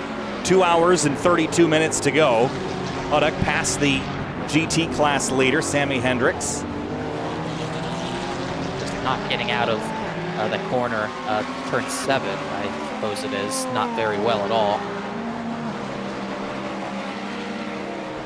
Here is your leader, Dan Neese, for Hydro Race Geodesic Racing. They have been pretty solid today, that's for sure. Understatement of the day, I would say. They've been near perfect. Really, the only rough patch wasn't even really their fault. It was just not a great pit stop under the full course yellow. Some drivers stayed out, and he still made that look like a picture-perfect run back up to the race lead. And Dan Neese has been in control ever since he got into this car. Besides the one mistake we saw him make into turn 5, it's really been the only blemish. Puddock is making sure that Crum cannot stop looking in the rearview mirror. Pretty frantic, I'd say, with so long left to go, but I mean, is it so long left to go? We're 3.5 hours in, 2.5 hours to go. Of the 317 laps that we're expected to complete, we've completed almost 200 of them. It may be a little frantic, but you got to, look at it. With the way the yellows fall, you don't know if you're going to get another one, and you don't know how many more you might get if you do get another one. So this matters at every point to try to get every position possible when you can battle for them. So you could get, for example, we could get a yellow in the next 10 minutes or so, and that's going to be a big deal if Puddock would get by Kurt Crum. That's a huge position to gain, especially at this point when, I guess, if there was a yellow in 10 minutes, you'd restart with only about 2 hours to go. So every position matters when you never know what could be looming around the next corner. And it would put you right on the heels of the third place car, the 66 Penguin RC Carbon Machine, with Michael Gonzalez behind the wheel as he navigates the 289. That is the 8th place GT3 car. Riemann Schepper behind the wheel, and nice controlled slide on exit for the Penguin RC iFlag sponsored Cadillac V-Series RGTP. It's like a spaceship, this thing. Yeah. It looks awesome. All their team cars look awesome. It's really, since the restart after really the first fuel run, it's been smooth sailing. Gonzalez has been kind of on his own for majority of this run, and not bad laps, but still off of what the top two have been setting. 108 flats for those guys, just about half a second off that the previous time by. So just running his own race, and he has the luxury to do so at this point, solidly in third, which is pretty much where this 66, this Carbon team has been all day. Yeah, you'll take a lonely day if you're up on the podium, right? I mean, you'd rather be first, but I'd rather be third and lonely than 8th in a great battle as far as points go. Oh yeah, for sure. I think we saw a few times the previous season with that team specifically where they had good quiet days going, but once the safety car or the full course yellow dropped at the wrong time, it kind of went away from them. I think that the same thing happened to them at Fuji, so hoping for them that does not happen, but it's been very solid for them so far. Overtake team out front in the 327. Then it's Kevin Fanning. Both of these drivers are in the Ferrari 296. And of course behind it's a BMW and then the first of the Porsches, Scarlett DeMarco in the number 23. Now DeMarco lost third place to Edward Shelley, but hasn't dropped that far behind, only about 3 seconds. And it's still 17 back nearly to find the CMSRacing.com AM team of David Nelson, who's in the third of the Ferrari 296s. Nelson did not have a good lap the previous time by. Not sure what happened, but lost a lot of time. I think he actually went wide in turn 1 looking back on it, but no damage done, just little bit of a struggle this fuel run, but still solidly in the 5th position. And not a scratch on the car at this stage. There is the car that led the first couple of stints in this race. Mark Kudrowski behind the wheel, but the composite car was in a pretty dominant position, and they're still a couple laps, well, only one now, 1 lap down to their class leader. So if they were to get into a position where they could get ahead of Sammy Hendricks and the overtake team and then get a yellow, they would get that wave around that would propel them back onto the lead lap and into position to compete for the the win in their class, I should say. And they're definitely hoping for that to fall their way at this point, as it looks like, as you just talked about, David Nelson, they're going to make a driver change. It's like Michael Parker. Battle in GTPs, Crum and Puddock. They were side by side through 7th, but now they're playing chicken with the GTs past the 3rd place car, the NRG Team 19 car of Shelley. Puddock with a big run. Is he going to send it down the inside? Huge lunge for the 777. He cannot get it slowed down, and Crum will cross him over. Had to try it at that point. You might not get another chance at him, but after a little bit too deep there, it might take a while to get another chance at him. He felt like he had to take it, and he went for it. I think he knew Crum was going to protect, so he had to go a little, overcompensate a little bit, and it was just a little too much. Yeah, he really drove down in there hot. No, I think he knew he wasn't going to make this as soon as he hit the brakes. Yeah, it's like one of those decisions. I'm going to get him. Oh, wait, no, I'm not. Just, yeah, I love it. You have to try it. I mean, all things considered, that was a pretty good disaster aversion past the Ferrari, the CMS racing car, but he lost now 1.4 seconds to Kurt Crum, so he'll have to recharge the attack batteries on this car. Make sure the tires can do that again, even if he does get back there. Still trying to look at how far away from stops we should be. He took the wheel about 25 laps to go, so still a little ways away for these guys. 2 hours and 26 minutes to go, and working our way towards the final third of this race. And you just have to wonder, is in the GT3 category, 4 cars are on the lead lap.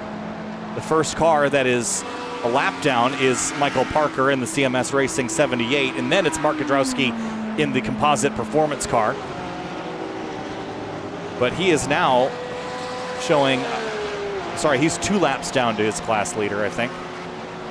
25 laps down to GTP leader compared to 23 for Hendricks.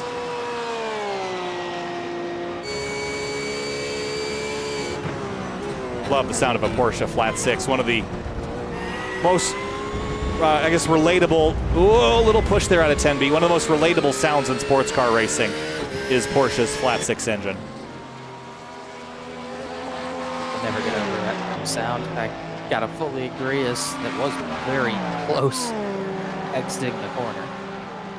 And right back into the fight is Jake Puddock. He's not giving up yet. 7/10 back.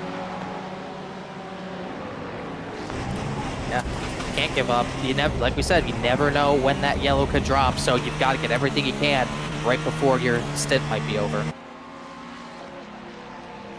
Good run here on the Ferrari. That's the Cuoco Racing car, the 2nd place car in GT3.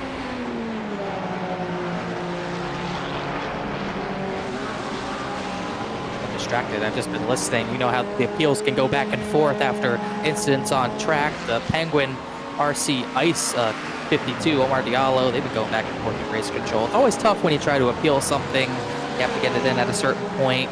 It's really confusing at times. But the 52 team, I told this to Finney, and it's kind of been a tale of separate teams for the Penguin RC guys. They've had one driver in the top 3 all race, and the other 2 had some big issues here and there. Yeah, the Magma car has been kind of splitting the difference more so than, you know, outperforming or underperforming, but they've got the field covered as far as the spread is concerned. The Puddock close to Crum. This Ferrari here is the class leader in GT3. Sammy Hendricks is going to hold up Crum just the slightest bit. But again, Puddock has not gone for a pass in this first sector because it's so challenging to do so. But he's right there. Is he going to do it? Yes, sweeps to the inside. Battle for 4th in GTP, and Puddock at RSE Esports make the pass. Crossover. Wow, what a move there from Crum.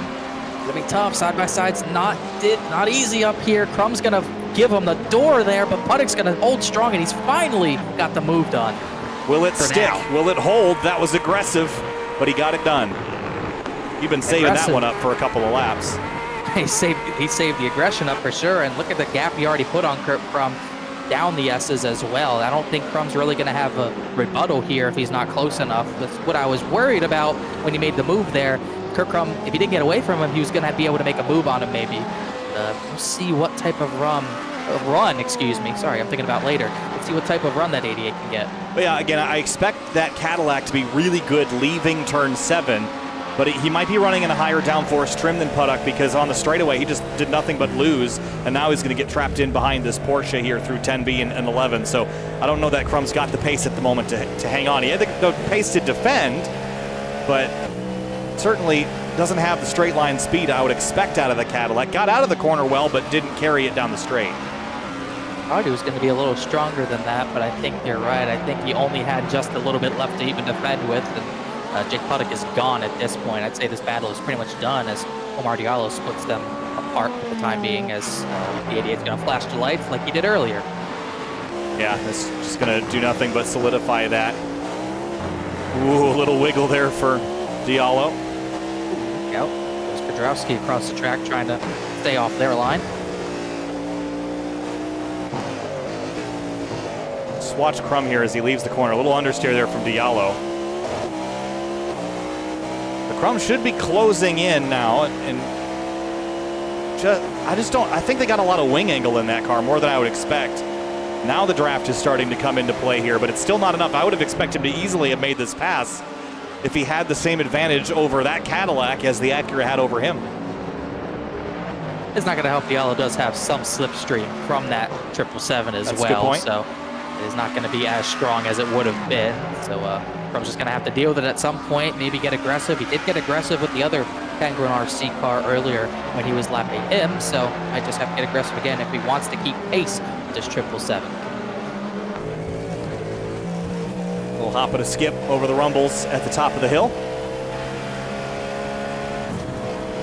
Just got behind in the steering a touch there, but he would really like to get by this 52 and focus on the car that is currently battling him in class 4 position at the moment. Diallo 5 laps down, but the driver he is, he will not back down no matter what. I've seen it many times in the past. He's a fiery driver. That's what makes him really, really good. So even the team having a tough day, he's not going to back down that easily. So Crum's going to have to probably get his elbows out again here. Crum's been the center of attention on defense and now on offense the last almost half hour. Part of the ebb and flow of a sports car endurance race, but he's even falling off of the 52. Diallo's got pretty good pace at the moment, at least enough to defend from a top 5 car in GTP, and that's the frustration of being 5 laps down to the leader in your class, Connor, is you've got speed, you've got pace, but just nothing to show for it because you're so many laps down. A little awkward there. Whoa, man. Crum almost got into whoever that was, Vincent LaRue, out of the Rasa Porsche, the yellow team, almost made contact at 3. Yeah, there's an awkward interaction there between the RSC Esports car and LaRue in the Tabula Rasa car, and that slowed down Puddock. See headlights flashing from, I think that's the ultraviolet car, Scarlett DeMarco. I think he was a little frustrated with how that happened at the top of the hill. Yeah, I think he expected to take the racing line, and here comes Omar Diallo just flying in there. But that was the one thing I was about to note with Kurt Crum. He is losing, but Diallo did just come out of the pits. I believe he either just served a penalty and took tires, or he definitely took tires. He just ran his fastest lap of the race. So the 52 is the best it's been all day. So Crum's not really going to be able to compete with that, as he completely has lost touch at this point. Checking back in GT3, it's still overtake with Sammy Hendricks leading by almost 11 seconds over a fellow Ferrari, Kevin Fanning. And the question is, we've seen a lot of the GT3s on pit lane fairly recently, but the GTPs seem to be a bit more of a mixed bag. 2 hours and 18 minutes to go. We'll see how the deck of cards gets reshuffled here in the closing moments, closing third of this race, Connor. We're just getting down nitty gritty, almost into the final third of these things.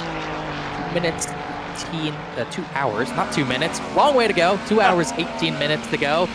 Plenty of laps to go, but yeah, like you said, GTP's kind of died down at this point. Pretty run-of-the-mill, besides a few of the GTPs still off sequence. Satellite Racing, Ayrton Williams, they've been off sequence since the full course yellow. Same thing for Large Wheel and Flower 557. So still a few things to shake out here and there. I believe we're still probably 15 to 20 laps away from the rest of the pit stops this sequence, and there's going to be no pressure on Dan Neese to make his stop. He's pretty much had a consistent 8 to 10 second lead on Christian Tanahata. Well, the MTEC Endurance Series continues to tick down from 6 hours to nothing here at Michelin Raceway Road, Atlanta. Connor, thanks for being with me here for the center portion of the race. Appreciate your time.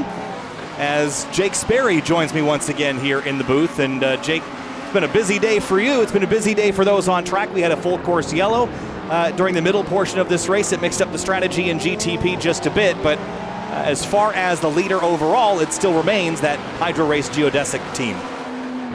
Look, if you're able to run through a caution, still come out the other side with the race lead, clearly you're doing something right, and that's what the Hydro Race Geodesic Racing team have been doing all race long. 3 hours, 42 minutes. They haven't really put a foot wrong all race long. They're 9 seconds to the good at the moment, and they'll have to continue on that trend because this is going to be a long race from here over to the end, and each second, each hour, each minute that goes through is going to be effectively Chinese water torture at our time. It's going to be very difficult for these drivers, and it is going to feel long and arduous. Yeah, it's certainly for the GTPs. They have a lot more pit stops to do. It's getting a bit simpler for the GT3s. Some of them have just recently pit, so they've only got 2 pit stops remaining if they've played their cards right. But the GTPs with that, they have a large fuel tank. They just consume a lot of fuel, even with that hybrid system. They've got a bit more left as far as strategy goes, as now the Precision Racing blue car of Mark Kalin's on pit lane. It doesn't look like they're going to do a driver swap. They'll keep him in the 162 BMW, down 7 laps from the class leader.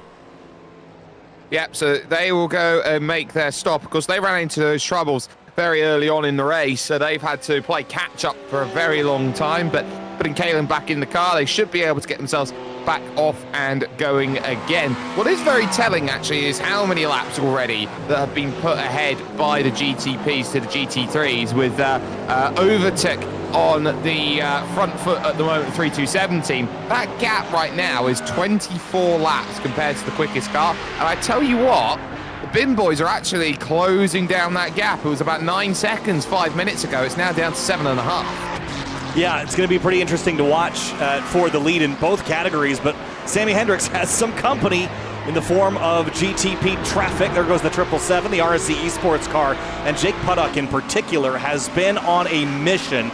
A huge dive on Kurt Crum a couple of laps ago from a long ways back, got the pass complete, and while he's got a bit of pressure from the 52, who's a couple of laps down, he's got pace that's pretty much equivalent with Michael Gonzalez up in third in that Penguin RC carbon car. So pull that gap down to Michael Gonzalez, we might have a battle for a podium spot on our hands. We very much could do, and that podium would be rather important. Of course, it's 27 seconds for the RSE Esports car to chase down Michael Gonzalez at this point, but that could slowly be whittled away lap on lap for Jake Puttock, who is currently piloting the 777 machine, 1:10.1 that last time around. So there's still certainly a lot of work to do to catch that 66, which did a 108.7 unimpeded over the course of that last lap. But you do have that chase and that feeling. Oh, speaking of feeling, there goes Thomas Bressi in a little bit of trouble there. The car at 12th overall. Finds himself off then at turn 7. Yeah, they had a spin earlier in the race too on the opening stint. Big lunge there to get past GT traffic. Just drove in there really hard. Locked up the right front tires offline and didn't get into the wall, but again, just a costly time penalty effectively that keeps them outside of the top 10 right now in GTP. That's just how quickly it can go wrong. If you just miss your braking point by 5 meters, 10 meters, you are going straight on. And a lot of this circuit, as we see Kurt Crum here make the move and charge on forward there for the BRT Odin team, pretty much looking for a way past that RSE esports car that is just in front. You find that a lot of places out there you can very easily run into troubles, and this is the sort of circuit that doesn't have the FIA grade 1 listing, so it's not going to be copious miles of parking lot that you can run off and pretty much save yourself. Oh no, you're very much in the case of, I believe an FIA grade 3 license this circuit would have, where it's just grass and gravel, so good luck. Yeah, it holds a grade 2. How it does, I don't know. It doesn't have basically anything in the name of paved runoff, so with it comes a lot of challenges if you put a tire wrong. The other thing, as you mentioned with that FIA regulation, is the curbing here is all pretty tall and not of the standard type that you'd expect to see, especially on the apexes in places like turn 5 and turn 7. And these GTPs get fairly upset when you climb that curbing, so you have to have a compliant car as well as a quick and tidy one here. And Crum, while he got passed by Jake Puddock a couple of laps ago, is doing a pretty good job on this recovery charge to try to run him back down. And now that he's put the 52 in the rear view of Omar Diallo, he can focus forward once again. He was trapped behind that Penguin RC ice car for quite some time. And that's the thing, sometimes you'll find that certain areas of the stint are going to benefit different drivers. Maybe it's the tyres that you just find a happy medium with those. Maybe it's just a bit more confidence in the circuit underneath you, that you needed a couple laps to lose that position, see where the car in front was going quicker, and then go and attack. Now, dicing down the hill and back up again, which way are you going to look? Well, it's going to have to be the patience game here by Kurt Crum. Definitely not what was planned. Up the top of the hill, having to get past, I believe, the Porsche there. That was what they just had to navigate through, and it is getting very busy. In fact, that NRG Team 20 Porsche has gone off the road to try and avoid everybody else out there on track. So it looks like this is the sort of race where just going to be pretty much on tenterhooks, as in comes then a lot of drivers, I believe top 2. Yes, that's the Bin Boys Cadillac. The 59 is in. And the Hydra Race Geodesic car is in, and it is a driver swap for the latter. Nathan Ju jumps into the 14. And I think, unless they did a stint when I was gone, this is the first time that he's jumped in the car today. It's just been the other 2 of the 3-driver lineup. So we'll see what pace Nathan's got in comparison to the others. That was the big wild card, I think, is, okay, great, you got 2 drivers that are fast, Jake, but they didn't have the kind of comfortable lead that I think they'd like to enjoy if their 3rd driver isn't as sharp as the other 2 as far as pace is concerned. You hope that they are, but who knows? You're not going to have 3 drivers that are all exactly the same. No, but I'd say Nathan Ju is probably their best driver out of the 3 of them here. I actually think that he is the sort of driver that, seeing that gap jump down to 7.3 seconds, he's there, get the captain out, he'll stabilize the ship. Oh, I like it. Nathan Ju hopping in with just 2 hours to go. I'd imagine that he would likely, I mean, I guess maybe they'll toss another driver in before the end, but 2 hours is, I mean, that's a double stint in a GT3 car. Maybe it's a triple in a GTP, but I could see him taking this race to the end. I could as well, and I think that's the plan. They wanted to evenly spread out their drivers and get as much time as possible to get out and away and really working. Kurt Crum into the pits now as well is going to take that stop 2, and that should cycle him on out. It's very early, the green commitment cone, which allows you to go and attack off of the exit of pit lane. But yeah, I think this is the sort of thing where drivers are going to have different strategies for what they want, but you ideally want your best anchor driver to bring the car home. You want the car that's either going to be the quickest or the safest, one of the 2.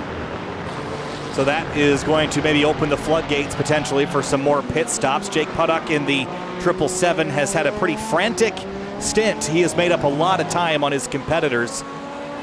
He's got now what will be the cycled leader, Nathan Ju, about a half a lap behind him, 25 seconds or so, maybe a third of a lap behind. And contesting dancing around there. Yeah. And really, Kyle, I think what we're starting to note now is that this traffic is getting a lot more spaced out. Everyone's finding their own piece of real estate on the circuit. It's not getting as congested. It's not getting as busy. And this is going to be helping these drivers who are able to lodge more laps, more clean and consistent laps out there. And you're finding that a lot of cars that finding themselves together on circuit aren't necessarily racing for position like what that driver there, Nathan Zhu, has been able to pass. That was Ramon Shepard of the Venom Sim Racing team and Scarlett DeMarco for Twin Turn Sim Racing Ultraviolet. Two cars that find themselves 5 laps equidistant from each other. Yeah, you're right about the traffic spreading out now. It's been quite some time since that full course yellow. I think there's a handful of drivers that would like to see another one, in particular that 77 composite performance car that got trapped previously and lost the lead because of the previous yellow flag. So I think they'd love an opportunity for the yellow, but there's also a lot of drivers, in particular the GTP drivers, that are just happy that they can take a breath and maybe get one lap down the S's without having to slow up for traffic. It's a busy place, even with 28 cars. I can't imagine with the real Petit Le Mans happening right now with 53, how congested it must feel. It's a very busy place, and I think we are starting to notice that and see it, and I think this is a really important point in time. There's Mark Grabowski behind the wheel, down the hill and back up again, and this is where he's going to have to be the most alert. I think this is where you find that when you're on your own, it's very easy for it to go wrong, but being on the wrong side of Lady Luck, we've seen it time and time again out there over the course of racing. You don't necessarily get good luck and bad luck. I think you earn your luck over the course of the season, so it's gone bad here, but I think the checks and balances will come out later in the wash. Lars Vila in the Empower Acura sizing up the RSC Esports car. I don't know if you were here earlier, Jake, but I had mistakenly identified this car from this shot as a BMW, and I think I'd be forgiven given the logo on the right front fender, but once you go to the outside, it's decidedly not a BMW, but chasing a similar Acura, the RSC Esports car ahead. The RSC car fresh out of the pits. The Empower car, I think, has been on track for a little while longer. 27 laps for Vila. Whoa, that was tight. 3 wide in the grass for Puddock in the 777. And that was a big move. Not waiting around, and this is kind of what we've seen with him in this stint in this car, is he has just been on it and not holding back, taking risks where necessary. I don't know if this one was necessary, but whoa, squeezes around side the leader, Sammy Hendricks in GT3. That was very tight indeed.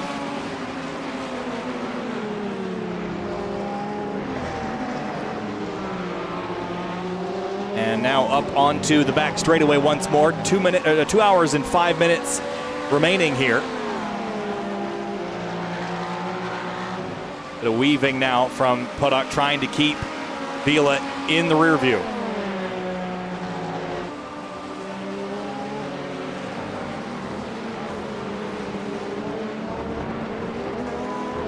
Up over turn 11 now, Vila. This is a battle for 5th in class. Very different strategies between these two. How bad does Vila want it, and how bad does Puddock feel it?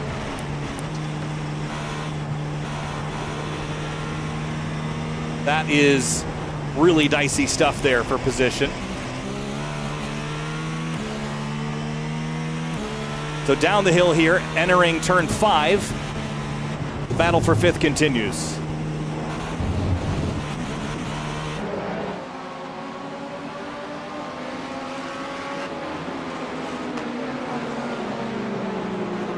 A little dicey here through some traffic, getting cogged up with the 52 in tow. That is, of course, the Penguin RC ice car of Umar Diallo.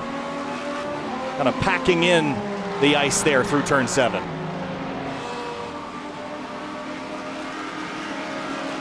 So very tight racing here for 5th place in class in GTP. Vila keeping the pressure on Puddock here, but with such wildly diverse strategies, I don't know how much Puddock wants to defend this, or it seems like it's a lot because of how crazy that pass was on the lap car there. Yeah, I think that's where we're going to start seeing here. The pass on the lap car looked very, very aggressive, and there's another look then through the opening corner. Not going to find it. Traffic off the exit. 3 wide up the hill to 3. Wakey, can't get it done over the curb. Yeah, that was a big move there, but not able to complete it was Vila. Puddock, just the aggression it hasn't bitten him yet. And I wonder if that's why he keeps getting empowered to make these big moves, is because every time he does them, either someone gives in or it just works out. And that aggression has paid off in pace. I just have to imagine with 2 hours to go and a lot of moves like this left to make, he could get himself in trouble. He could get himself in big trouble if he's not careful, and this is what you sort of weigh up now at this point. How much do you want to go out there and be aggressive on these moves, on these overtakes? And I'm sure that Patek's going to look at this and go, you know what? Might not be worth it come the end of this, and I don't want to go out there and be aggressive, but you're also using this time as well to prove what you've got as a driver. So if you want to go and stamp your name down on this race, well, he's going about it the right way in terms of getting all the attention and the spotlight on him. Well, Vila comes to the inside here. Battle for fourth in GTP. Up the inside for turn one.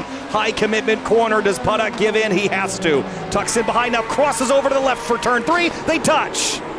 Oh, they do more than that. They're both going to go straight across the circuit there. And Patek in trouble. And Lars Vila is going to be able to just about survive and get away with it better than what Patek was managing to do there. It now puts Kurt Krumback through into fifth position. And those two were asking for trouble. Yeah, that was just, again, high commitment corner. You just can't afford to go in there side by side like that with this much left in the race. So that was a mistake there. I think maybe by both of them to run into each other and not give in.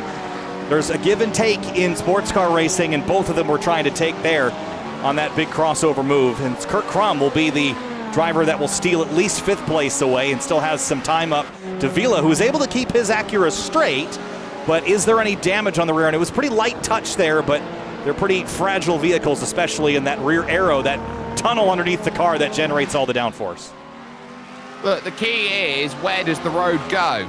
At that moment, you've got Jake Patek, who's trying to move across at that moment in time there, over to the middle of the circuit, expecting the room to be given, but he doesn't have himself alongside enough, in my view there, to really allow him that opportunity to dictate tempo compared to Lars Vila. Vila's more than entitled to run the middle of the road like he did. The issue that he ran into as he had that contact happen was that he found a car that was basically not willing. I put that on Patek there, as he should have known that because he was behind, he had no right to dictate where the car in front would go. Yeah, I'd concur. And a lot of times you'll look at where the contact was had, and it was corner to corner, right? If it's door to door, then you'd look at how Patek had gotten there, if it was a big send up the inside. But when it's corner to corner, usually that overlap is generated in the last moment before turn in, which is what happened there. I'm sure they'll disagree, but we'll see what happens as far as race control is concerned if they want to take action on that. Both cars continued,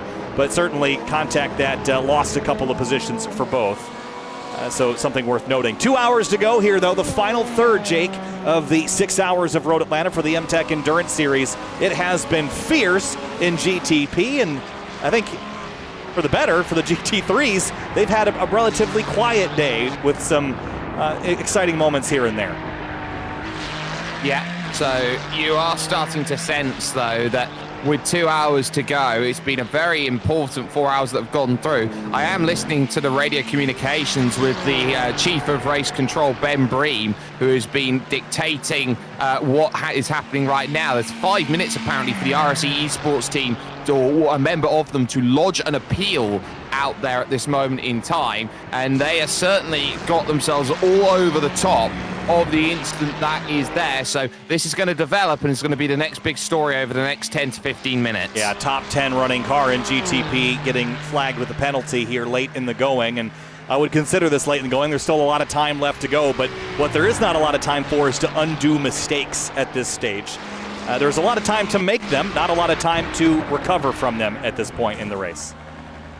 No, there isn't, and I've just seen the second place GT3 car just jump into the lane. So the Quokka racing car, Kevin Fanning, behind the wheel, has just dived in. They can see it now, trying to find that box and slow it right down and immediately up onto the jacks. That will nicely put things into perspective. Nice to see there the NRG car going through the final section of road and making that charge through. The 19 car, haven't seen too much of them here, but they've just been quietly getting along here, I think. Edward Shelley, Tom Guest, Gary Thomas, Garen Batten. This has been a case of a team that's just gone through all the numbers, I guess, of the drivers and gone, you know what, the more the merrier. Yeah, the BMW is a strong choice too as far as an endurance car. It's very strong in most areas. I don't know that it's the best at any one thing, but it's a very consistent car. It endurance races very well, and they've just done nothing but move forward. You see there on the bottom, started 9th in class. They've really only run as low as 5th throughout most of this race and as high as 3rd. That will be 2nd this time by after the Quokka Racing Ferrari had hit pit lane. So they're moving forward and a pretty fervent pace, I'd say, just chipping away at it as Christian Youngwall now is back behind the wheel of the Quokka Racing Ferrari. Yeah, and Youngwall was 4th when I last left it, and is still 4th now. So there's certainly still some work to do. Very much a case of a bridesmaid and not a bride at the moment, but there's still time to catch a bouquet, so to speak, out there on the circuit. So there's certainly not a million troubles out there that they will have to run on by. But I would say at this point that these drivers now are in that wheelhouse where they're looking at the car in front going, well, how much of a gap is it? What sort of lap times do I have to be hitting? This is where if you were out there maybe with your team boss, it's the sort of thing where you're looking at going, okay, you've got a delta, you've got a target time, you've just got to hit that target time. I want you to gain 1/10 of a second on the car in front of you every single lap. And that's easy in theory, and then you end up having to deal with traffic and it throws those values off. You might chip away 3/10 a lap for 5 laps in a row and then lose 3 seconds in one interaction with the GTP. So that's a challenging proposition, but you just do your best to focus on that delta and just chip away while you don't have those interruptions. So Youngwall back in the car. This car, again, has run up front all day long. The best thing they can do is keep all 4 tires on the road, keep the fenders on it, and trudge towards the end. As far as lap count, this is a 6-hour race. If we continue at this pace, it's about 317 total laps. We are on lap 201. So really the final third, the final 115 or so laps being contested by Nathan Jew right now in the Hydra Race Geodesic BMW M Hybrid V8. Yeah, that gap skyrocketed out now, back to about 6 seconds. It was fluctuating about 4, but a little bit of traffic has certainly helped build that gap out once again. Confidence skyrocketing with that BMW, which is absolutely flying. And I tell you what, you don't find many iconic cars anymore in terms of design. You look at the road design, Kyle, and every car singly has the same A-pillar, has the same sort of construction design, and everything looks the same, and it's very difficult to tell a car apart from a different make and manufacturer. You look at that BMW and the massive sniffer nose that it has on the front. I tell you what, it is very much its own machine. I think you could argue that, you know, it's beauty, you know, in the eye of the beholder for sure, but as you mentioned, it is very distinctive. And you look at this car, you immediately know what make and manufacturer it belongs to. And I think that's the important part of this new prototype category, is having that manufacturer influence on the car. You can look at the Cadillac and know instantly that it's a Cadillac. You can look at the Acura and immediately know that it's one of HPD's creations. I just love that about this class, that all the cars are so distinctive, and they all have distinctive engine notes, and they all have at least a little bit of their manufacturer's DNA under the rear engine cover as well, which I think is just phenomenal. Of course, that the Porsche has the V8 that has really been in Porsche GT machine or Porsche prototype machinery for a long time, and this Acura again retains that classic 3.5-liter V6 that they've run at all top levels of motorsport for a very long time as well. So distinctive engine notes, distinctive cars, one of my favorite categories in motorsports globally. As one of the cars is off course, I think it's that number 20 BMW once again, Nathan Conway this time. Yeah, Conway behind the wheel, off the road at turn 1, just staying out of the way then at that section of track. So very much a case for the traffic of just trying to keep it out of trouble. But overdriving the car, I think, is something that can often be found as the biggest problem maker when you go out there and have an incident, because you then try and gather the car back up and try and make up for it, and that often leads to more mistakes out there. And it's been one of the troubles that NRG Team 20 has had after going down so early those couple of laps that go through. And lest we not forget that the instant point count here in this race is 38 instant points brings through a drive-through penalty, and then every 10 instant points after that is another one. And every 10 is not a very big number when there's not a lot of paved runoff to be had, so you can pretty easily get them at turn 3 in particular. This curbing on the inside in the real world now has been extended inwards so that you couldn't get an off track there unless you were being extremely aggressive, but pretty easy to get one here in iRacing. I did want to point out the Satellite Racing Team car. This team, now granted with a slightly different driver lineup, was the team to beat last season in the MTEC series in the LMP2 category, which was the top class at the time. But now with the switch over to GTP, their dominance, at least in this first round, hasn't been apparent or recycled from last season. So they've got some work to do to figure out this Cadillac V Series R. They'll have time, and they'll have a couple of builds as well in the iRacing manifolds to go and gain that advantage back again, which I think will also be rather crucial in terms of how the balanced performance goes. And that's really important to talk about here, Kyle, when you consider that IMSA Esports is about to be a thing over the course of 4 weeks worth of racing. So there might be quite a few tweaks and models after the end of that, which could affect a little later rounds in this championship. Absolutely. I think these cars, while they are in a completed state as far as the number of models that are here, they're far from completed as far as their technological integration into iRacing. As I understand it, there is or will be an effort underway to more closely replicate the hybrid system that these cars actually have, which would drastically change how they race, how they refuel, and how they plan strategy in particular, let alone the balance of performance, which we know is going to get changed and shuffled over time. So there's still a lot to learn. And then, of course, you throw in the threat and possibility of wet weather racing coming in the next couple of builds as well, would almost certainly before this championship is over, and that will introduce a whole different dynamic. Which car is better in the rain? Which drivers have the skill to take on wet weather here in iRacing? And rain's been the sort of thing, Kyle, that's been talked about in iRacing for years and years and years. The moment that the April Fool's trailer for Dirt Confirmed came out in iRacing, my first thought was, well, if they're going to make dirt, they're going to have to make wet dirt. And to make wet dirt, you're going to need to implement rain.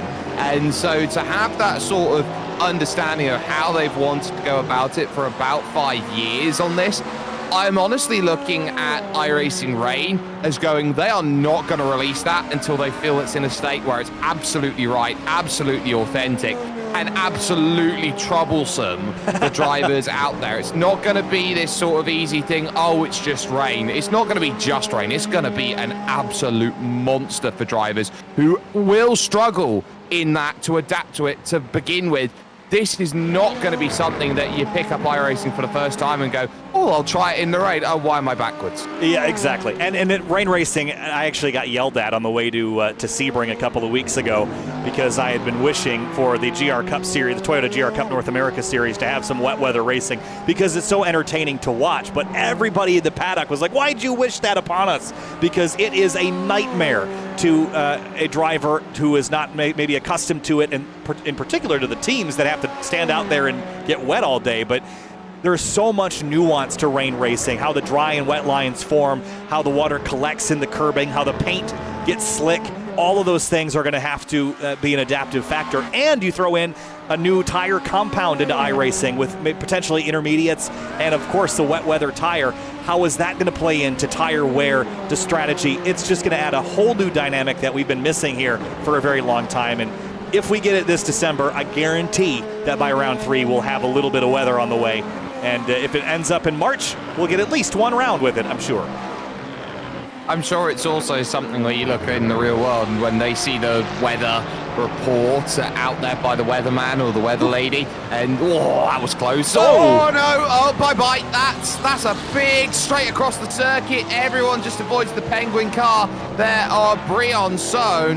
That could have been even worse. A massive tank slapper up the hill through turn 1. Just like that, you can see he tries to go for the gap, just puts too much effort in it, and the back completely unstable and it goes around. Back to my point, I'm sure those drivers in the real world will look at it, Kyle, and go, well, hang on a minute. If it's going to rain, I'm not worried about it being a wet race. I'm looking down going, do I have enough space in my checkbook if I crash? Yeah, that's a whole other dimension to it as well. Some drivers, I imagine, even here in the sim, are just going to take to it like ducks take to water. I imagine a lot will not have that experience. But again, it'll add that dynamic, the great equalizer. It doesn't matter balance or performance in the rain. It's all going to come down to the driver and their ability to read the road. So that'll be fun to watch. While that spin happened, I was just about to point out that the CMS Racing team, Michael Parker, and then this team, the twin-turn ultraviolet car with Marc Antonio Federa, they were battling for position as this 23 was leaving pit road. And then that GTP split the difference there with Brian Sohn. So that was a pretty exciting moment, but now 3 seconds separate this battle for fourth in GT3. And just like that, you focus, and all of a sudden you've got to check up for an incident, and there goes the gap. And you're going to have to build that back up again. They're not going to give that back to you. So it's a case for Marc Antonio Federa that you're going to have to try and chase that gap back down in the Porsche and do a really sterling job over the course of this stint, because it is getting a little bit more spacey out there. It's not becoming the easiest thing, but I think we just got our second caution. So full course yellow, and this is going to drastically throw another wrench into things here. Full course yellow for the second time today, and while we will not get a safety car, we will slow the field down, and this is going to change the dynamic of the last hour and 47 minutes. So two things come to mind. What's the strategy as far as pit stops go, and who is going to end up on the lead lap that wasn't prior? I'm looking squarely at the composite performance car and where they are in relation to their class leader.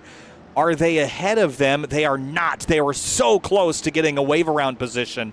But maybe if the overtake car pits, then that will change that scenario, Jake, and they could get that 77 composite performance car back on the lead lap.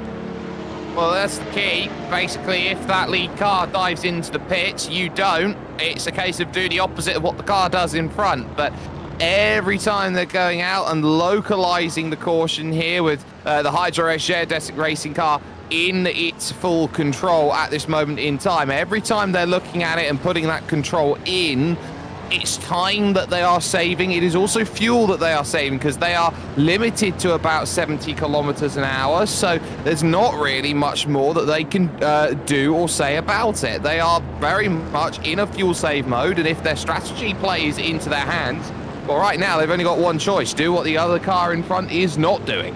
Right, and this again just kind of creates a lot of complication, I think. Obviously, under full course yellow is a good time to pit because everyone's going slowly, so you're not going to lose a lot of track position.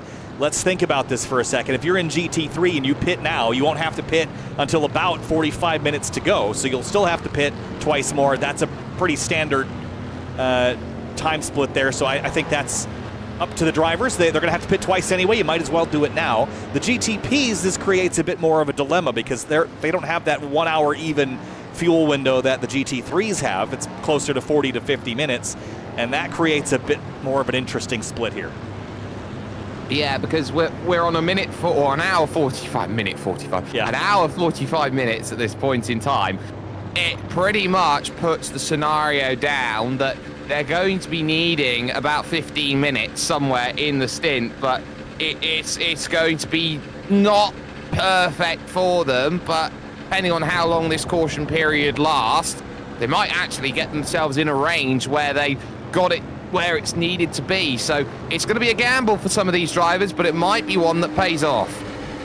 So let's see what happens here. My question is, are the pits open now?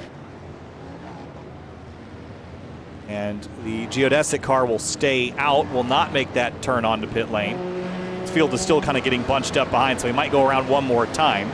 Now, Jake Puddock in the RSE Esports car, he's just rubbing his hands together, excited for the opportunity for a restart because of how aggressive he has been. If I'm Kurt Crum, if I'm Michael Gonzalez, this 777 RSE car is circled as a threat here in the final hour and 45 minutes. Oh, absolutely. It's definitely shown that it's got the cadence to go out there and attack. BRT Odin are going to look at themselves, go, I don't really want to be a part of this. I don't really want to have to fight, but they're going to have to at this point. So that's really not going to be where they want to be in terms of this race. But right now, they've got one focus and one focus in mind. Can they reach 9 seconds down the road to Michael Gonzalez? That's given them a little bit of help, but you know, they're looking behind rather than in front of the 88 team. That's going to be their biggest issue out there. Yes. And then as far as stint distances go, we just saw Nathan Zhu on pit lane 21 laps ago alongside Tanahado in the 59, the Bin Boys car. And it was 2 laps after that we saw Gonzalez on pit road with the Penguin RC Carbon car. So they're kind of roughly halfway through their stint. So this is just an awkward time to get it for the GTPs. Again, less so for the GT3s, I think, because their strategy is a bit more cut and dry from here. I think it's a little bit easier to change if you're a little bit further down, but a lot of those drivers have only just gone on to their stint, so there's no real reason to come back in and make that choice once again. We are now seeing the wave around process being put into play so that all of the GT field is put back together once again with all of the LMP field that they've got out there at this moment in time. So that's going to be where they're going to save a little bit of time, but again, everyone's pretty much in line on their strategies. You can't really say that, you know, this is opportune to change what the course is. All it's done is it's bridged the field back together again. And creates very tight gaps. And so here's the next question. We cannot get a full course yellow in the final 30 minutes. That's part of the blackout structure for the safety car periods. So that leaves us with only about an hour of chance left to get a third yellow. If I was a betting man, I think this race will go green to the end from here. So again, you can't be sure of that, so you can't plan that way. But if you're going to make a decision, I would set myself up assuming that we're going to go green to the end. Yeah, I wouldn't gamble on another one coming out. Of course, you get one, you're all right, you can play around it. Get 2, okay, it's not going to be very likely that you're going to get a third one here once more. It's going to be where these drivers all sit and line up. They don't want to be getting a third one and looking around. And you're going to say 2 cautions within an hour. You don't often see in this series, and that's just coming from experience. So you look around and you go, okay, we're probably going to be going at this to the end. So race on. That's going to be a really, really good challenge that they're going to have. And race on they will. An hour 40 minutes is a sprint. No longer is it endurance, and you're going to have maybe a driver swap from here. I think some of the teams, in particular this 14, could go to the end, as we mentioned before, so they might not even have a driver swap to do. So this is effectively transition this into a sprint race, and it's going to make it very intriguing to watch in the last couple of hours. Now, I think the timing and scoring is panicking here because of the slow pace of this race. Don't mind that. When we get back underway, we should be just fine. But yeah, this is going to create some dramas here, especially with the aggression that we've seen. As far as the GT3 category, who's in position right behind, or what they will cycle be right behind Victor Lind, is Quokka Racing and Christian Youngwall at 55 in the Ferrari. It's going to be Ferrari versus Ferrari at the front of the field here, nose to tail. And then Team NRG, that BMW, has been lingering in third.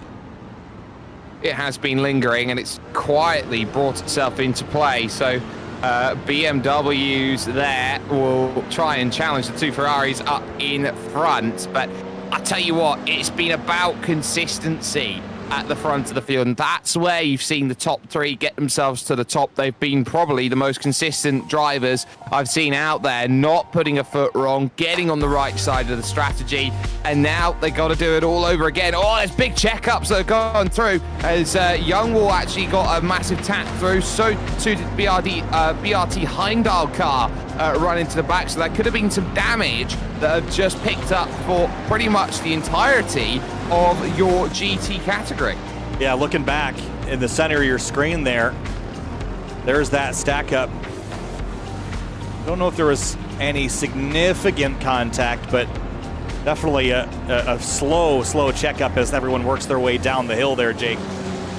So don't want that to happen. Again, we're only pacing around 45 miles an hour. That's a pretty slow pace for these cars. It's actually uncomfortably slow, especially for the GTPs with their tall gearing. So it can be hard at times to get the torque necessary to move the car with the pit limiter engaged. Yeah, and again, you're looking at the torque. You're either running the top end of first gear or the bottom end of second gear. I expect drivers will be bottom end of second gear, trying to save the fuel, not wanting to run high up in the revs. But that's going to be very awkward, especially down the hill. The moment one driver makes a checkup, it creates a chain reaction. And when you're in a caution period, that's when a lot of drivers tend to switch off and go, oh, well, everyone's just going to be running the same speed here down at pretty much freeway speed, 70 miles an hour. Nothing I really have to do to really worry about it. Uh-oh, accident. And it's also really easy to just get distracted, right? Because you're sitting at, 40 to 80 miles an hour. It's the slowest you've gone in a couple hours today. All right, check that text, open the browser, see what's going on, and it's just really easy to have an issue like that, and that's a silly one to have, but I've seen it happen before in over racing. No reason why it couldn't happen here when you're worn out after over 4 hours in contest here. So, cars come up over the crest here at turn number 11. Nathan Jew still taking the short way around and ducks to pit lane. Is going to bring a handful of cars with, and some that do not. So, looks like those might be wave around cars here, but all the lead lap cars, the front two at least, are in. Yeah, a lot of drivers in, but some that are staying out are going to be interesting here. So the Penguin RC Simulations 52 is one of them that has decided to stay out at this point. You also have there Nate Stewart trying to get the lap back to get on the lead lap, the Penguin RC Simulation LMDH, so that's going to manage. And then you got the Precision Racing Esports silver car of Ryan O'Connor, who will also be there 3 laps down trying to gain some laps back. So all your leaders are in. Yeah, Thomas O'Leary will hop in the 59 Bin Boys car. I imagine he'll take that to the end. Kurt Crum is staying in the 88. Ryan Sharp in the 777. Blake Reynolds in the 66. Nathan Jew staying in the 14. Race off pit lane. Williams back in the 64. Yeah, definitely got a good stop there, did Ayrton Williams. Didn't really pick up much at all. Was able to get out well, but wasn't able to get out ahead of the leader there to get an extra lap back. That would have been the crucial call there in terms of satellite GTP. They would have wanted to get into 1 lap so they'd have the opportunity to race against the M-Plow 557 out there overall. Wrong side of Lady Luck there. Nathan Jew with a very good stop. Can't really complain about the way that's gone. But second, third, fourth, they're all nicely there together again. Yeah, O'Leary, Reynolds, and Kurt Crum will be nose to tail here on the restart. Now back into the GT3 class. How are things going to shift and shuffle and redo the deck here? So it'll be 2 Ferraris that are leading in this class. Victor Lind, and then of course Christian Youngwall in the black Quokka Racing Ferrari. They've got a few cars between themselves. And just about a stint and a half left as far as raw time is concerned. Yeah, and that stint and a half can be split up in 2 ways. You can either go for the full hour, then half an hour to pretty much bring that home, or you can put it into 2 stints of aggressive 45 minutes. It depends on how these drivers want to go out there and tackle it. They know they're 1 stop away from the end of this race, but again, it's going to come down to driver preference and who's going to want to build a margin against who. So looking at the stint lengths here, the CMS Racing car has been out there for about 40 minutes. The rest of the top 5 have all pit relatively recently. Quokka Racing 12 laps ago, Overtick just 5. So I don't think that they would pit because it wouldn't really benefit them. They're not going to, take a pit stop off the checklist, I'd imagine. So they're going to stay out, looks like. Yeah, so all of them staying out there, Kyle, and I'm not surprised because no one wants to give anything up to anybody else, so they will happily fall into their line and try and work on the gaps that they have and try and build those all-important margins with about 5 cars between first and second. You wouldn't want to give up track position at this point in time if it's going to drop you down the order and you've got no guarantees that you're going to pick that back up. Now in does come the 5th place machine then of the TMSRacing.com and machine. That'll be a change of driver then to Kevin Ayers, Now, they don't have anything to lose just because they were in 5th position, were one of the last cars on the lead lap. And they had about a half hour, 40 minutes on that fuel tank already. So this is just going to simplify their strategy and get them more in line with the race leaders. Now, there'll be about 5 or 10 more laps to the good than the top 3 as far as fuel is concerned. But with everyone having to make at least one more stop, it just simplifies things, at least for us. And it does.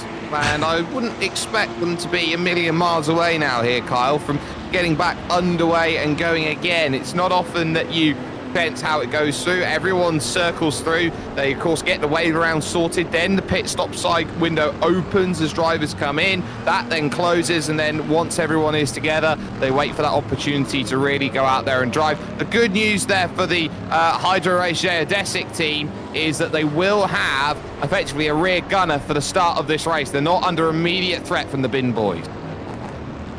Yeah, that's going to help. Thomas O'Leary in the 59.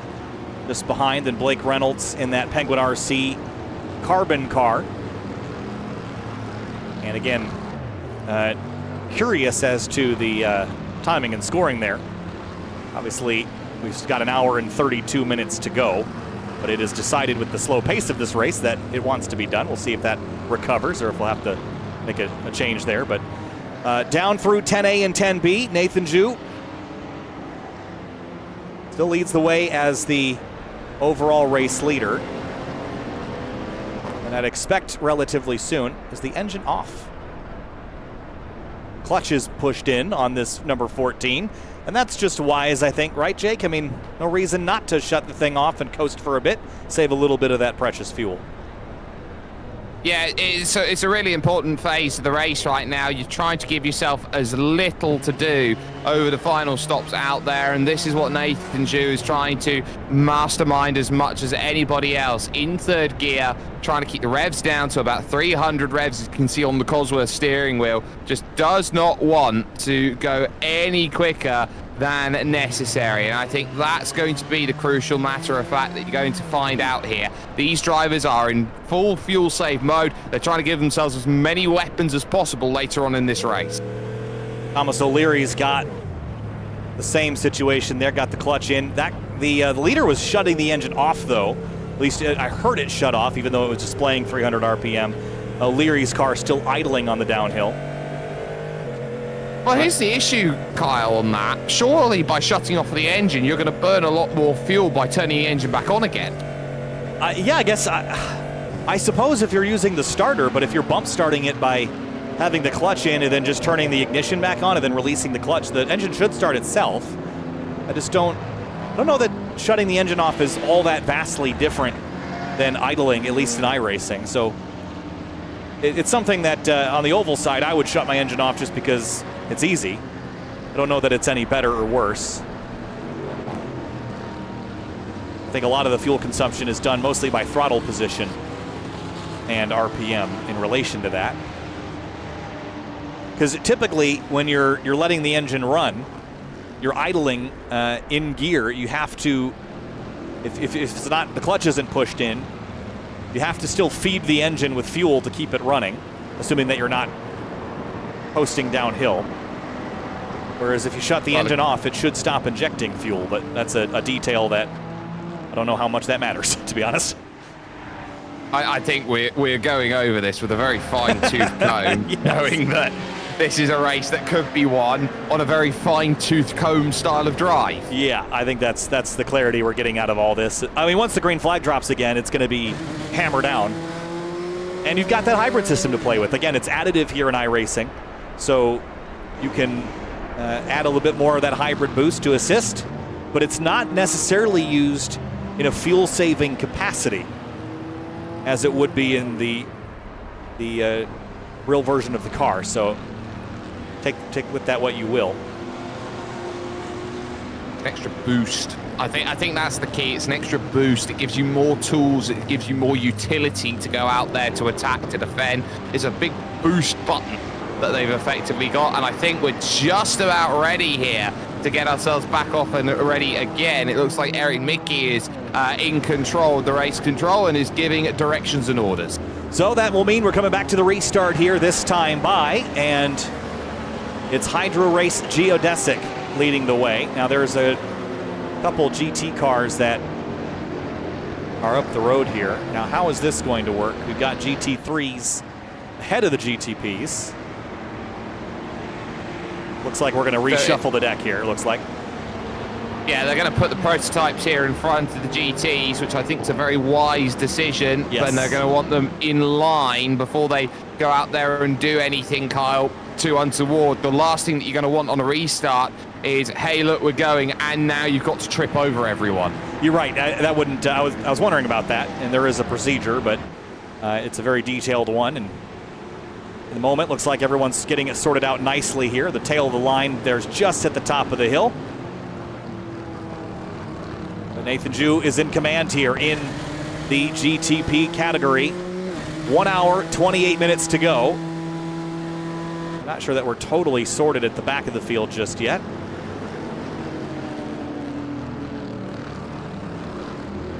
Well, I'm sure that no driver wants to be burning the candle at both ends at this moment in time.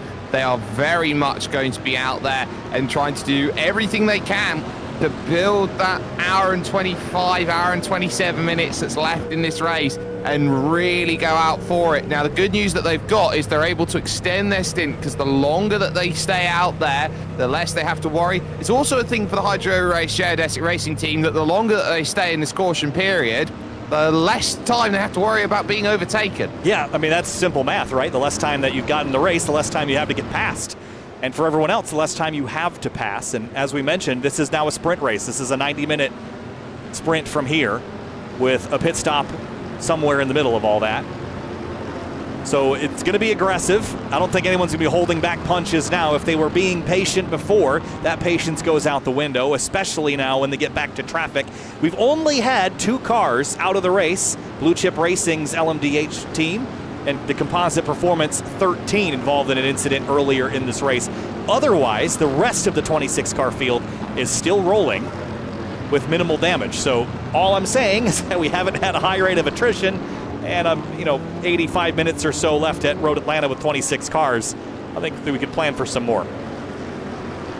Well, we certainly could do, but they have all played pretty much nicely together in the ball pit, so to speak. Nobody's got up and started throwing their ball, so to speak, at everybody else. So I think it's been a very nice race that we've had at the moment, but it could get even nicer if they're not too careful. This is a really, really important run that they are going to now go through, because this is setting up their end game. Their end game is the car in front, the car in front of that, the car in front of that, and getting up to that position number 1. Everyone wants to walk away here, Kyle, as the driver and team that has the championship lead.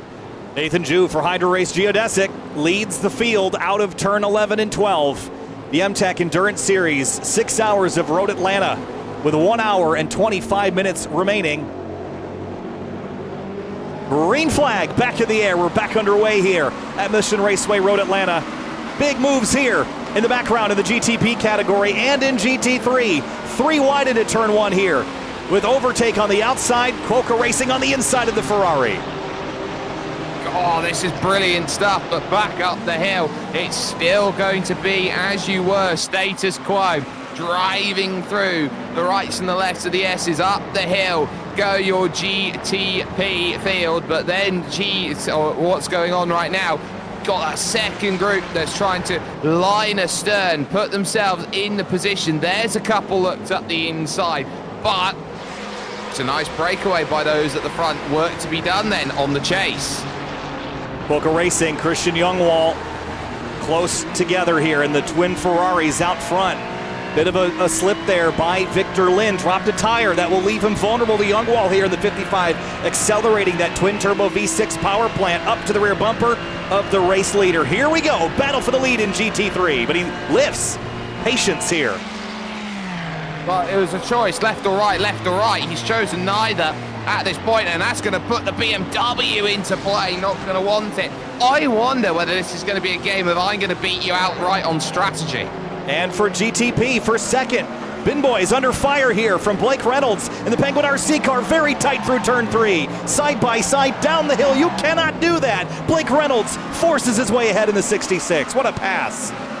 Blake Reynolds can, and Blake Reynolds is a very talented driver, and there's a reason why. He is so good, so calculated, so methodical with the way he goes through. He weighed up that risk. You can't go too wide. I can't go too wide. We're mere mortals. He is a little bit different from that. Yeah, a little slip there from the 66 through turn 7. Gotten it corrected now. A little bit deeper in the field. Ayrton Williams, well, he's up the road. It's the Precision Racing black car, Nicholas Schwartz. He's got the team car, the silver Precision Racing car in behind. And ahead of them is the 777 of Ryan Sharp, who's behind the wheel, up in 5th, a lap ahead of this crew, 2 laps ahead. Sending down the hill, over through the final corner, and you really do get an understanding of the speeds that they are trying to mastermind as they go through. Sub 70-second laps as they now navigate their way up towards turn 3 once again, the fast right-hander. Then they've got the long sweeping left down the hill, cascading back up the S's and into turn number 5. This is a beautiful dance here. Always has been, always will be, that they have done over 215 times in this race. Nose to tail for 2nd, 3rd, and 4th. Back for the lead in GT3. Christian Youngwall seemed pretty eager just to hang out with Victor Lind and put some distance on Marc-Antonio Federa in 3rd of the twin-turn car. So I don't know how volatile this really is, but they have split themselves off from the 3rd place car in GT3. Look, they're giving themselves a gap. That's important here. The gap is so crucial. 1.5 seconds is the margin that you need that's going to give you that opportunity to go out there and break. And although the timing tower says that, okay, this race is pretty close to finish, it's still going to be another hour and 20, if that they're going to have to really battle and scrap for. Everywhere you look, they are going out there and really attacking over the course of this race, and that includes the M Plower car right now. The 557's looking for 5th place overall. Yeah, battle is on here. I'm going to let that ticker sort itself out. Just redoing the calculations now based off the estimated run time with cars back up to speed, so it should correct itself here shortly. But here comes that battle for 5th. Vila with a big run to the left here into turn 6. Oh, Lars trying to be aggressive here on the outside. Not going to happen there. It is on camber as they go through that section, but then it's slightly off camber over at turn 7, which means that the track falls away ever so slightly as you go through, meaning you've got to have to wait a little bit longer to put the power down. Now trying to procure the inside here for turn 9, which sets up 10A and 10B. Tell you what, this is cleverly fought, and can he get that confirmed under braking? No is the answer. Little bit of argy-bargy between them, but on the exit, he'll get his comeuppance. Yeah, and the 777 loses the spot to Vila. So Lars is through, and that's the pair of Precision Racing esports cars in tow. And they are battling for position despite them being teammates now. There's the timer finally correcting itself. They have now fallen back in line behind the 557, or the 777 rather. That car, this Acura, is really good on the brakes, and we saw it there. He just asked a bit too much of the braking system. No ABS on these cars. You have to push the maximum mechanical grip that you've got available in the virtual Michelins to really make speed. Absolutely you do, and those Michelin tyres are going to have to be pretty much torn asunder if you want to absolutely get the most out of it. This is a very, very important phase for these drivers. They know that they have to rush, they know that they have to go out on there, but you look around and say, well, what is going on? Well, Blake Reynolds has got the move, but look at the time it's cost him trying to get it. It's now 5.7 seconds at the front to Nathan Zhu, who we think is one of the great drivers there of that geodesic team, and is going to have to go through the gauntlet of traffic, and is now starts to get held up, but it swings and roundabouts here through the S's. They have picked their traffic passes very well today, and that's what's kept them out front. No dramas for the race leader. You also get, I think, a little bit more respect from those GT3 cars, and they might help facilitate just a little bit better when you're the leader versus 5th, 6th, or 7th in class. But this battle for second's going to get fierce because every car they pass is an opportunity to use as a pick. It is, and oh, that's brute forcing there from the BIM boys in third position. They knew that they had to get through there, and the GT had to stay out of the way. That was very much a case of didn't really feel like that was fair, but that was just a lunge, and that's where the desperation will start to come in a race like this. On the brakes once again, in through 10A and 10B, wait for the run off the exit and try and get that drive, but it's there again for the BIM boys. They might have a chance on this front stretch. Here they come with a big run on the Cadillac here ahead of them. They lift him for a moment. Whoa, where'd he come from? Behind, as they traditionally do, fourth into third, trying to look. They're going to be 3 wide up the hill. No, BRT Odin have to hit the brakes and hold off of that. That could have been a case of making that move from fourth to second. No, they stay fourth. Watch this. Down turn 11 and 12. This was a gutsy move by Kurt Krum. Sees them get held up by the Porsche. Jukes left, and he had to lift. If he didn't have to lift for the Porsche, he might have had both of those spots in one move. Well, there was a very tight gap he had to thread, but it's still not over and done with yet because there are still opportunities to make that pass. Blake Reynolds is looking behind, thinking, well, what do I have to do to shake these drivers? We are closing the gap down slightly. It's now down to 4.5 seconds, but I don't want to be fighting these drivers behind, but they're staying with me because I can't get away because of the traffic that's there. On the brakes, 10A, 10B's covered off the move nicely once again, but once more off the exit. Where's the traffic? Traffic's on the outside, so one's going to go, two's going to go through. That's close. That's the leaders in GT3. That's a wake-up call if they hadn't checked their mirrors in a while. And Kurt Krum will follow through, but it's just been so aggressive here. We knew this restart was going to be a critical turning point in this race. It certainly was for Penguin RC Simulation. Remember where they started this race? Up on the pole. They didn't last very long in front. They dropped backwards on that first stint, and now they've recovered. It looks like Nicholas Schwartz for Precision Racing Black. They're in pit lane refueling the car here. They'll have to pit one more time before this race is through. Yeah, didn't fall in the window, so as such, with the pit stops falling the way they did, they're still going to need one more to go through, and that's going to put them behind a full stop between now and the end of this race. But Youngwall has just been playing that patience game once again with the Ferrari that's there just in front. You can't really say that they've done too much wrong. This has been a very nice battle right now that Youngwall's been getting into, but hasn't really shown any nows to want to really pull the trigger and say, I want to take the race lead. This has very much been a case of trying to play a game of pinball, but always trying to keep something in reserve, not wanting to really go out there and attack too much with the bumpers. Let's keep your friends close and your enemies closer. It's about 2.5 tenths is how close they are right now, with some GTP traffic to their inside.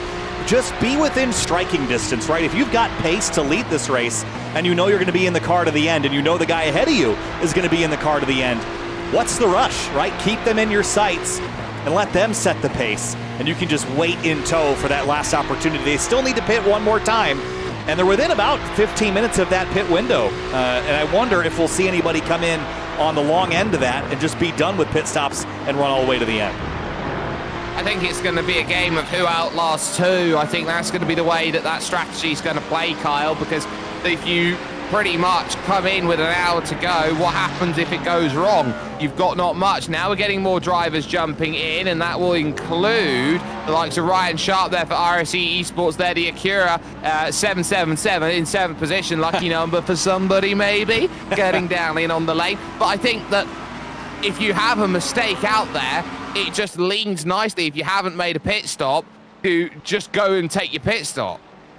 Yeah, I think an hour 15, we're too far to the end for the GTPs, but again, I think maybe they had boxed themselves in. But Ryan had just jumped into the car, I thought, on the yellow. So that's a bit surprising. I think you could very easily make that all go wrong with just one wrong move. Is there damage on that car? There might be some damage on it. That might be a little cause for concern out there, actually, for the RSE machine. So might be something to have a look. There's now nobody in the 777 car, and it's heavy damage on the front, which I think has taken them out of the race. Well, let's have a look and see if we can find where that happened. Was it... Oh, there. So the damage is already there. I wonder if it was this lap or previous. Get a look at the nose again. No, it hadn't happened yet. So this is going down into 10A about 2.5 laps ago. Let's see what happens. Yeah, this might be where the troubles lie, going through the traffic here. Through 10A, that's okay. 10B off the exit. And on the power, looks like something's good. But somewhere along the road, it's that would do it. That would do it right there. There goes, it's a Penguin car, I think, that's gone and caught them, and they've just been unlucky on the outside. Yeah, that was the Penguin RC 52 of Brian Sohn. Now, that car looks surprisingly intact, but for the 777, that is almost certainly going to be terminal damage for them, unfortunately. That was a big hit. Those are the brakes sometimes. Sometimes driver gets lucky, car doesn't really seem too damaged, or that the damage corrects other damage that's been there before.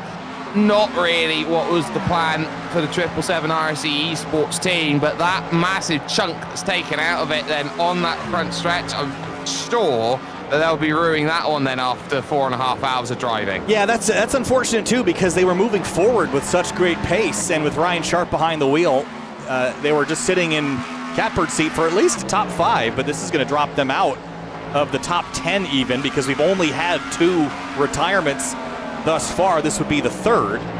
Now they could jump back in the car. Jaden Hopp has climbed back behind the wheel, but I don't know that they're going to get a lot of pace out of it, even with some bodywork repairs. There's almost certainly major suspension damage on that Acura ARX-06. Yeah, there's going to be a little bit of crabbing if it does go that way, and that will be the cause of concern. Meanwhile, there's your GT3 race lead battle there as Youngwall once again plants on the brakes, just sits behind, and he's going to put Victor Lind through the pressure cooker and is going to say, you know what, if you want this, I'll let you have it for a very long time. Not the entire time, but at least I'm going to take the risk out of it. You go make a mistake, I'll pick up my piece. Everyone's kind of holding their breath until this final pit stop. You'll know much better what your situation is on that last stop to see if anybody changes drivers or tries a different strategy. Once that last stop is done, it just becomes a sprint race. It's fairly easy to kind of calculate how you're going to do, assuming that there's no dramas for anybody, which might be a bold assumption. But Youngwall's got Victor Lind in his palm, and I think might have more pace. He's been able to stick with him without too much trouble. It's almost suspiciously lingering back there is that black 55 Ferrari. That black 55 Ferrari of Youngwall has just, I think, been trying to play the fuel game here. If it thinks it's faster, well, what's the one place on the circuit where you can guarantee that you can't make any contact or minimal contact at minimal speed here, Kyle? It's the pit lane. That's where you'd want to make the pass if you had the free choice to do it. Well, and it's a great point, because remember that we had that full course yellow with just about an hour and 40 minutes to go. That's about 60%, 60% fuel runs back-to-back, 70% fuel runs. So what that means is if you save fuel now, you can go out a pretty good chunk into the last fuel run and then short fuel the car and leapfrog the leader on pit lane. And if you're within about a half a second, if you can save yourself a half gallon of fuel or so, that might be enough to leapfrog them and just run the tank out to the end that way. So that's a strategy as well, and one I think the 55 might be teeing up. It'd be a great strategy. It would be a great result if they could tee that up and find themselves with maybe 15 minutes, 20 minutes left down at the end of the final stint to go and make that move. Do not count out car number 23, though, in this race either, because you've got Federa. Oh, that was a yellow car off the road there, trying to stay out of the way. So that there was the other of the NRG cars. That was Bradbury, I think, they're just driving off the road, trying to stay out of the way. Yeah, again, similar to what we saw earlier with the 20 NRG team car, the green BMW just ran a bit wide, trying to facilitate some passes there. We'll drop down the order. But you mentioned the 23. You absolutely got to keep our eyes on them. But on the same lap, just in the background, is the 78 CMS Racing Ferrari, and just 1.5 behind that is that 19. Now, that battle was closer a moment ago. But what about the CMS Racing car? They haven't seemed to have the pace of the front runners, but with all this strategy swirling, could they be at least in contention for a podium, potentially? Depends, and it will depend on how that front three battle sort of ends out for Kevin Ayers, as the group that started in second had some really nice pace to start the race off. They've sort of faded a little bit, but they're doing okay right now. 22 seconds behind your race leaders at this point. I think that a podium might be possible. It's going to either have to be some very genius strategy, or it's going to have to be a little bit of help, and I'm leaning towards the latter rather than the former. Yeah, and again, we're within about 40 minutes of no possibility for a full course yellow, and again, I think that is almost too small of a reality to even discuss at this stage. So we've had our 2 full course yellows in this 6-hour race. That's bunched up things a little bit, but now you're going to count on it going green from here on out. I should mention, last time by, Blake Reynolds was a bit quicker than Nathan Ju. That's a bit of a pace change we haven't seen yet. Gap is 6.1. Can it consistently shave down, though? That's the next question. That's going to be hard to do. Absolutely it is. Blake Reynolds in the early part of the stint was losing upwards of half a second a lap. See that gap open out. Now over the lap that time by, the car of Nathan Ju, the Hydro Race Shared Racing team, did a 107.6. That for Blake Reynolds was a much tougher 109.1, so they lost second and a half over the course of that last lap just because of pace. If Blake can keep the pressure on Ju as far as pace is concerned, he could force Ju into a mistake, but that is the hot shoe in the 14 right now, so that is unlikely. That BMW M Hybrid V8 has just been exceptional today for the first 5 hours. There's still 1 to go, though, and a couple more runs through traffic to contend with as well. Like, you could do everything right and have it all tumble away in a split second, so maybe a bit of caution on the horizon for Ju on this next run through the GT3s. Caution, yes, but I wouldn't want Nathan to drive anything less than what he's been driving at the moment and that the team's been driving at the moment. The moment that you decide to switch off, that's when the mistakes creep in, and I don't want him to feel like he's going to start making those mistakes at the moment. If I were team boss over there at Hydro Race JDSIC, I think it's the sort of place where they sit down and go, Nathan, just get in your rhythm and do your race. Whatever happens, happens. And what he's doing right now is continuously adding to that advantage. Reynolds was able to take a chunk out of it, but is now starting to slip once more. Back in GT3, Victor Lind put about a second on Youngwall, but Marc Antonio Federa's put in a couple of really good laps and is beginning to chew into the Quoco Racing's advantage, the Ferrari losing a bit of time.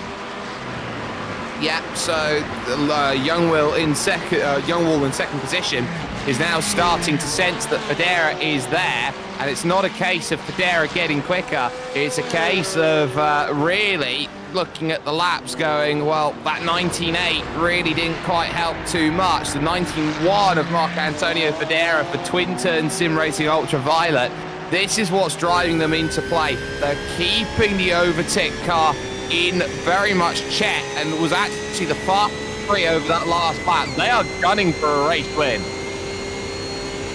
Really good pace by this twin turn sim racing car. Think about how their day started up in third place. They haven't run consistently any lower than fifth. It has been a really solid day. They just haven't yet gotten to the lead. If they could pass Christian Youngwall, they would tie their best running position of the day, but it's only a second more to catch the Overtech race team that has been the dominant force in GT3 this afternoon. Well, you say only a second, I say it's a second. Yes. That's going to be very, very difficult, even for the best drivers in the world, to catch that at this stage. When they are running so even, when they do have the splash and dash style feel to the end of the race, they know that with an hour and 5 minutes left and a little bit of traffic in the background is trying to focus away through, he's not going to get the angle that's wanted until the exit of there. Every single section is going to matter, and how much are they going to have to move? And the answer is, I'm not going to move. That's as simple as it's going to be for the GT traffic. I don't want to move at all because I'm in a chase mode. I'm in a race of my own right now, and I'm going to focus on my race. That was the message sent there by Marc Antonio Federa. Unfortunately, lost a bit of ground on that sector, whether it was from traffic or otherwise, so we'll have to re-engage that passing rocket here the next couple of laps, but just over an hour remains here in the 6-hour event, and still, with the traffic contention, Blake Reynolds is still chipping away at Nathan Jew. It's just fluctuating the slightest bit, but it's trending to a smaller gap, at least in traffic, and that might be that caution I pointed out earlier, not pulling pace when he's by himself, but being a bit more careful about the GT traffic. Yeah, you're going to have to be really alert with the GT traffic because they run so similar in the slow corners. It's just a case that when they put the power down, and you have the ability to put the power down, that's where they fly away, in those corners off the exit, and then, of course, the higher speed corners. Difficulties are going to be, where do you break through? And Reynolds is breaking through in the sense that he's now got 2 gaps, as in comes the 88 from 4th place with an hour and 3. Awkward timing, I think, as far as their stint. Well, their stint just had reset here this lap through, but on the run down the pit lane, there's that 777 again, stopped with the crash damage from turn 12. So Kurt Crum goes up on the jacks. It's a fresh set of virtual Michelins, and James Walker climbs back in for the final hour of this race. But that leads me to wonder, what's their range like? Sure. Yeah. I don't think I can see a way where they're going to get that over the line. I think they're going to be about 15 minutes short here, and they're going to need a splash and dash to get it done. And so going back to the overall running here for the front 3 cars, which is now Jew, Reynolds, and O'Leary. They've got 25 laps on this stint, which is about, 30 minutes or so. So they're going to only have about 10. Oh, this is going to be real tight, isn't it, Jake?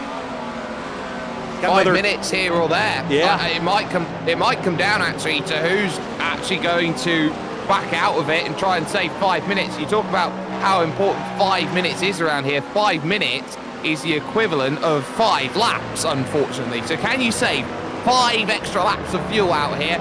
I think you could save 1 by lift and coast. I think 5 is going to be a huge challenge. I think you'd have to be lifting and coasting now, trying to save 2 or 3 laps per stint if you wanted it to happen. I don't think it's going to happen. Yeah, this is a pretty short pit lane delta too. If we were at Indianapolis or something, or Road America with those really long pit lane deltas, I would be more inclined to try to save fuel.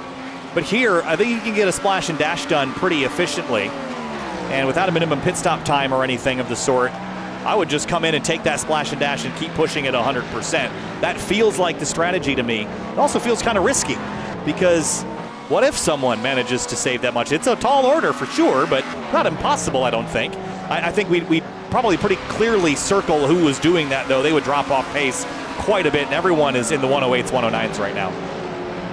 They are, and it's all about who's keeping themselves level on it and who's running through and making sure that they're getting what they want out of their stint and really masterminding it. I think if you're a little bit further down, you've got an opportunity to make that happen. But at the end of the day, you're asking drivers to do something very counterintuitive. You're asking the racers to not race, essentially. You're asking them to go out there and save the fuel and basically gauge watch and clock watch and time manage and all the rest of it.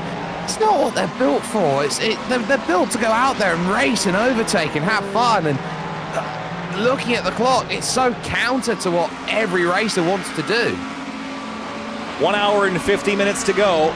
The lead difference in GT3 is 0.7 of a second. Victor Lind and Overtech lead the way, and then it's Youngwall and Quoka Racing in behind both in the brand new Ferrari 296 GT3. And I am most curious about this battle because Youngwall lost a bit of ground, but he has kept Lind honest this run. And they are within their window in the next 3 or 4 minutes. So I'd expect a pit stop probably pretty shortly by somebody in the top 5 here in GT3, at least of those that are on the lead lap.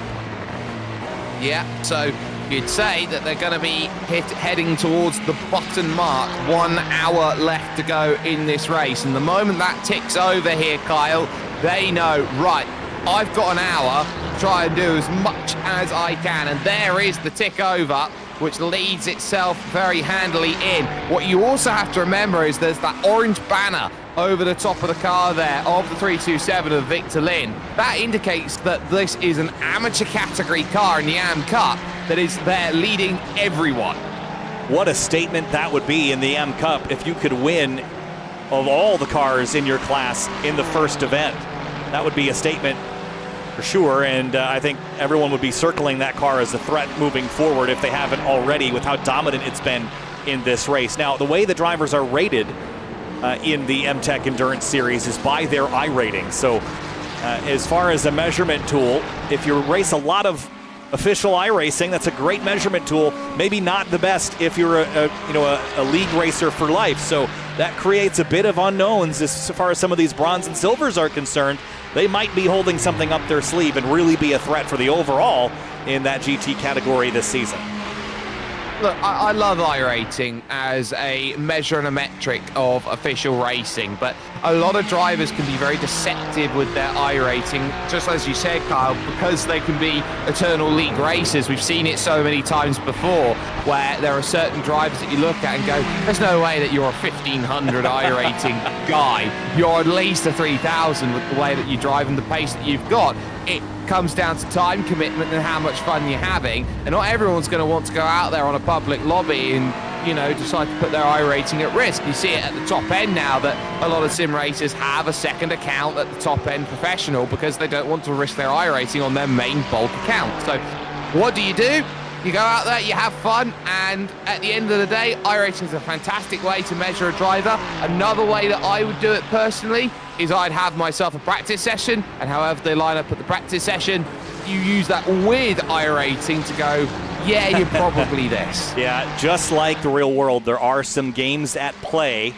If we talk about sandbagging and that sort of thing, I don't know how much it'll help you in this series in particular, but makes me think that old Ford GT Endurance car, if you know what I'm talking about, back in the IMSA series, that car was just on fire for a very long time. Still 3/10 between the GT3 leaders. This battle has not gotten any hotter than it has been. Back up in GTP, though.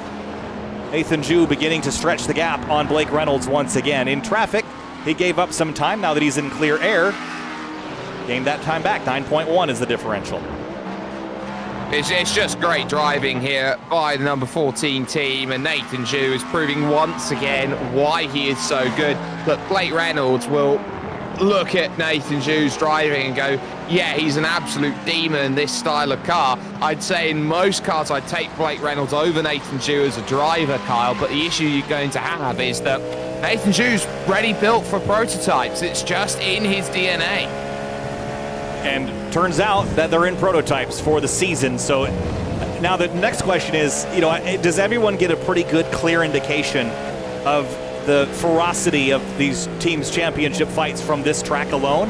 We go across such a variety of international racetracks, and Road Atlanta in particular is pretty unique as far as its flow goes.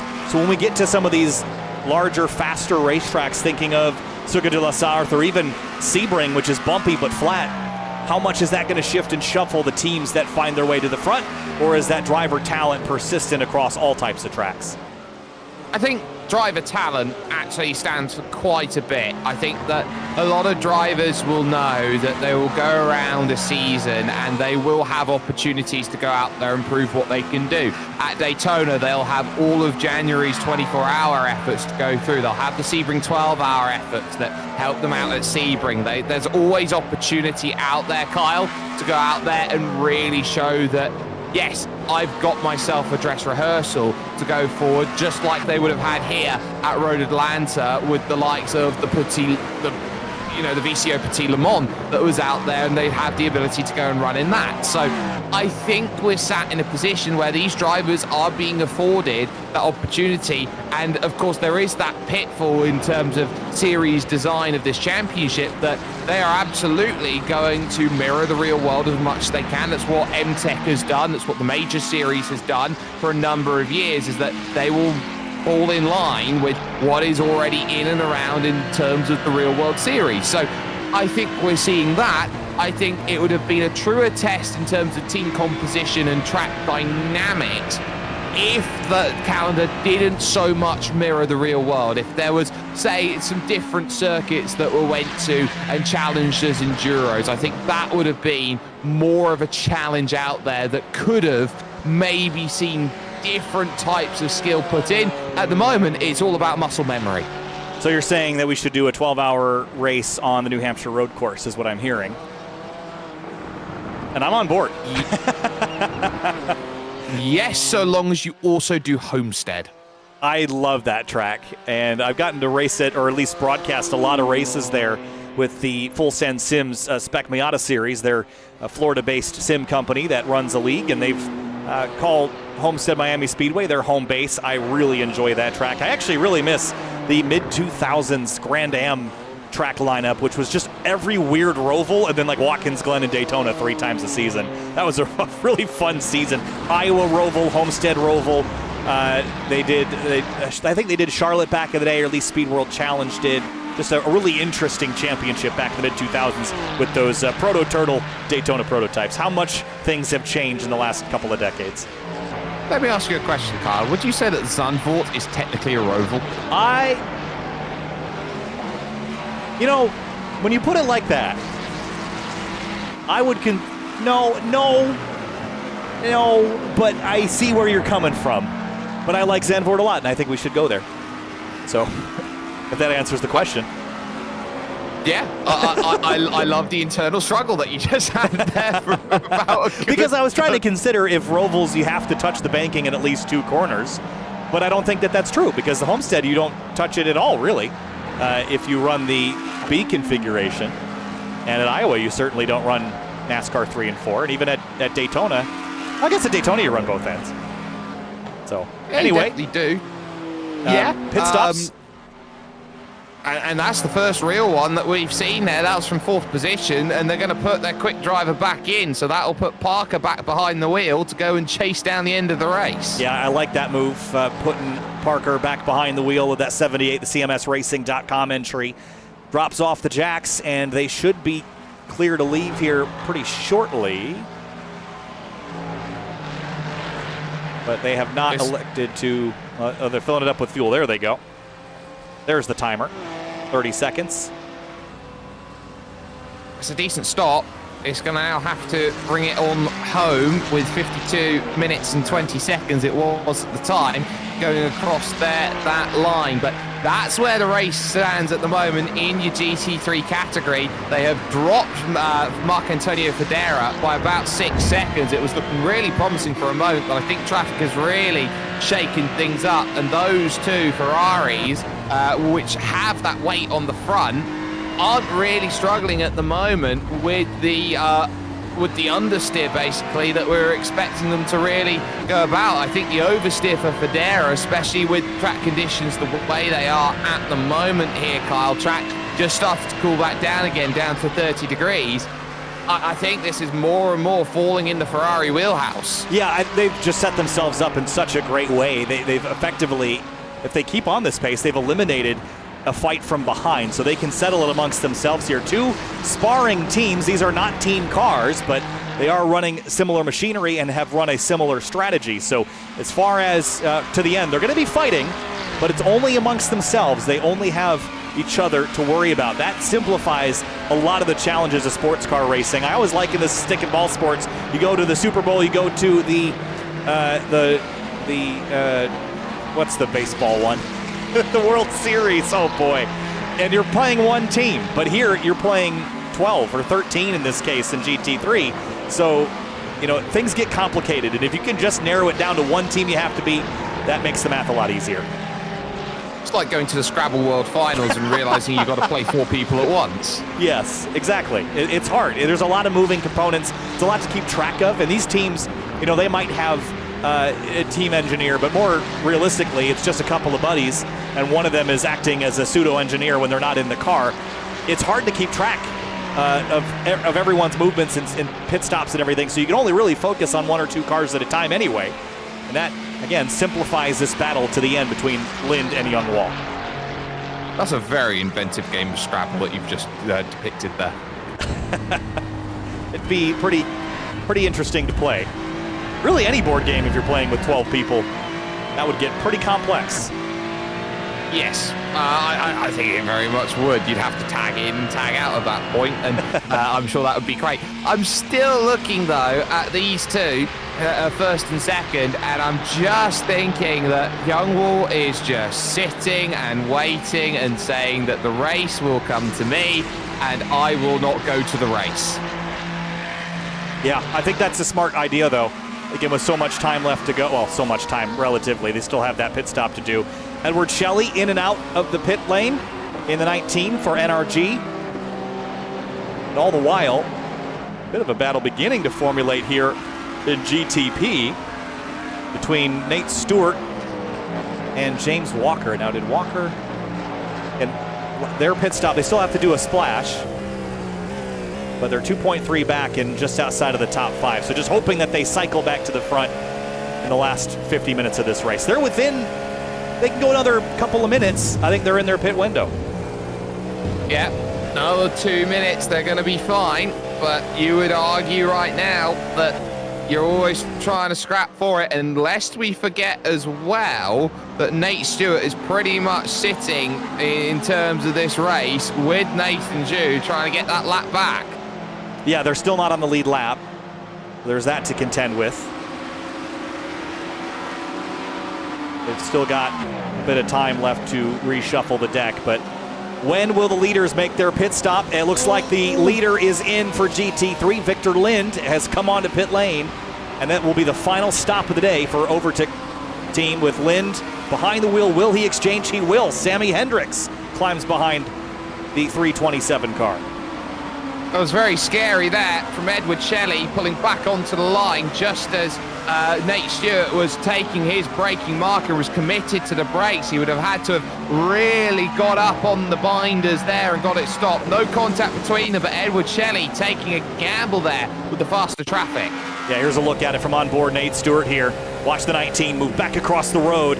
Really tight, and Nate Stewart had to almost lock up the brakes. There was almost a very bad incident here when Global Time Attack was here this spring, when that exact scenario happened. A slower car moving back on the line didn't actually even have a rear view mirror, and it put them both in a very tight spot, and one of the cars went for a ride through the gravel. So that's a very common thing here with the straightaway being so long. You might look and check your relative leaving turn 7, and the car might be 15 seconds back, but it could be there by the time you get to turn 10. Yeah, that's why you can never take anything for granted. Any gap you've got to double check. You always get here in iRacing your black box relative, which will tell you on the times. This driver is this close, this close, this close, this close. You can glance at it once and say, oh, I've got plenty of time. But then you suddenly realize, oh, hang on a minute, 0.1, that's not supposed to be there. Boom. M. Plowers on pit lane. Gavin Thompson in the 557 Acura. James Walker closing in big time. Really big push through 3 on the attack, trying to run down Stewart with that holdup he had a lap ago from the 19 GT3 car. Tell you what, that's really close there for the M-Power team. 46 minutes. They are going to have to do a bit of fuel save, get themselves over the line from there, because we've been looking at about 45 minutes as the optimal. Get yourself home. Nate Stewart still trying to hold off that charge from behind and is doing so nicely, but there's still a long way to go, and Walker is pretty much striding his way towards Nate Stewart, the talent that is there in that 4th position. Yeah, still on the move. Aggression is high in the 88 camp, much like we saw with the 777 RSE esports car. And for Ryan Sharp and that RSE team, you have to feel for them. The aggression wasn't actually what got them in trouble. It was an incident ahead of them that they couldn't miss. After all those big dives and huge moves through traffic, it was just someone else's mistake that cost them their day. And that will be a very costly issue in the points title, considering that there's only a handful of events. There's not there's a handful of them, 7, but if you have a bad day, it's going to really put you in a deep hole, especially with the talent level we've seen out of the Hydro Race Geodesic and Penguin RC boys today. Look, you can't afford to sit by idly and drop points. You talk about how do you win a championship. Championships are won not on your best days, but on your worst. If you win, yeah, good job. Doesn't matter if you win by an inch, doesn't matter if you win by a mile, doesn't matter if you win by 5 laps. You won the race. You're still getting the same points, no matter the margin of victory. When you're not at the races, that's when you get judged.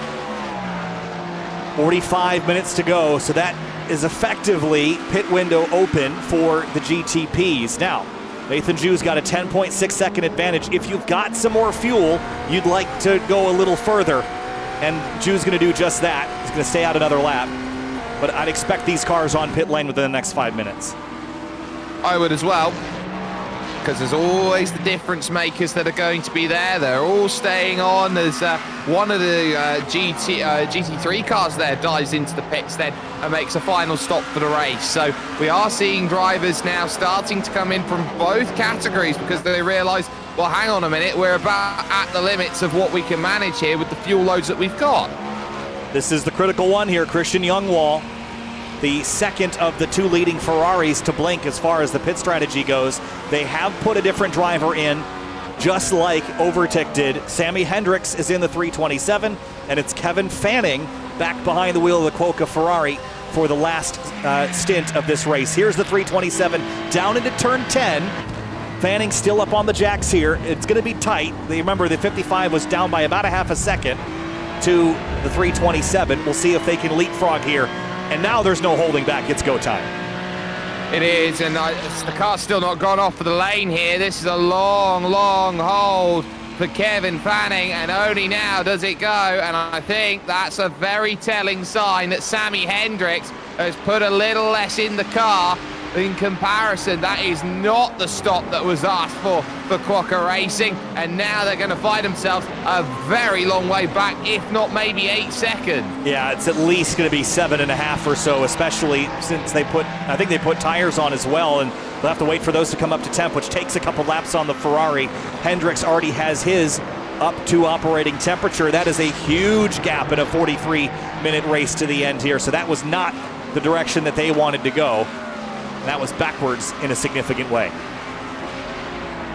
Backwards in the sense that it's a fresh set of tyres to the end, and that might be the difference maker in terms of that. But yeah, start wondering, can you find 8 seconds worth of time over that final stint? That's now the next question that's going to be asked, if it's tyres versus no tyres. And what does Marc Antonio Federa have? He could certainly split the difference here and end up in second place. He wasn't that far back from the pair of Ferraris. Dropped a bit later in the run, but with how catastrophic, frankly, that pit stop was for Fanning, maybe Federa can leapfrog at least the 55 and end up in that middle step on the podium. Still time to tell. And Nathan Ju still has yet to come down. This has been a pretty long run here, I should say, for the race leaders here. Stint length 43 laps. That means any moment now, Ju and Blake Reynolds and Thomas O'Leary and we'll have to hit pit lane, those top three. Yep, they'll all have to dive in. There's no doubt about that. They can't magic up fuel from nowhere. That's what the pit lane's for. Refuel, get the tyres, and get going again. So that's going to be the next, I would say, bastion that they have in terms of their race. But Thomas O'Leary, I think, has been the one driver who's struggled a little bit, hasn't been able to match the same pace as Blake Reynolds in front. He's not a bad driver, not by any stretch of the imagination, but he's just been unable to really attack any more than what has been afforded to them. Down to the final 41 minutes, and here comes the leader, Nathan Ju at Hydro Race Geodesic. Blake Reynolds is going to follow, and I imagine O'Leary will as well. Yes, late dive onto pit lane, and a big attack. You have to get the thing slowed down by those yellow cones onto the limiter. The top three cars. He's got some connectivity problems as well. That's not something you want to see in the last stint of this race. That will cause concern, and the stewards will keep a good eye on it, because you have to keep a good, strong network connection in play if you want to go out there and race. If it becomes too egregious, the stewards will be let to know. Now, on the jacks, everybody goes, and this is where Nathan just needs to be calm. Knows he's got a big advantage over the likes of Blake Reynolds. You just can't afford to throw it away over the first couple laps. You come straight out of the pits, and that'll be the scariest point, because there's no way of predicting when you dive into the pits where exactly you're going to come out when the pit stops are so long. So tires, interestingly, tires going on the 66, but did they go on the 14? I didn't catch that. Were the jacks up? And will that be a factor here? Maybe from some fresh rubber on the trailing car. The 14 releases out of the box. There goes, well, it's going to be another couple seconds. There goes the 59. And the 66. Very much in line. No reason to not take tyres. They're going to be back out and away again, but it's going to be right into the traffic and into the firing line. So, Blake Reynolds, wake up. You are in one, and you're going to have to dance around everyone if you want to try and make the race fall into the palm of your hands. And remember as well that you've got car number 88 of James Walker. This is going to be a move for position. That's a big issue that's going to go through the car, of course, of the BRT Odin team. Has to come in and make one more stop, you would feel, with about 15 minutes to go. You're going to have to make the pass on track if you want any hope of winning this one. Yeah, it's going to happen on track if it happens at all. James Walker in that BRT Odin car will have to hit pit lane, as you mentioned, just a splash of fuel. He can do it any time. You'd imagine they'd run a bit longer, but without any chance for a full course yellow from basically here on out, I just don't know that there's any reason to stay out longer or pit now. I don't know that it matters all that much. You're going to drop a few spots regardless. As Marc-Antonio Federa is on pit lane in GT3, and that should turn the lead back over to Sammy Hendricks, whose lead has come down. It's just 6 seconds now between Hendricks and Fanning, and if Fanning can keep that coming down at that pace, he's going to have a shot to win this thing. Yeah, there's definitely opportunities to get that win, and you certainly do sense that MTEC have found themselves what they want, which is their quick driver, and it will be all about the Sammy Hendricks experience. It's all about how one sweet melody could be sung at the end of this race. Battle for second is on. James Walker again has to pit, but he's going to fight this here. Why not? With 38 minutes to go, he might not have a shot to win this race, but he certainly can be a thorn in the side of Blake Reynolds and others. What's really helping here, Kyle, is the RSE esports cars back out and going again. 16 laps down, not moving over for this group. It's giving the slipstream back then to James Walker. Oh my goodness, that was very close. Car was trying to dive in there. That, of course, would have been the BRT Heimdall car of Anthony Flores, and very nearly we had ourselves Rule 1 of sim racing. That was incredibly tight there. I think they did make contact, but Walker was able to squeeze through right here. The BRT car tried to turn in to pit lane and just didn't get there, was not fully committed to the right, and of course the GTP at the closing rate that we have here had a huge head of steam, nowhere to go, up the inside, scrapes on by, and it's a miracle that they came out facing the same direction. I tell you what, that was just about keep your eyes on a swivel. Actually steered away from it, and look at this, we're going to go 3 wide with the prototypes coming off of the exit. Find a lane, find a channel. You're going to have to get bus lap traffic on board then with Christian Tanataho, and this is going to be where the driver from Club Benelux is now going to have to try and pick a way through. This is like speedway racing. The 4 cars on top of each other, 3 of them for position for second place. James Walker trying to hold off a hard charge from Blake Reynolds. He goes down the inside, drops a tire in the grass through turn 12. Still door to door. They touch there. The 88 goes to the grass. Somehow saves it there. Reynolds lifts out of it, allows him to keep the position, but now they're going to have to deal with 2 off the exit, and now you're going to thread the needle. Tires in the grass trying to make the pass. Incredible stuff to try and navigate past Vincent LaRue, then for the Tabula Rasa Esports yellow car, and then as well Paul Gray, the Tabula Rasa Esports green car there. They managed to get past all of them. That was wild here. We're not done yet. There's still the battle fiercely being contested for second place in GTP. You wanted action, you got it here at MTEC. The final hour, the final half hour of racing effectively in this 6-hour event. It is hot right now. And how frustrating for Reynolds. I think he must know that Walker has to come to pit lane, so he just wants by to defend from the Bin Boys Cadillac in tow. And this will cost him against the 14 because that gap's now over 14 seconds. And really, you would feel for Blake Reynolds, he's being put into a fight with a driver who does not have any business fighting them, is not in the same race, but again, it's a track position. You're more than entitled to have that fight, and it is a responsibility of Blake Reynolds to find a pass, and if he can't do it, well, too bad, Sugar Cube. You're going to have some work to do to find the pass.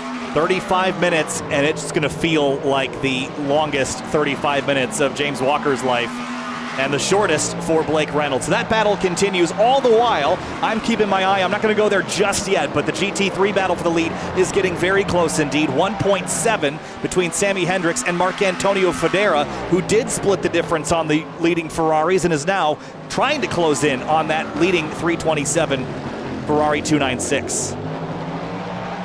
Yep, so now that has changed with the Quokka car, Kevin Fanning trying to chase that down. 1:20 on that last lap, so something's happened there to the Quokka racing car, which has dropped it way down the order on that last lap. Yeah, now, so remember, they came out of the pits pretty far back, so I think they've made up ground overall on Hendricks, but just, not a lot. They just have a lot more to do. Past some traffic, there's that 55 of Quokka, and all three of the battles for second, the GTP cars will sneak through. See the tire tracks in the background from the 88 from the last couple of laps when the 66 and the bombshell car got together.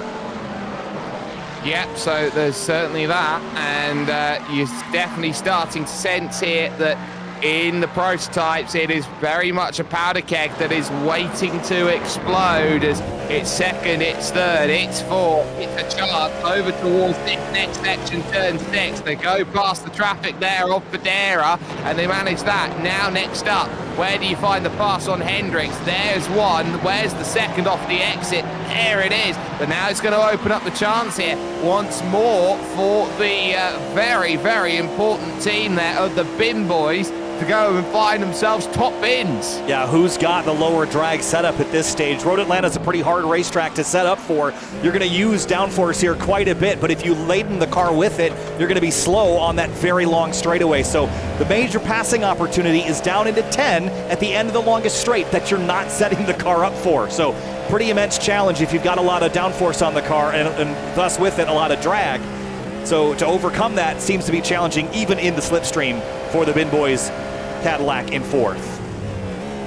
Well, you know that those in third and fourth are good to the end of this race, and I think that's what is eating at the craw of Blake Reynolds at the moment. Why do I have to be in this fight with a driver that does not need to fight against me, knowing that you can't make it home? There's no way you can make it home. You've still got another 34 minutes. You've been on this stint for forever and a day, and very much it's a case of every time Blake Reynolds is going to count off this lap, it's going to be another notch that he's going to put in his steering wheel going, if I have to count many more notches than this, I'll tell you what, I'm going to start getting aggressive and go for the percentage move. Well, we haven't seen the headlights start to flash yet. That's usually the last indicator that you're willing to be patient for much of anything. So this battle continues. It hasn't been quite as hot as this one is getting. This is the lead battle in GT3. Hendricks has the advantage, but Marc Antonio Federa in the twin-turn ultraviolet car has run him down. Battle is on for the lead in GT3.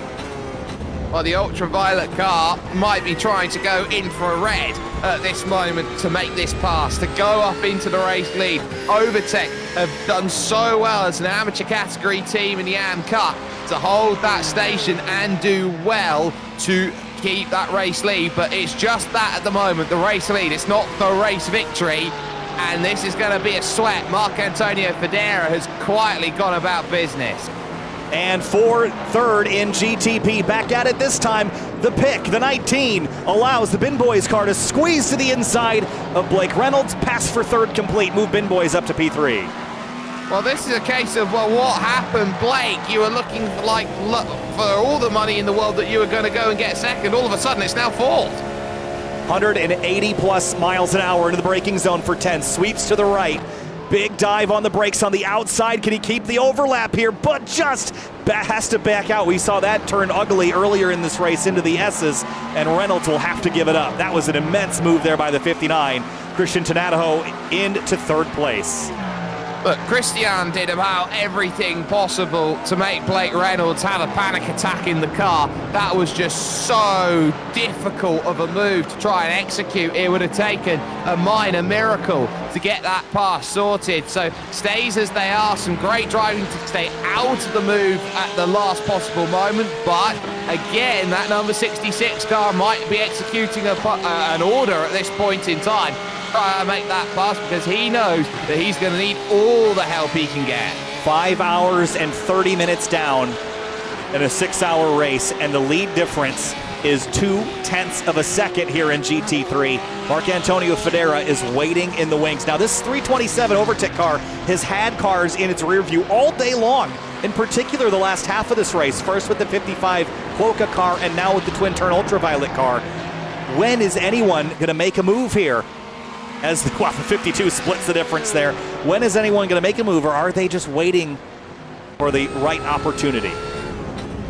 The right opportunity needs to present itself, and you know that if you can make the move, you're going to need to also be able to break away when you make that move. So Marc-Antonio Federa, yes, he's been closing in at half a second a lap, but will you give that half a second a lap back here, Kyle, if you're in the slipstream and using this straight as a way to mitigate the damage? And we've seen how powerful that draft can be. You just have to pair it with a good run out of turn 7 and into 10A. Tell you what, Marc-Antonio Federa is really applying the pressure now, making diamonds on the back of that Overtech leading car right now with all the heat and pressure he's applying in the final 30 minutes of this one.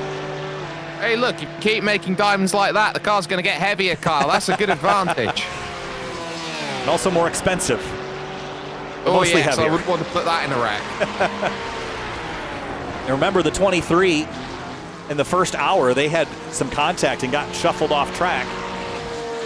That was back at, remember, at turn 11, coming up the hill. They got spun around. And that put them on the back foot. So with every passing moment, it would be an almighty recovery to still come away with that victory. But a charge through 6 into turn 7 now. This is the setup corner, and once more the Ferrari shows its prowess in the medium speeds and is able to be so much more aggressive on power application off the exit. Yeah, I just have to wonder, where else is that Ferrari going to be better? Certainly the mid-speed corners and that throttling down, but the Porsche really good on the brakes. It can just brake so late, and that's where he's gained most of the ground on Hendricks the last couple of laps.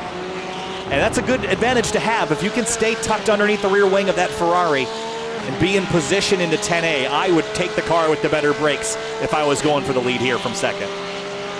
Well, better braking needs better confidence. There's also an element of that from Marc-Antonio Federa. What will also be a matter of is struggling to put the power down on the exit with a different style of driving, as close as you like, then in through 3, but they're going to have some quick company that's there just behind. That's the M Plower car, Gavin Thompson, 5th in GTP, a lap behind his next competitor, so he might be a bit patient if it weren't for the pressure from Flynn Lazier in the Penguin RC Magma car as the 3 GTPs streak by that lead battle for GT3. Flynn Lazier applying some pretty steep pressure to the back of Thompson in that Acura just ahead. Yeah, it's been solid really from the Acura drivers there of Gavin Thompson. It's been a very nice run. They're in 5th position. You can't really argue too much about the way that they've been driving. It's been a very solid performance, but you've got Lazier there who is sat and hungry and ready to make that move and gain that place. They're not going to be pretty much under the sun, fully guaranteed it. This is what you got to love about racing. You got to earn every position, doesn't matter where, doesn't matter when. Yeah, Lazier is not the driver I want on my rear wing in the final 30 minutes of an endurance race. We know how solid he is in open wheel cars and in high downforce cars in particular. He's got a very particular skill set that pays off well in moments like this, and I think he's got the advantage on this Acura, and throw in the Cadillac with the ability to spin up those rear tires where the Acura struggles on exit in first gear with the boost lag. I'd take this Lazier car in the Cadillac in these final moments against this Acura, but it's going to be fun to watch this battle. It's pretty much all there. And nose to tail through 7. Power on the exit's not quite there, but the draft now will be. And this is going to be a crucial run along this stretch for the M Plower team. Penguin might be able to get 2 inside of the top 5 for RC Simulation. This might be a huge moment. Closing. Big power lunge to the inside. Oh, left him standing. That was from a mile back, and he got it stopped. How he did that, I don't know. Or if it was just Thompson that was on the brakes much earlier. Here's a look at that again from a long ways back. Flynn Lazier just sent this magma orange Cadillac deep on the brakes and made that look easy. That was textbook there into turn 10A. Look, when you're at turn 10A, it's downhill on the braking zone, but it plateaus as you brake. So it means that you do have to brake slightly lighter the closer that you get through, so you can lift off that throttle. Oh, trouble the leader! GT3! Hendricks off course in turn 1 with help from, I think that was the 24, the JT Motorsports Cadillac. And just like that, there's a change for the lead in GT3. There's a huge change for the lead. That is a mega moment in terms of that race. There's not much that the MTEC racing car could have done about that one. Sammy Hendricks finds out the hard way what it's like to be on the outside, let one go, but the second one was still there, makes the tap front to rear, and that was a case of all she wrote. Goodbye, lady. Did an excellent job keeping the car pointed the same direction, didn't spin the car, is still within 2.5 seconds, but now the hunted has to become the hunter. Is there damage on the rear of that car? There looks like there is on that right rear corner. The wing looks okay, but is that diffuser damaged at all? That's going to be the question. Can he find similar pace now with damage on the rear end? But you have to ask the questions whether Sammy Hendricks could keep up the pace of Marc-Antonio Federa. This has been a really tough race for the team. They've been at the front, holding everybody back, but suddenly one small breach, and it's not even their fault on the outside. They left more than enough room on that inside line for the prototypes to go through, which did take a bit of advantage. But now the shoe is on the other foot here, and it's up to Federa to try and break away as much as possible. In a split second, all your work, 5 hours and 40 minutes nearly, can go away. That's what I said about the Geodesic Racing Team car. You can do everything right and have it go wrong. And so for Federa, he's going to have to take advantage of this moment and try to run away. Now, Sammy Hendricks, whether it's damage or just getting kind of shuffled around, has lost another couple tenths of a second. He's got to right the ship. He's got 23 minutes to go. If he can get back on pace, they might be the cars to beat still, but right now it doesn't look like they've got it to rebound from that incident. No, it's going to be very difficult here to chase that down. At 3 seconds, you're really asking a lot. You've got to get to 1.5. That will give you the opportunity to use that slipstream that you so desperately need in a series like this. That Ferrari will definitely want to get back through, but again, you know, you're not guaranteeing anything. You've given yourself a range to basically go out there and attack. Doesn't matter if you take 21 minutes and you find the parts in a minute, you're great, but if you run out of time, stuck with second, and that's all anyone's going to remember. Not that you were leading the race for the longest time, just that you finished second. That's how it always is.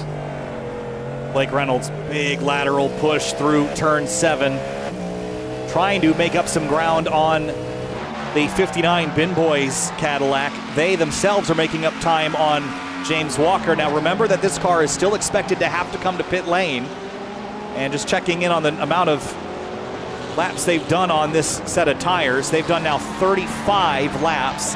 You can go about 45. So within the next 10 minutes or so, they're going to have to come down unless they've been mega fuel saving, which I don't think has been the case. No, I don't think so either. The way that they've pulled away from those two drivers behind over the last 15 laps or so indicates that they're in for a splash and dash, indicates that they're going to drop down the order, but crucially will indicate that they will get themselves to 4th position and stay there, because they won't need to put tyres on the car. They're just going to need to fuel that up with a tiny little bit of fuel to get them home. Slicing and dicing through some GT traffic here. Now Christian has got to be aware that this 88 is not a car that he really needs to battle all that hard. He just can't get held up because Blake Reynolds is only a second back, so he can't afford to linger, but he can't afford to get himself caught up in an incident with a car that is going to pit either. So that's the pressure there, and for the 66 of Reynolds, he's got to be frustrated if Christian can just get right on by, or the 88 pits. He'll go, why did I get that luxury? I had to battle him and I lost that battle. Yeah, and you look around and you go, well, why always me? Why couldn't I find that? Why couldn't this just played out in my favor? That's racing. Sometimes you don't get the lion's share of the luck, and you know you have to fight for it. And at the end of it all, Blake Reynolds has seen it all before. He's such an experienced cat. He knows exactly how these races are supposed to go. He's got it mapped out in his head in a way that not many other drivers have the ability to go out there and do. And I think he'll realise that this is a long championship, and if it is going to be 3rd place at the end of it, or 4th place, or wherever he finishes, he knows that there's hard work ahead, and he'll work incredibly hard heading towards the 2nd round of the championship to try and rectify the wrongs that went on here in the opener. Yeah, nice gain though, that sector. And as the Bin Boys car runs up to the rear wing of the 88, I think Reynolds wouldn't mind if the 88 stayed on track a few more laps and held up the 59. That could create an interesting dynamic here in the final couple of laps. Very much could. And there's the hold-up, and that's going to be a really frustrating one off of the exit there. So that's how quickly it can be. Hold up, lights flash from Blake Reynolds. I think he really wants to get the move on because Christian... this tells you how I'm getting tired. I'm struggling to read here. Christian Tanahatoe is doing a brilliant job, but he's just the wrong side of the traffic and watches the traffic now really hurts down through the hill. That brings James Walker right back in. They're all going to join back up again, and Blake Reynolds is almost going to run in the back.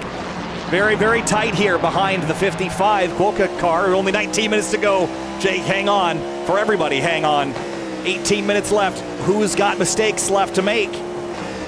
Oh, I thought Reynolds might go for a dive there into 7. Didn't need to force it, though. But look at the drive that the Bin Boys Cadillac has on exit. Immediately pulls to the left of the track to try to break the draft. He's not going to be able to, though. 2/10 now. Can Reynolds take a lunge? Is it too risky to take a lunge? It's going to be close, but he's not going to do it. And not this time. I think he's going to look for a much more succinct place where he can go and make that move. He wants to really try and dice through and gain that 3rd place back once again. The issue that he's running into is, well, Bin Boy's car has been really, really solid and has had one of the best runs in the entire field. Started 12th today, has got themselves up. Heavy traffic. Look at the traffic. Look at the traffic. Blake Reynolds trying to find a pick. He can't get there. That's the 2nd place car, by the way, the car that got shuffled out of the way in GT. He had made up a 2nd on Marc Antonio Federa, lost it all there in that moment, in that excursion with the GTP traffic going by, so that stunted all the progress he had made. But Reynolds has not given this up yet. There's the leader in GT3. Yeah, and there is that said leader who's going to have that ability and has had the ability to just walk away. Now, it's really clever the way that the Bin Boys are driving with Tanahatoe at this point in time. Tanahatoe has been able to just pull in quick enough to stop the run here, as close as you want to get through 10A and 10B of Blake Reynolds. So he's just tempering the run of the traffic perfectly by breaking that toe, getting immediately back over to the left-hand side of the track. Just a handful of seconds. There's the bombshell car on pit lane. James Walker for that splash of fuel that we were expecting. It will drop them out of 4th. They might be, well, at least out of 3rd. They might be able to hang on to 4th, depending on where that Flynn Lazier car is. But this has just been such a fierce fight for position, and it's not over yet. As we said, after 5 hours and 40-plus minutes of racing, just 3 seconds between the GT lead cars and just half a second, 4 second in GTP. Well, 2nd, 3rd is going to feel like a really important battle in the long-term context of this championship. These two teams are now going to be pretty much at each other's throats, realizing that they are letting the Hydroforce Geodesic team walk away with a victory here in the opener, and you don't want to leave them on a long leash because they will break away and run off. That's the way that they've done it here today off of the final stint, the final hour and a half. There's not much more that you can say or do about that. The key is going to be here for Blake Reynolds. Where can he surprise Tanahatoe? Where can he find the one place on the circuit where Tanahatoe is not expecting the move? Running out of laps, running out of opportunities here, but he is so close, Reynolds is, through traffic past the 20 NRG GT3 car, 12th in class. Down the hill just ahead is the NRG Team 19 car that runs 5th in class. And this has just been nip and tuck back and forth between the 59 and 66. The issue that they're going to have with the traffic is they don't want to catch it too early because they'll both have to check up, but you also can't catch the traffic too late because of the fact that you'll just breeze by it. So it's a really tough catch-22 here for Blake Reynolds, where he needs the traffic to make the pass, but the traffic is hindering him if he's too early or too late. He's got to try and get there exactly when he's needed. He needs to drive like Gandalf.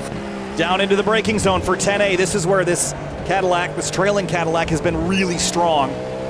But Reynolds didn't get overlapped that time. under 15 minutes to go. And as you mentioned, Nathan Ju and Hydro Race Geodesic, what a statement this is sending. In their BMW, the Cadillac is the popular car of choice, but what secrets does this big gaping nose hold under the front end of this car? It is just, some teams are just dialed in with this car, the longest running GTP in this category as far as iRacing is concerned. And they might have unlocked some secrets with it, as well as a very stout driver lineup. They have defended from a pair of full course yellows and now have a 16-second advantage. As long as they can get another 10, 15 laps unobstructed, they're going to be in position to win this 6-hour event. Well, they're ruling the roost here, and they are the yardstick. And the thing about being the yardstick is that the time by you get to the next race, target's on your back. Everyone's going to be looking around going, that's my bullseye, I need to strike. And that's where you're going to sense that, okay, it's all good winning the season opener, but can you do it again? Can you repeat the success of your first race and then do it several times over? And ideally, you do it a bunch at the beginning of the season and build yourself a gap that gains you a mulligan or 3 towards the tail end. Little traffic conundrum here with the 901 Tabula Rasa Esports yellow car. Been a disappointing latter half of the day for that team after a pretty strong start. Headlights flashing. Tell you what, the Bin Boys team get less and less patient as the timer ticks down. Well, can you blame them? This is a case of running for the Georgia border at this point in time. It's like having a very, very successful cop behind you who's trying to get you in. This is not what you would be planning here, and they are running. They are absolutely running. It is a full sprint. We said it with 90 minutes to go on the restart that it was going to be an all-out brawl to the end, and it has been just that. Blake Reynolds. I wonder how much, Kyle, is Blake Reynolds trying to just stay back here for a couple laps, save the tires, go for one final push. Cool off the Michelins and go for it. I think you have to stay in range only because, oh man, the traffic, because of the traffic. If all of a sudden this Cadillac gets held up behind a GT, you have to take that opportunity and pounce. You can't also risk getting a GT caught between yourself and the car ahead. So while I understand the willingness and the desire to cool off the tires, you need to stay in touch. And by in touch, I mean a car length or 2 behind. If a GT car slots between these two, it's game over here in the last 12 minutes. Oh, it really much would be. And that's where Blake Reynolds, I think, has to just stay calm. And even the likes of a prototype wouldn't help because they've got the M-Plower car just in front of them, which is, of course, 1 lap down. But still battling for, well, I guess for 5th place. They're down 11.5 seconds, but still inside the top 10. And just, you have to be mindful of those in battles behind you. That was a nice run through 10B for Reynolds. No complaints to me. That was nice, but nice isn't going to get you the overtake. You're going to have to go out there and be a little bit nasty with the way that goes. Off the exit of 1, once again, no hold up, which is not what was wanted. Going through that section, every single time you're looking around, you're thinking, well, what's the sitch? Where can I find myself the opportunity to pearl an overtake? Answer is, at the moment, nowhere. It's too good right now from the 59 Bin Boys car of Christian Tanahatoe. Well, this is exactly what I'm talking about there. The traffic caused him to falter just a touch, and it'll bring the 66 right into the mix here if he can throttle down, had his exit compromised. But just like that kind of moment, if Reynolds had been half a car length closer, he might have been able to force some overlap here. He's still within drafting distance, but the pressure is on. There's also a battle, by the way, in 7th in GTP, Ryan Walker and Mac Miller.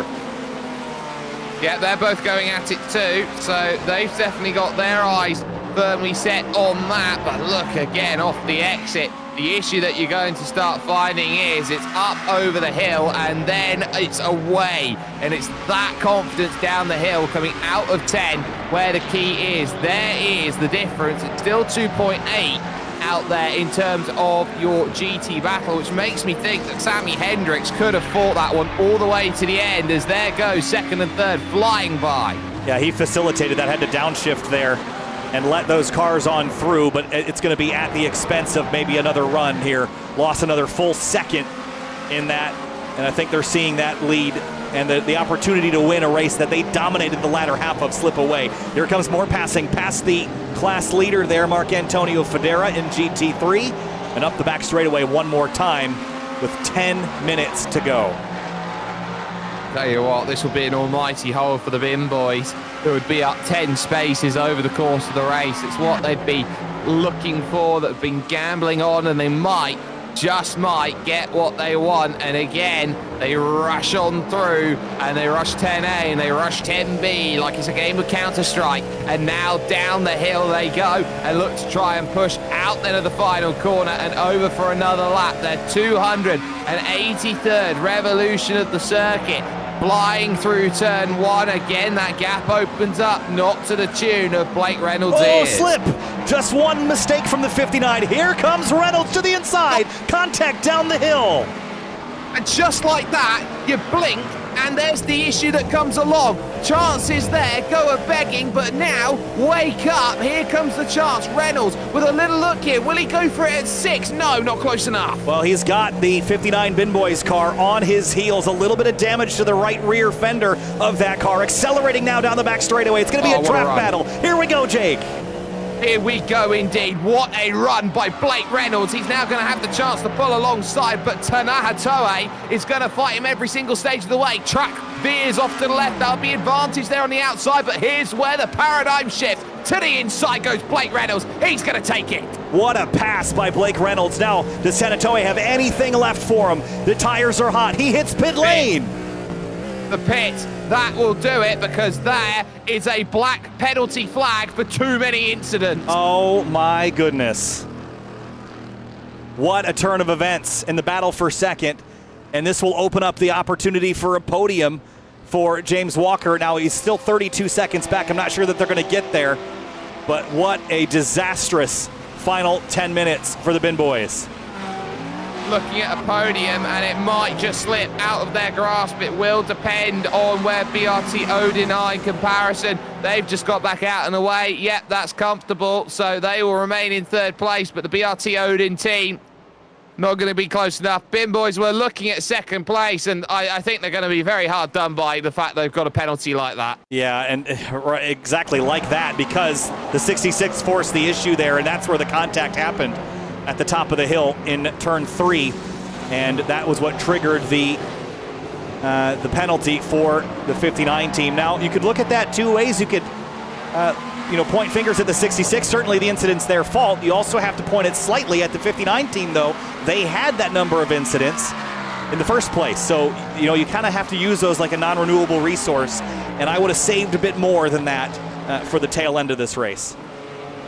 But I think you have to be very open and honest here with the team and go, you shouldn't really be picking up those instant points, but they do set it here over the course of 6 hours. 38, I believe it is, over the course of 6 hours. It's very difficult to not run over the top and hit, and it is going to cause drivers a whole lot of stress, trying to make sure that they're leaving enough of a margin for the driver next to get in front. Meanwhile, Federa, 3.6 to the good. Smiles all around here. This has been a consummate drive by Mark Antonio Federa here in the second half of this race. Yeah, this is just the final 6 minutes. This is a victory lap here. As long as they can stay clear of the GTP traffic.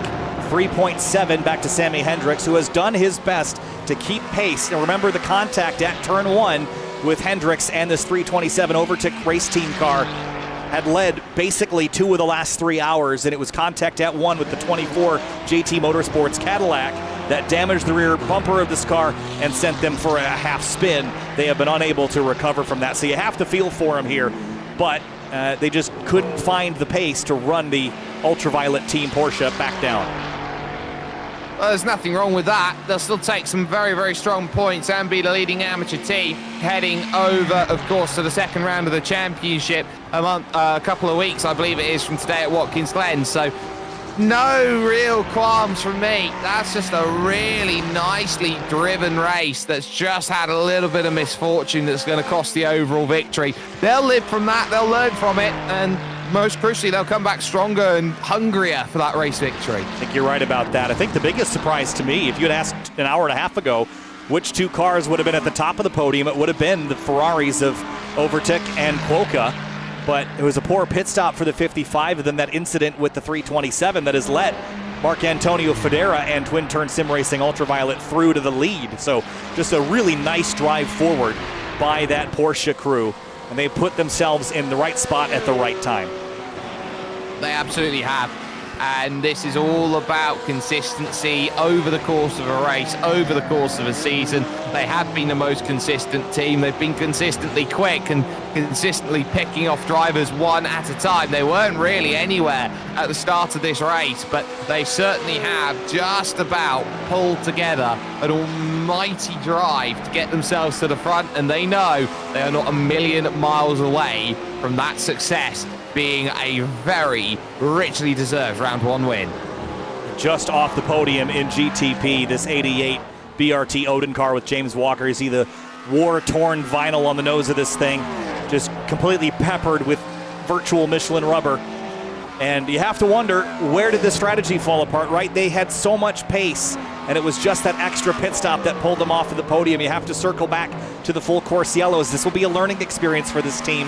What can we do different next time? Some of it's luck, and some of it's about planning and, or I guess not planning, and expecting a chance for a yellow flag and adjusting your strategy to it. But they're not going to be disappointed with a fourth, but I think there was potential for more. Luck is subjective, and because of that, you have to make your own luck. And James Walker, driving right now for the BRT Odin team, is going to be thinking about this, going, well, we have an extra pit stop over our rivals with about an hour and 45 to go. We've sort of painted ourselves into a box and realized, oh, we should have left some space for the exit. Yeah, just a fourth place again. It'll be a decent points pickup for them. A good, solid base to move forward in the championship battle, just not quite the victorious celebration I think they could be experiencing without that extra pit stop, especially with the trouble that we've seen for the 59. Weren't close enough to fully take advantage of that. And that will be a podium, if they can finish this out, a podium in spite of that penalty. So that tells us how strong this Bin Boys team really is. Yeah, the Bin Boys team find themselves 42 seconds off of the race lead. And even with that penalty, they've still definitely had that pace. You can't argue really with it, with 2 minutes and 15 seconds remaining here in this one. Look, they'll take a podium. They absolutely will. They would have just wished that it was the middle step rather than the bottom one. All comes down to the incident limit and that touch they had at the top of the crest of turn 3 with Blake Reynolds. That will be a discussion, I'm sure. Maybe not a friendly one, but that's the challenge of sports car racing. Nathan Jew leads his way down the back straightaway. Minute and 7-second laps around here are lightning quick. We will have 2 laps to go at this time of asking. Tell you what, Nathan Jew and his entire team here, number 14, Hydro Race, Geodesic Racing. They have been on this formula for years and years and years, trying to fine-tune it, trying to find the one magic moment that gets it done. Peter Houston taking the lead, Dan Neese putting it in the middle, and I tell you what, Nathan Jew has brought home a superb anchor leg. Give them an almighty start to this championship, knowing how crucial it is that the cars around them have been unable to match them when they've had the ability to break away, with some very characteristic faces, you could say, on top of that here, Kyle. This is pretty much all you want as Ryan Walker behind the wheel then in 7th position. Scotsman there for Satellite Racing is going to have his mirrors full of one Mr. Mac Miller. Yeah, Precision Racing Silver on a charge right now. 3/10 is all that separates these two at their 2 laps to go mark. But with 30 seconds left, Nathan Jew and Hydro Race Geodesic Racing, they're going to see a flag they've been waiting for 6 hours. White flag, 1 lap to go in the 6 hours of Road Atlanta for the MTEC Endurance Series. And it is going to be a victory lap for Hydro Race Geodesic, 20 seconds clear of their closest competitor in that pole sitter, the 66 Penguin RC Simulation Team Cadillac. Look, this is going to be a very important last lap. They are going to stare down the barrel of some very quick and fast drivers. They don't have to make the passes here, but they will choose to, just to try and stay out of the trouble. But really, Hydroforce Geodesic, what more can you say? They've run the consummate professionals race. They have not made a mistake all day long, not put a foot wrong. I haven't seen this car off track. They've just put together a phenomenal 6 hours of racing. In the first of the rounds of this winter's MTEC Endurance Series, Nathan Ju with a phenomenal drive, a triple stint in the last 3 hours of racing here in the MTEC Endurance Series. Road Atlanta 6 hours. It's Hydro Race Geodesic Racing in GTP that will be victorious today at Michelin Raceway Road Atlanta. Simply put, fantastic, and there's going to be a wait here for car number 23 to make its way over towards the line. It's a second overall for the Penguin RC Simulation team. They're going to just cross the line with the Bin Boys then making their way through, but Twin Turn Sim Racing, God, it's been a quiet run from them as they've tried to go through and get that result. You really hear with Marc Antonio Federa, cannot question the work that has been done, not just by him, but by Scarlett DeMarco and Dominic Eisenberg as well. Twin Turn Sim Racing Ultraviolet, where did they come from? They stole one from the Ferraris, winners in the 6 hours of Road Atlanta for the MTEC Endurance Series. Marc Antonio Federa behind the wheel. And in second, the Overtook race team. You have to feel for Sammy Hendricks. With a damaged right rear fender, they're going to take a second, but it could have been much more. Absolutely, it could have been. And they can leave with their heads high, knowing that they've got the AM Cup lead as well.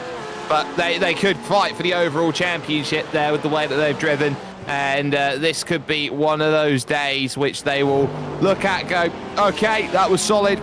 Let's go get a little bit more. And I believe there's a couple drivers then looking for Doughy Season, but there is your race winner overall. Absolutely dominant in that BMW.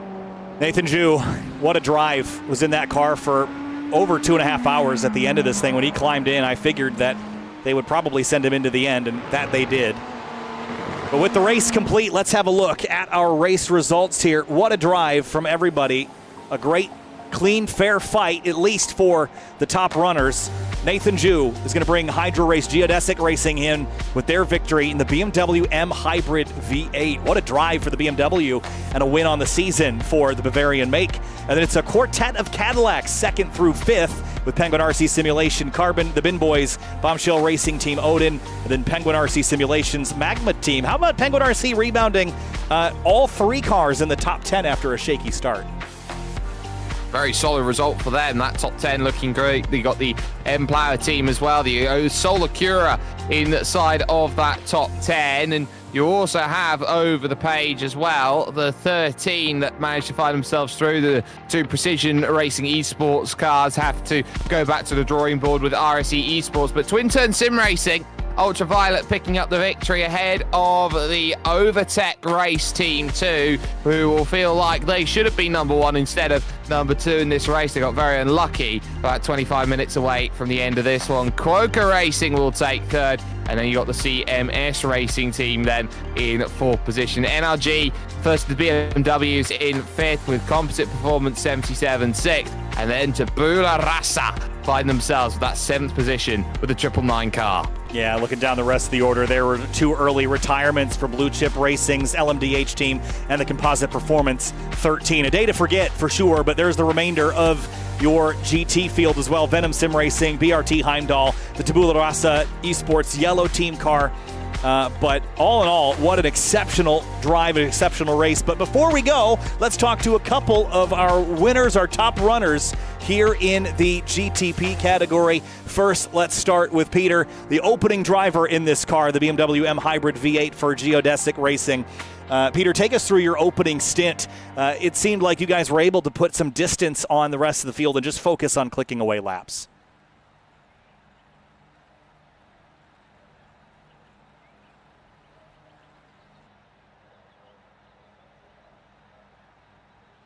Got a copy there, Peter?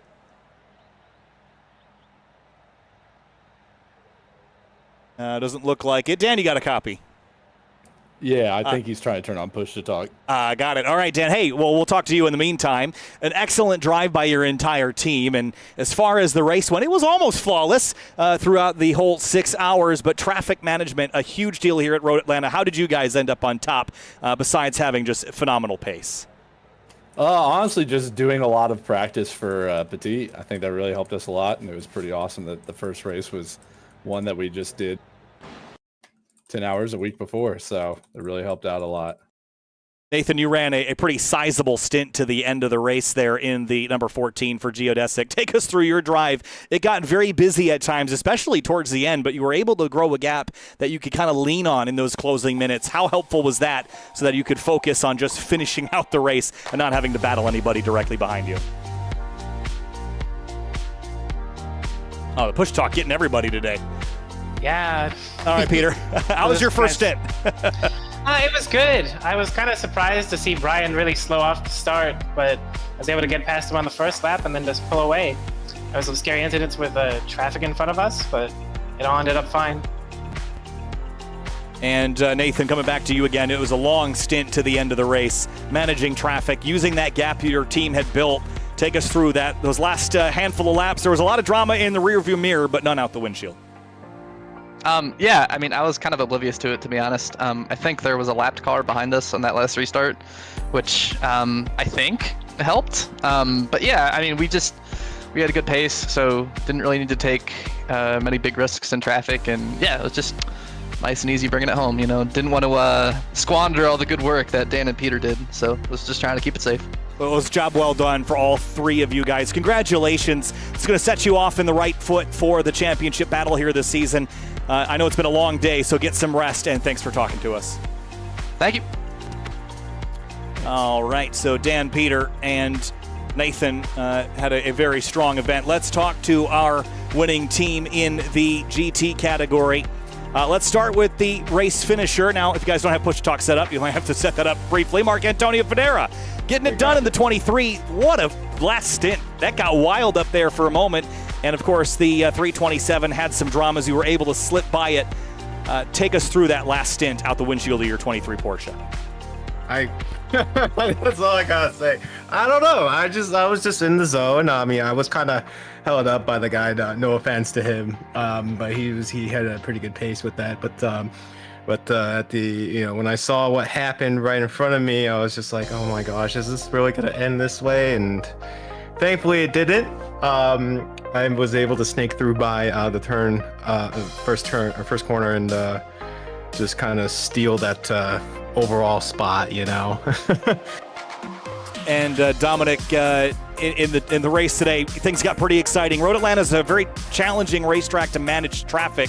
How hard was it from the GT side of things this afternoon? Again, with the push to talk, I'll get that turned off next time. I'd change that setting if I could, but I can't. But Mark Antonio, we'll let you go. Thanks so much for talking. Congratulations on your run and picking up a win here in the GT3 category. Yeah, much appreciated. Thank you guys for the opportunity to speak with you again. So, of course, glad to have you back. And Dominic, you got it sorted out now? Doesn't sound like it. Well, we do have Sammy Hendricks. We might as well talk to him, Jake Sperry. Sammy Hendricks, it's Kyle from SimTV. You got a copy? And push to talk also. We'll give you a second.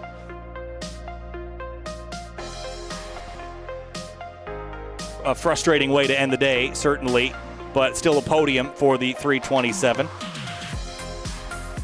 And you got yourself sorted? Doesn't sound like it.